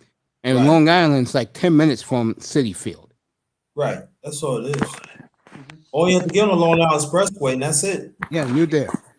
You there quick. Yeah. You in Hempstead, that's where the Islanders used to play. Now they're moving to Belmont. And that's so convenient because you can take the Long Island Railroad straight there, and that's it. Yeah. So there's not really a regular subway stop that goes into where Belmont Park is. No, because that's suburbia, man. Suburbia. Yeah. That's suburbia. Okay. Long Island is suburbia, bro. It's a whole different life. The people are different. Yep. Everything is different out there. Yep. Mm-hmm. Just like if you lived in my old neighborhood where I used to live in Riverdale, totally different from the rest of the Bronx. It's like another city, Yeah. It's beautiful. I have a friend because of the military. He's in New York right now, Mace. He lives in Red Hook in Brooklyn. That's in Brooklyn. That's not a good area. But my buddy right here, Grinder, could tell you about Red Hook, Brooklyn. No. You want to know about Red Hook? Do you really want to know about Red Hook, Tony? No. Yeah. You sure? You sure? No. Now, have you eaten yet? That bad, Tony. Have you eaten yet, Tony? Yes, I've eaten. Yes. It's been about 45 minutes ago, 2 or 3 hours ago. 2 hours, maybe 20 minutes ago. No. You don't hear know about that area, bro. No, you don't. No. But he's actually moving out of there. He's actually moving out of there, and he's getting moved. He better. Yeah, he's moving to where they filmed the police show. I forgot where the it's a nice neighborhood in Brooklyn. I forgot. Not What sure, nice neighborhood? not Glen Oak. He's moving to Glenhaven or something like that. I can't remember the name of the neighborhood. It's in Brooklyn or the Bronx. I can't. It's a really nice, well-known neighborhood. He's moving there. He's moving to some place called Mont Haven. Huh? Mont Haven? Yeah, Mountain Haven or something. Yeah. That's the Let me Bronx. tell you right now, bro. Do you know what's in Mont Haven? He don't. He don't. He don't. Well, let me say this. I'm going to be fair. Way on the other side of Bruckner Boulevard, they gentrified it. They put white folks there. But if you're talking about pure Mont Haven, first of all, you ever seen a movie called Fort Apache, the Bronx? 79. How, Manzano? Yes. That's where the police station is. What is Mont Haven? It's the beginning of the Bronx. That's where the Bronx starts with Sin City, the sex club there, soon to get off the expressway. Mm-hmm. It's a bunch of factories and projects and regular buildings, but that's basically all Puerto Rican owned. Mm-hmm. And the Puerto Ricans there, they are not going to let white man take over. Mm-hmm. Even though, let me say this to people there, if you do go there, the one thing you're going to like, so many nice restaurants, the Bronx Brewery, when things get back to normal here, which it has, I'm going to go over there and talk to my man and see if he wants to be part sponsorship of this platform. The bagel places there, Bronx Bagels, they really rebuilt that neighborhood. That's the point I'm trying to get to. Mm-hmm. Well, but I wouldn't want to live down there. Well, you know what? I'm gonna be nice on Tony. I'm gonna tell you about Red Hook. Now, we're gonna talk about the demographics first. When you get off at Red Hook, when you get off on the F train or G train, that's Smith and Ninth. It's one way in. Just listen. My friend is moving to Bay Ridge. No. Oh, it's Bay Ridge? Okay, that's Lily. That's let's just say Bay Ridge. Have you ever seen the movie Saturday Night Fever? Space Odyssey 2001 Disco? That's where it is, Bay Ridge. And Bay Ridge is not for none of us. Right. Bay Ridge is mobs. It's not for none of us. Right. You know, that's mobs. Yeah, you don't want to go to Bay Ridge. No, you don't want to go to Bay Ridge. And I wouldn't go to Bay Ridge. And Bay Ridge, and when you go to certain parts of Bay Ridge, they'll chase you, baby. They chase you, and sometimes the train be 12 and 15 blocks away. One way in, one way out. It's pure Italia with love, baby. Yes, and then the only way you get to Coney, well, you can get to Coney on certain parts of Bay Ridge when it's connected, but that's like but if you really could get close, like we want to get to Coney on like 5-10 minutes, you better get on the belt. But get back to Red Hook. When you get off of Smith and Ninth, that's like by 5 or 6 minutes. There's one way in, one way out. Good luck with that. Good luck with that. Is there water? So they get you, they could dump you in the water. Mm-hmm. Okay. You better know the shortcut. If you don't know what shortcuts of Red Hook, you're doomed. You better know main people. You better have somebody to come pick you up at the train. Okay. A lot of women do that. Yeah. And then when the nighttime is, they get very, very dark. You know how the smell of fish land, fish and sewers and stuff like that is around factories too. They gentrify over there too. It gets very, very dark. You don't want to be around that. Mace, how far are you from Greenpoint? Where is Greenpoint? Greenport is nearby. It's in Brooklyn. It's nearby Queens. Well, I'm nowhere near Brooklyn, Manzano. Brooklyn is way out. I live all the way uptown, and Brooklyn's all the way downtown. It's like I said. Okay, my mistake. How far are you from Fordham? About 20 minutes. I used to be right there at Fordham Road, like 5 minutes. But Fordham Road is gone, the man. nicer part of Brooklyn, the Bronx, Mace? Fordham Road? No, Riverdale. Yes, it's the best part. That's another city, man. You gotta have money to move Riverdale, boy. Yeah. Money. I used to pay $1,700 for 2 bedrooms there, and they was gonna raise it up to $2,000. I had to move from there, and I miss it because for me, they had the best food, bro, in any community I ever lived in. The best food. They had everything. They had 5 supermarkets. Bro, D'Agostino's, Stop and Shop, Food Town. Where's Bedford Park? Where's Bedford Park? Oh, God. That's all the way on the other side. Like where I used to live in Riverdale, going east on the other side is Bedford Park. Where that's where all the races happen. That happens there a lot. D-Train puts you right there. Right there. Yeah. That's where all the craziness happened. Especially the R word where I just said. Right.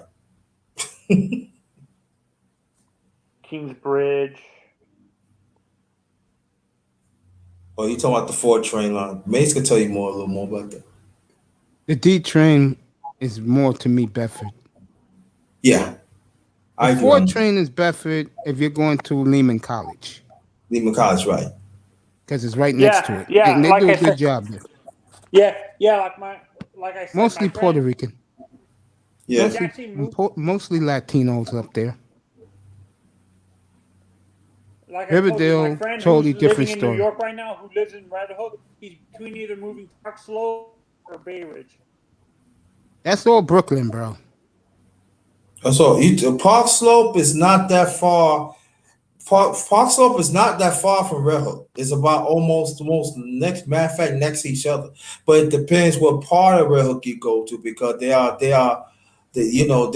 Hook do have some houses around it. Dude, you know who's there now, right? Seriously? Who? Confederate flag is there now. You get my drift. Yep. Yeah, say no more. Yeah. They got a huge barbecue pit there in Red Hook. And you might as well put the sign up for everybody to see. No ends allowed. Right. And you know it's like that too. Sheepshead Bay in Brooklyn too. Mace, I might be going to New York up to New York in the future for my mom's event. What places do you recommend for good pizza in the Bronx? That's the easy one. John and Joe's, Pelham Parkway. Wait, is that the one that's right under the Bronx, the bridge the George Washington Bridge? No.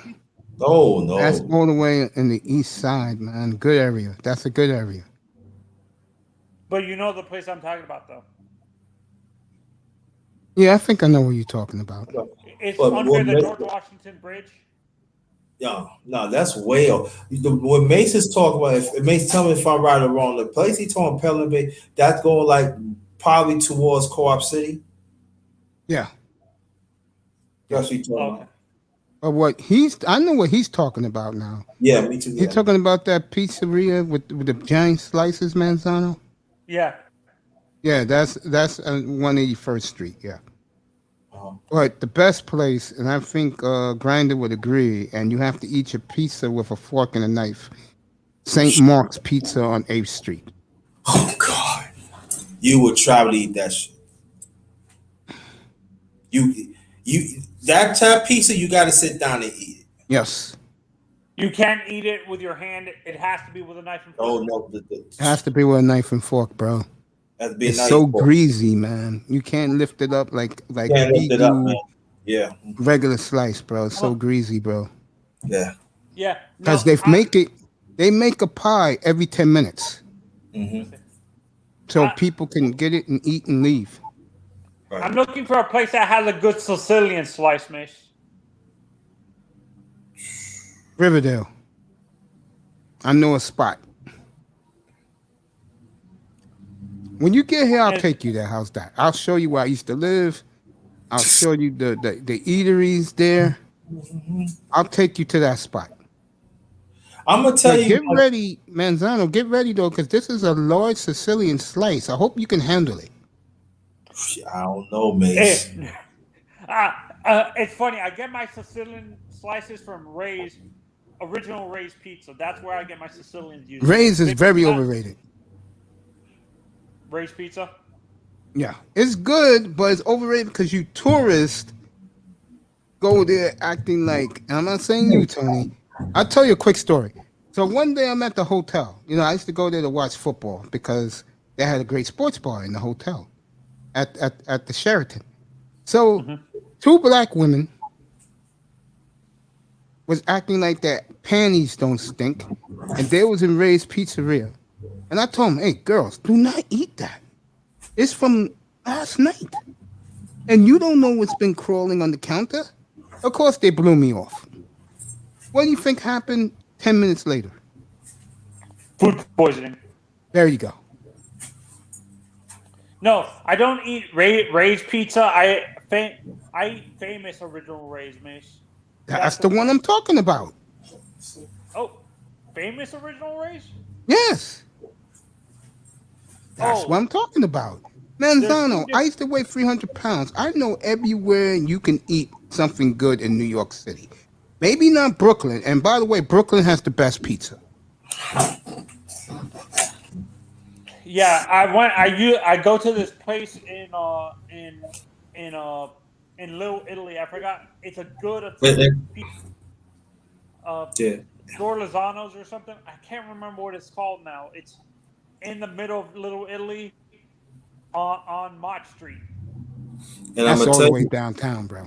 That's downtown. And let me tell you, the best pizza shop is in the white neighborhoods like Bay Ridge, Mill Basin, Sheepshead Bay, Bad Park, Brighton Beach and stuff. Those are best pizza place. And that no in allowed.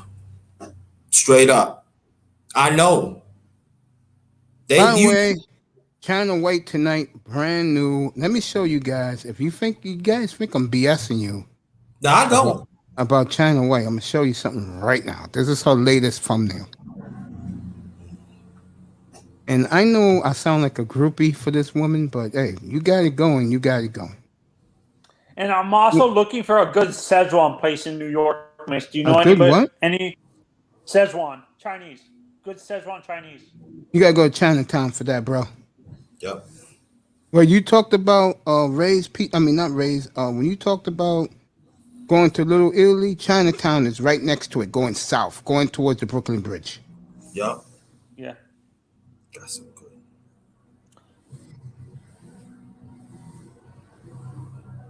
And you go to a place, start with a Y's. It's Yop, something like that. Yeah, there's a place that me and Mace go to that has good Dominican food in the middle of, all over the Bronx, bro. Yeah. It's all over the Bronx on Dominican restaurants. Yeah. But the best ones are in Washington Heights. Yeah. Yeah. Go along on a one train.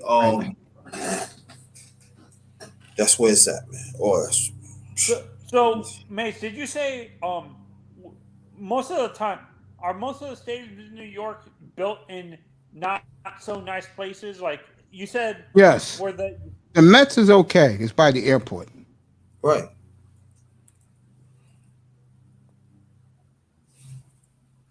Holy crap. You said Yankee Stadium is in a iffy area, right? Yeah, South Bronx. Yeah. Okay. Yeah. I'm not including Madison Square Garden where the Brooklyn Nets play. Atlantic Yards. You gotta talk to Grinder, 'cause he's Brooklyn. I'm not.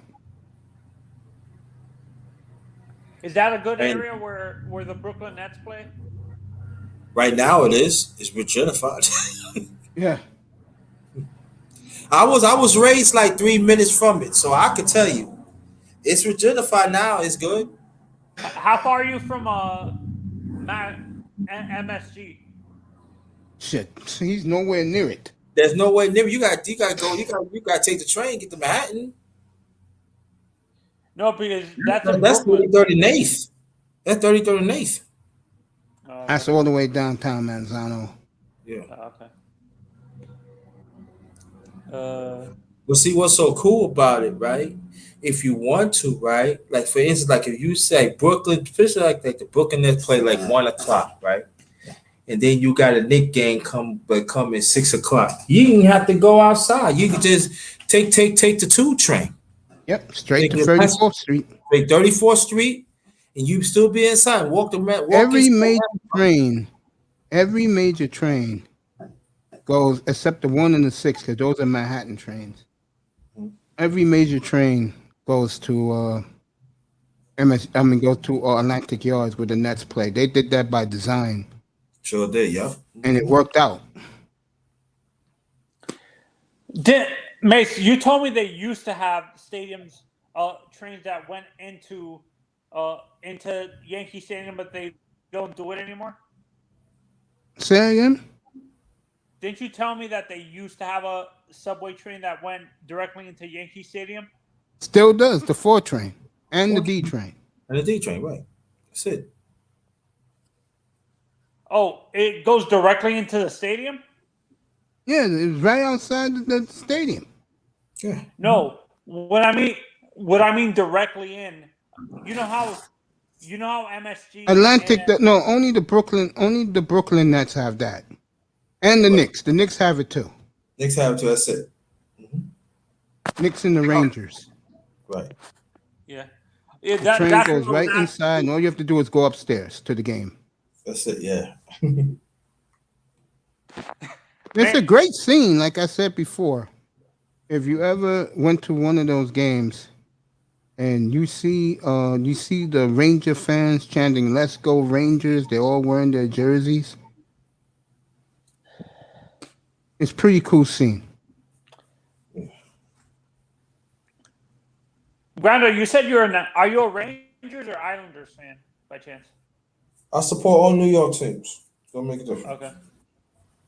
Because you said you're mainly a Mets fan for baseball, so that's why I was wondering if you're.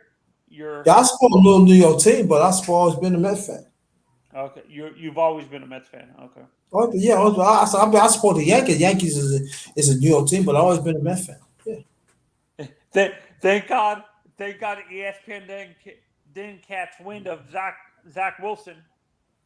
They would be talking about it. Oh man, they would be talking about it right now. Yo, Miss. I don't want to talk about. Please, why you have to bring? I don't want to bring. Thank God I got less than a half an hour to go. Yeah, thank you. I appreciate that because I don't even want to touch that one. I don't want to touch that one. I'm trying to get the latest China White's. Yeah, please do that. The latest China White's thumbnail for her in a 2-piece bikini. My lord, I almost fell out of my chair last night. Sean says there's teams interested in trading for X-Mish. I know Dallas is one of them. Mm-hmm. Is little bro in the building? Yeah, Sean. Little bro, stay right there. Coming right now. Give you a nice proper introduction. I'm gonna say it again. There he is. It's my little bro.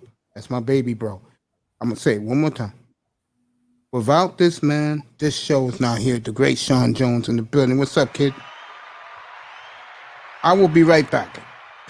You guys can talk. Yeah. What's good, brother Sean? I honestly see if the Dolphins trade like if they can't agree to the bonus money for this Xavier Howard contract, I see them. I don't see them trading within the conference because they don't want to be playing him every year. So I can see them them trading to the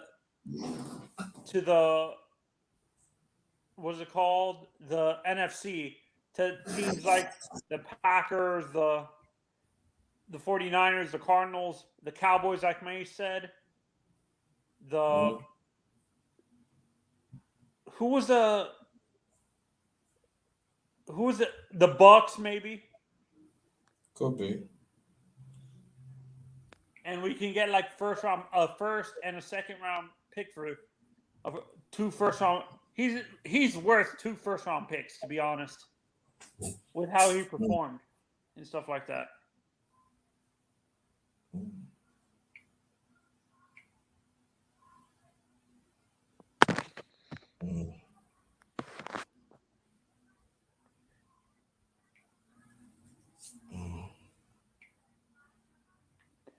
What do you during the trading deadline? What do you expect your Mets to do, and what do you want them to do during the deadline?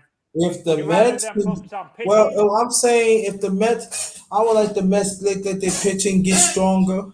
But like I said, if they get them 2 players, yeah, see, that's what I. But let's. But if they get one, the one from Chicago Cubs, yeah, we gonna be all right. Yeah, but the problem is during the playoffs, the defenses get a lot stricter. Like, do you understand what I'm saying? Like, no matter how much offense you have, the defenses are gonna get even better. And but I'm saying, but that's what I'm saying. We gotta wait till we find out. You saying that the Mets ain't gonna really do. We just gotta wait and find out. You never know what in the playoffs, anything can happen. So let's wait and see what the Mets can do. Is your live stream gonna be something specific, Granda? You posted a link on your channel. It says tonight at 8:30. Yeah. I'm doing that tonight. Oh, you just hit that. Is it gonna be a specific subject or just random stuff? It's specific subject. Yeah, it's man's talk. Okay. I thought it was gonna be like we were talking about right now, like boxing and stuff. No.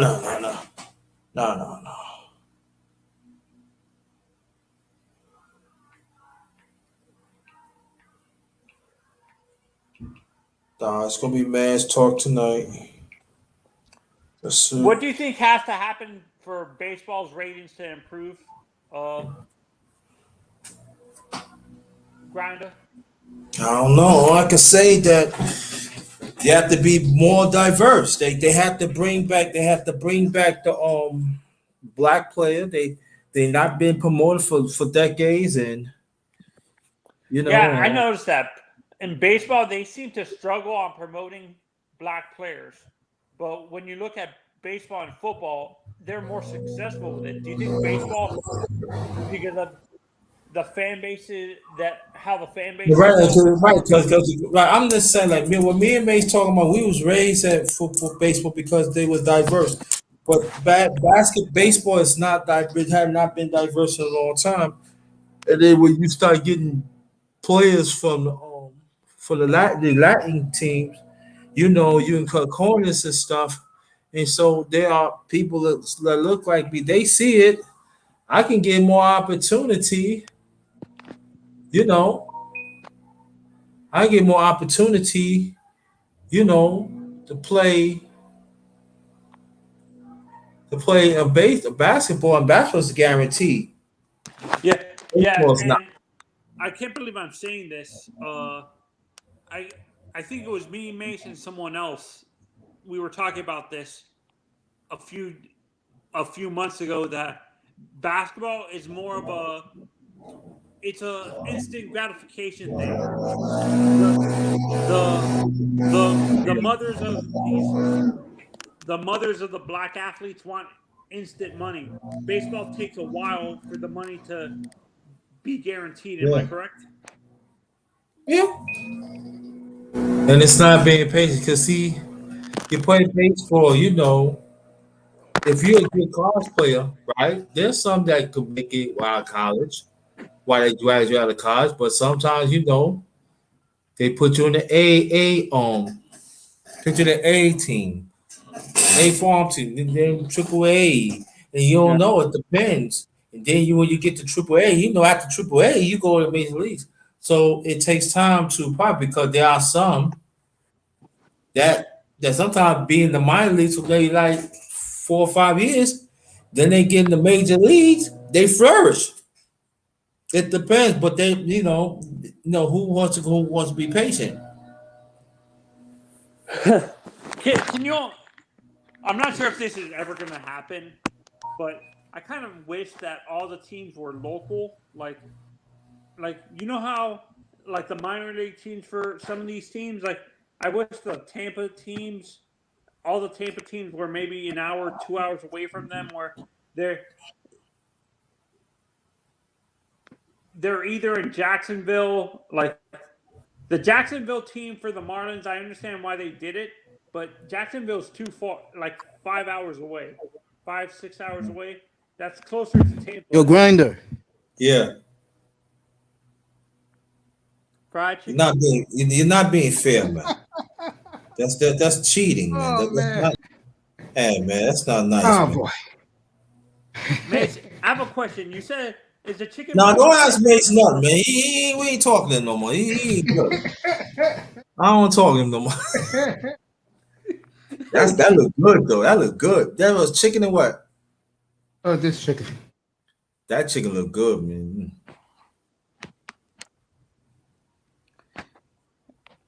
You guys talk about the chicken box all the time. Grinda, is that a restaurant or like a grocery store? No, it's a chicken spot. You go to, you get a chicken box. You get like a 1 piece, 2 piece, 3 piece. So the chicken box is like a local, almost kind of like a local KFC, kind of, in a sense. Am I using the right comparison? KFC or Popeyes? Yeah. But there's some chicken places in New York, they have more varieties. You can get ice cream. You can get that's like the one I have right here. Right. You can get ice cream. You can get some Jell-O. You can get banana pudding, vanilla pudding. If you want a milkshake, you can get a milkshake. Or you can sweet apple pie, sweet potato pie. They practically everything. You can basically buy a dinner for yourself. Yes. Mm-hmm. Basically. Yeah.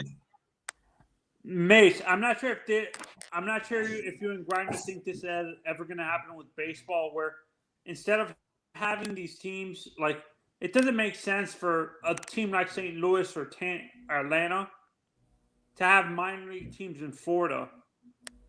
Do you think eventually the minor league teams, these major league teams, are going to try to fund minor league teams in their state and have them closer to them instead of having to travel all the way down there to evaluate their talent and stuff like that? Yeah. What's up, Mike? I didn't even know Mike was in the building.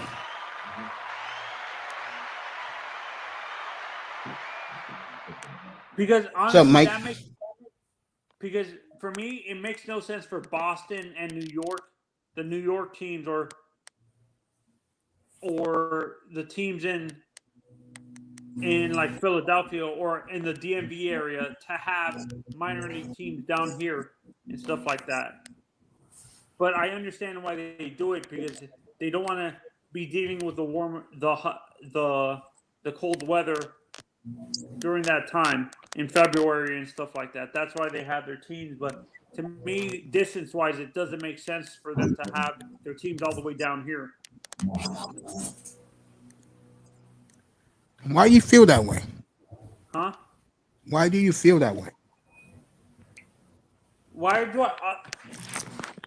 It would save money. It would help these teams better evaluate their talent to have all their minor league teams in the same generalized area. Like having St. Louis and Kansas City in the state of Missouri, all their minor league teams in the cities in Missouri, it would help them better having their talent closer to them to develop them faster. Well, with the Cardinals, Memphis is like 15 minutes away. No, but their other minor league teams are here in Florida, is what I'm saying. I think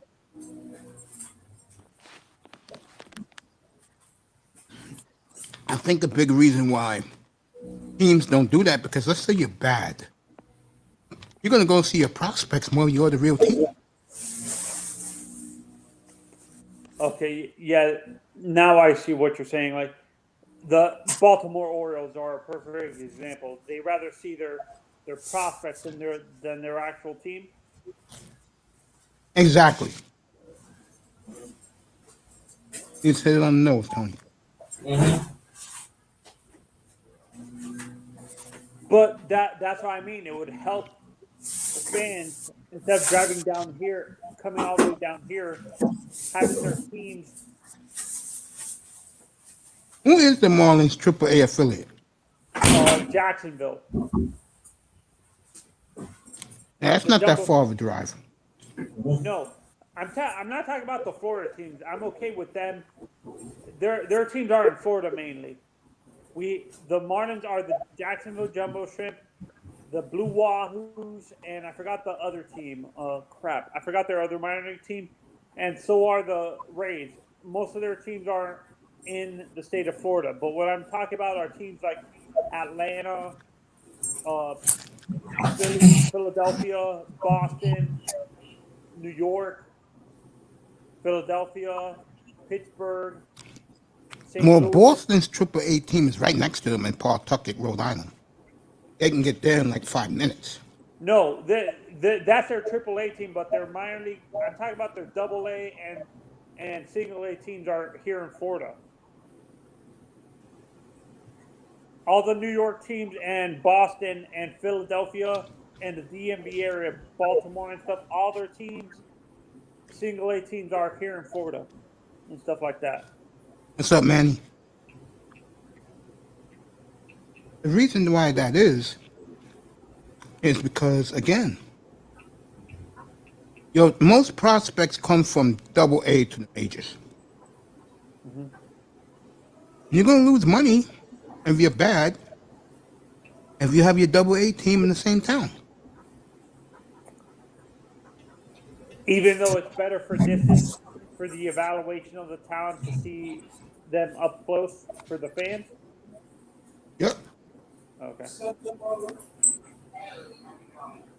So that's why you don't think it's ever going to happen like that, where a team, except for the two Florida teams like the Marlins and the Rays, they have most of their teams here in Florida. They're minor league teams and stuff, but the teams up north, you don't think that's ever going to happen, where they're going to have the New York Yankees are going to have all their teams in New York, the Mets too. Boston is going to have all their teams except for Pawtucket's already there, but all their teams up in the general area close to them where they can actually be driving distance. Manny, every day for me is a good day, bro. Hey, Mace, does that fried chicken you're eating have better, like really good, like flavor and stuff like that? It's all right. Super greasy. It's all right, Manzano, but mine's is better. My homemade chicken is off the chain.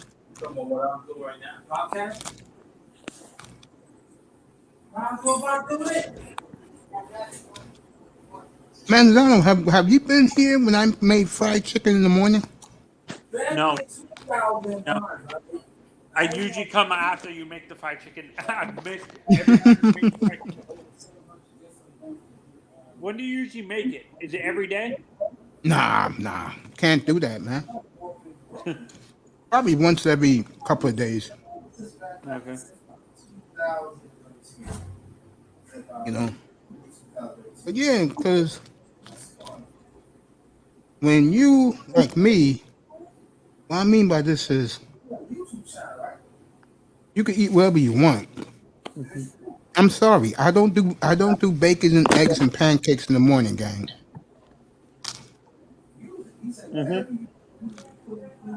Okay. I don't do ribs either. That's too heavy.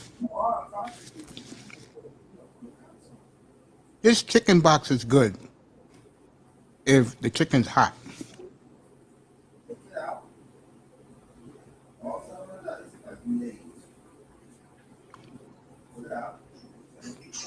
It's good.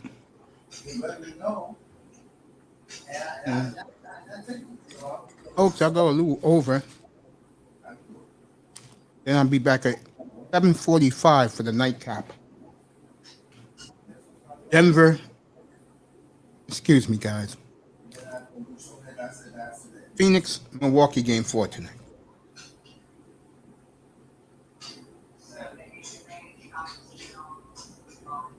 Phoenix wins, they're going to win the series. If Milwaukee wins, we got something brewing for Saturday night up here.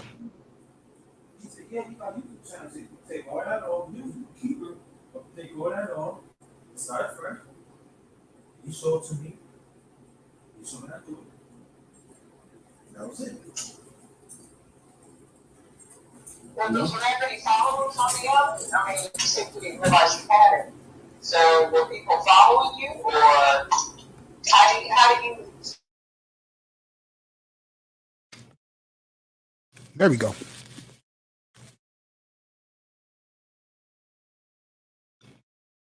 Only I'll tell you what, when you come up to New York, I'll take you to the chicken boxes down the block from my house, okay?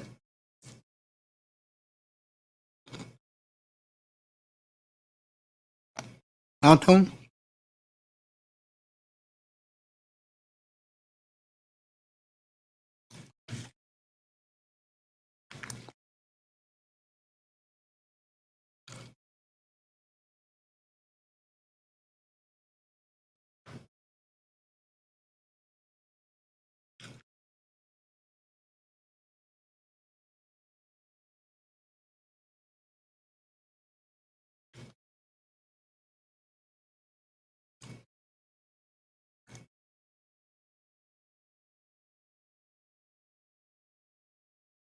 And Lon, you there, bro?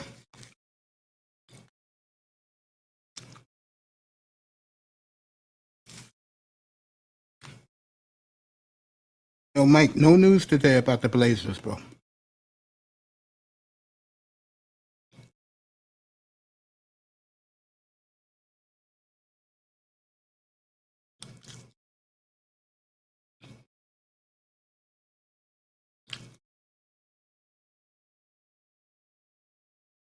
Get ready for the NBA Finals in a couple of hours.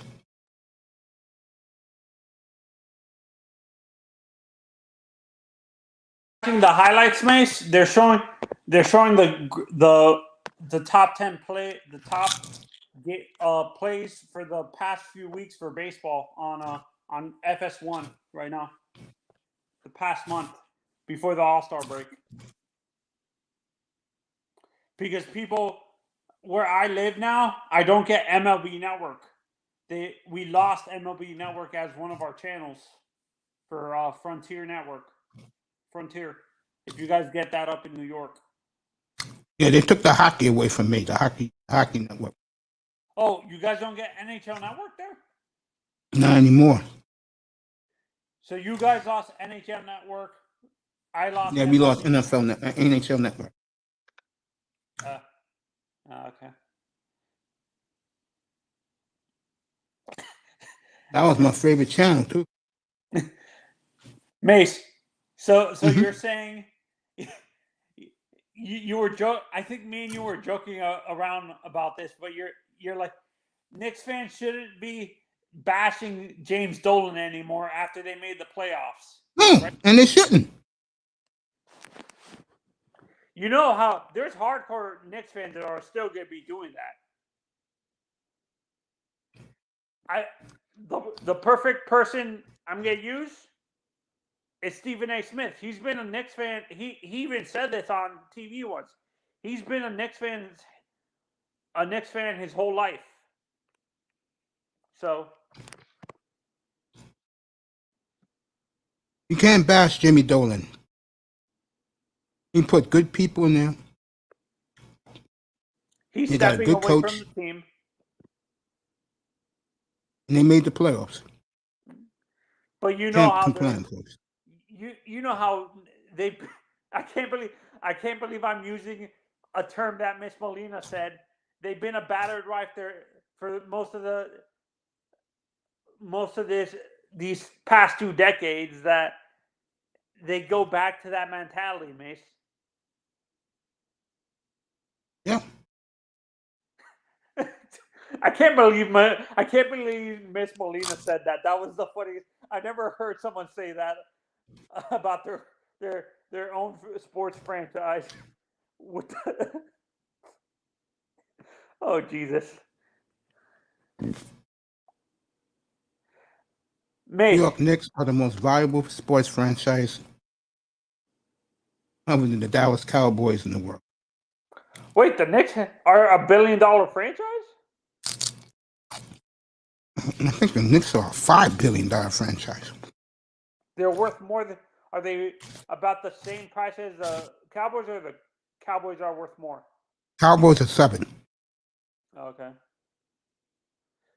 Are the Lakers far behind them? Not too far behind.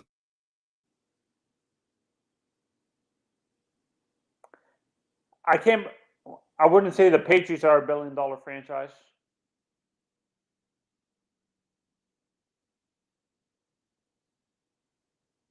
The NFL got a few. The Cowboys. Dolphins. Oh yeah. Dolphins are worth $3 billion. Okay. I'm gonna say the Dolphins, the Cowboys, Patriots. the Patriots, the LA Rams. No, Stan Kroenke's not a billionaire? he is, but the team ain't worth a lot. They got to win. Okay. The Seattle Seahawks. No, The LA Raiders. no, they're the cheapest, bro. Okay. The Giants and the Jets, being that they're in New York. The Giants, not the Jets. Okay. The Pittsburgh Steelers. Nope. The Philadelphia Eagles.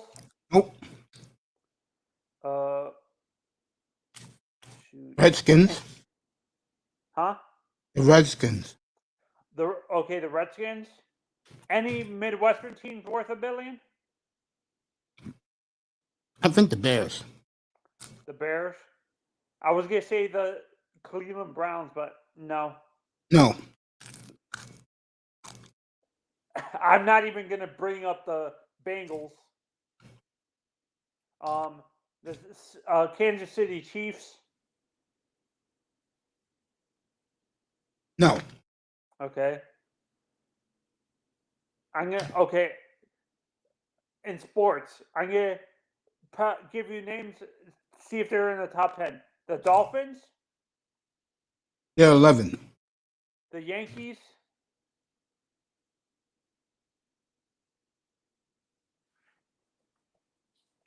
The Dodgers. The Red Sox.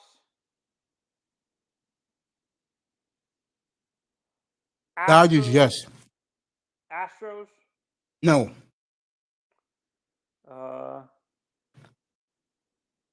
San Francisco Giants.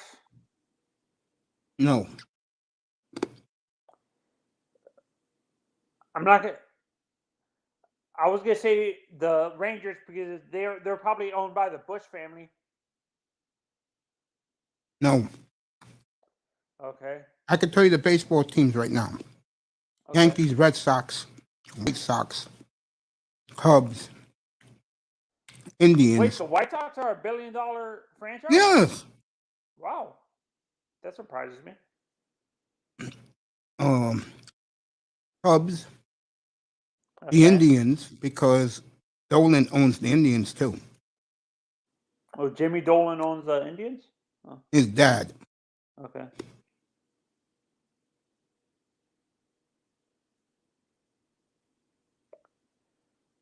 Yeah, he owns the Indians.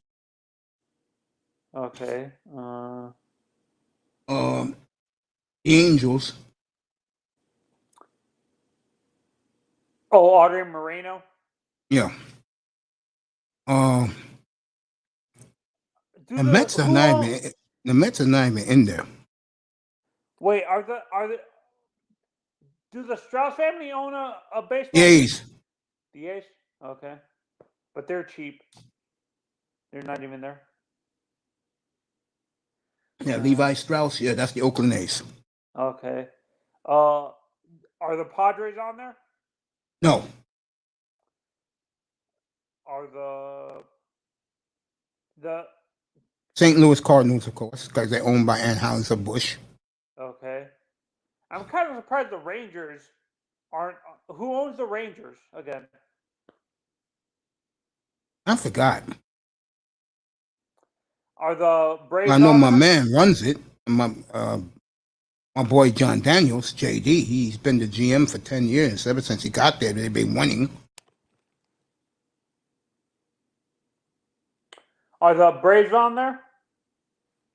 No.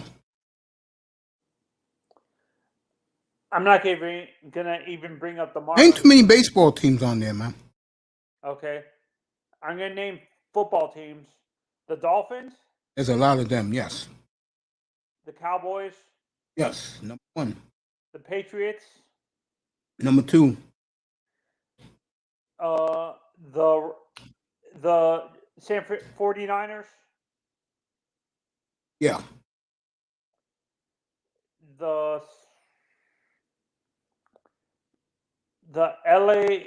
Chargers. None of the LA teams. Chargers. Nope. The Rams. No. Nope. You said not. What other LA team? No LA teams. Oh, no LA teams? No. Okay. Only the Giants in New York. Okay. Any Redskins. Midwestern teams? The Chiefs. The Lions. No. The Packers. No. Community owns the town and the team. No. Okay. The Saint. Mm-mm. I said the Chiefs already. The Atlanta Falcons. Nope. The Houston Texans. Nope. The Tennessee Titans. Nope. The Carolina Panthers. Nope. The Bucks. Yes. The Arizona Cardinals. No. The Seattle Seahawks. No. I'm not even gonna bring up the Raiders. My God, what other football teams would there be on there? Baltimore Ravens. Okay, the Ravens. The Redskins. Yes. Okay. The Philadelphia Eagles. Yes. The Steelers. No. Okay. Family owned. The Buffalo Bills. No, but they're getting there. And you could put the Chiefs in. The Chiefs are valuable because of Mahomes, plus the Hunt family who owns Hunt's Ketchup. They run the team. Okay. I'm kind of Just like the surprised Steelers, their big sponsor, this is why they named the stadium, is Heinz Ketchup. I'm kind of surprised that the Seahawks are not because they're owned by a tech company. Because they're falling off. You have to be relevant. Okay. Okay. A lot of these teams, Tony, are not relevant. You know who got the most teams in what sport? And I can't name them because I don't follow it. Basketball. Soccer. Barcelona. Yeah, those type of teams. They got the most in the top. Yeah. Like teams like Chelsea, Arsenal, Manchester City, Manchester United on there. Yeah. Okay. And on that note, I am out of here, folks. Bye, and man. Zan will be back with me in 2 hours. I'll be back at 7:45. We'll take you all the way through the NBA game, and we'll do stuff after the game. I want to thank Darkness, Manny Mayweather, Nicer, my boy Sean. I hope he comes back tonight before he goes to work. Manzano, and the whole cast of others. Michael Metro, John B. All you guys were great today for the afternoon session. I'll be back in 2 hours, everybody. Manzano will be back with me 7:45, starting right away. Hey, Mace. Yeah. Before you finish your thing, you need to remember you actually should ask your channel members to like the video before the stream starts, because that actually puts it out a lot more. Instead of liking it during the stream, ask them to like the video. If you know how to do this, put a link to your future stream in the description description box below, and they click on that and hit the like button on the stream. I'll start doing that. Hey, everybody, this is the dinner hour. I just had my dinner. Enjoy your dinner, everybody, and I'll see you in exactly 2 hours from now. Take care, everybody. I love you. Manzano, I'll see you in 2 hours, bro. Enjoy your dinner. Okay, bye.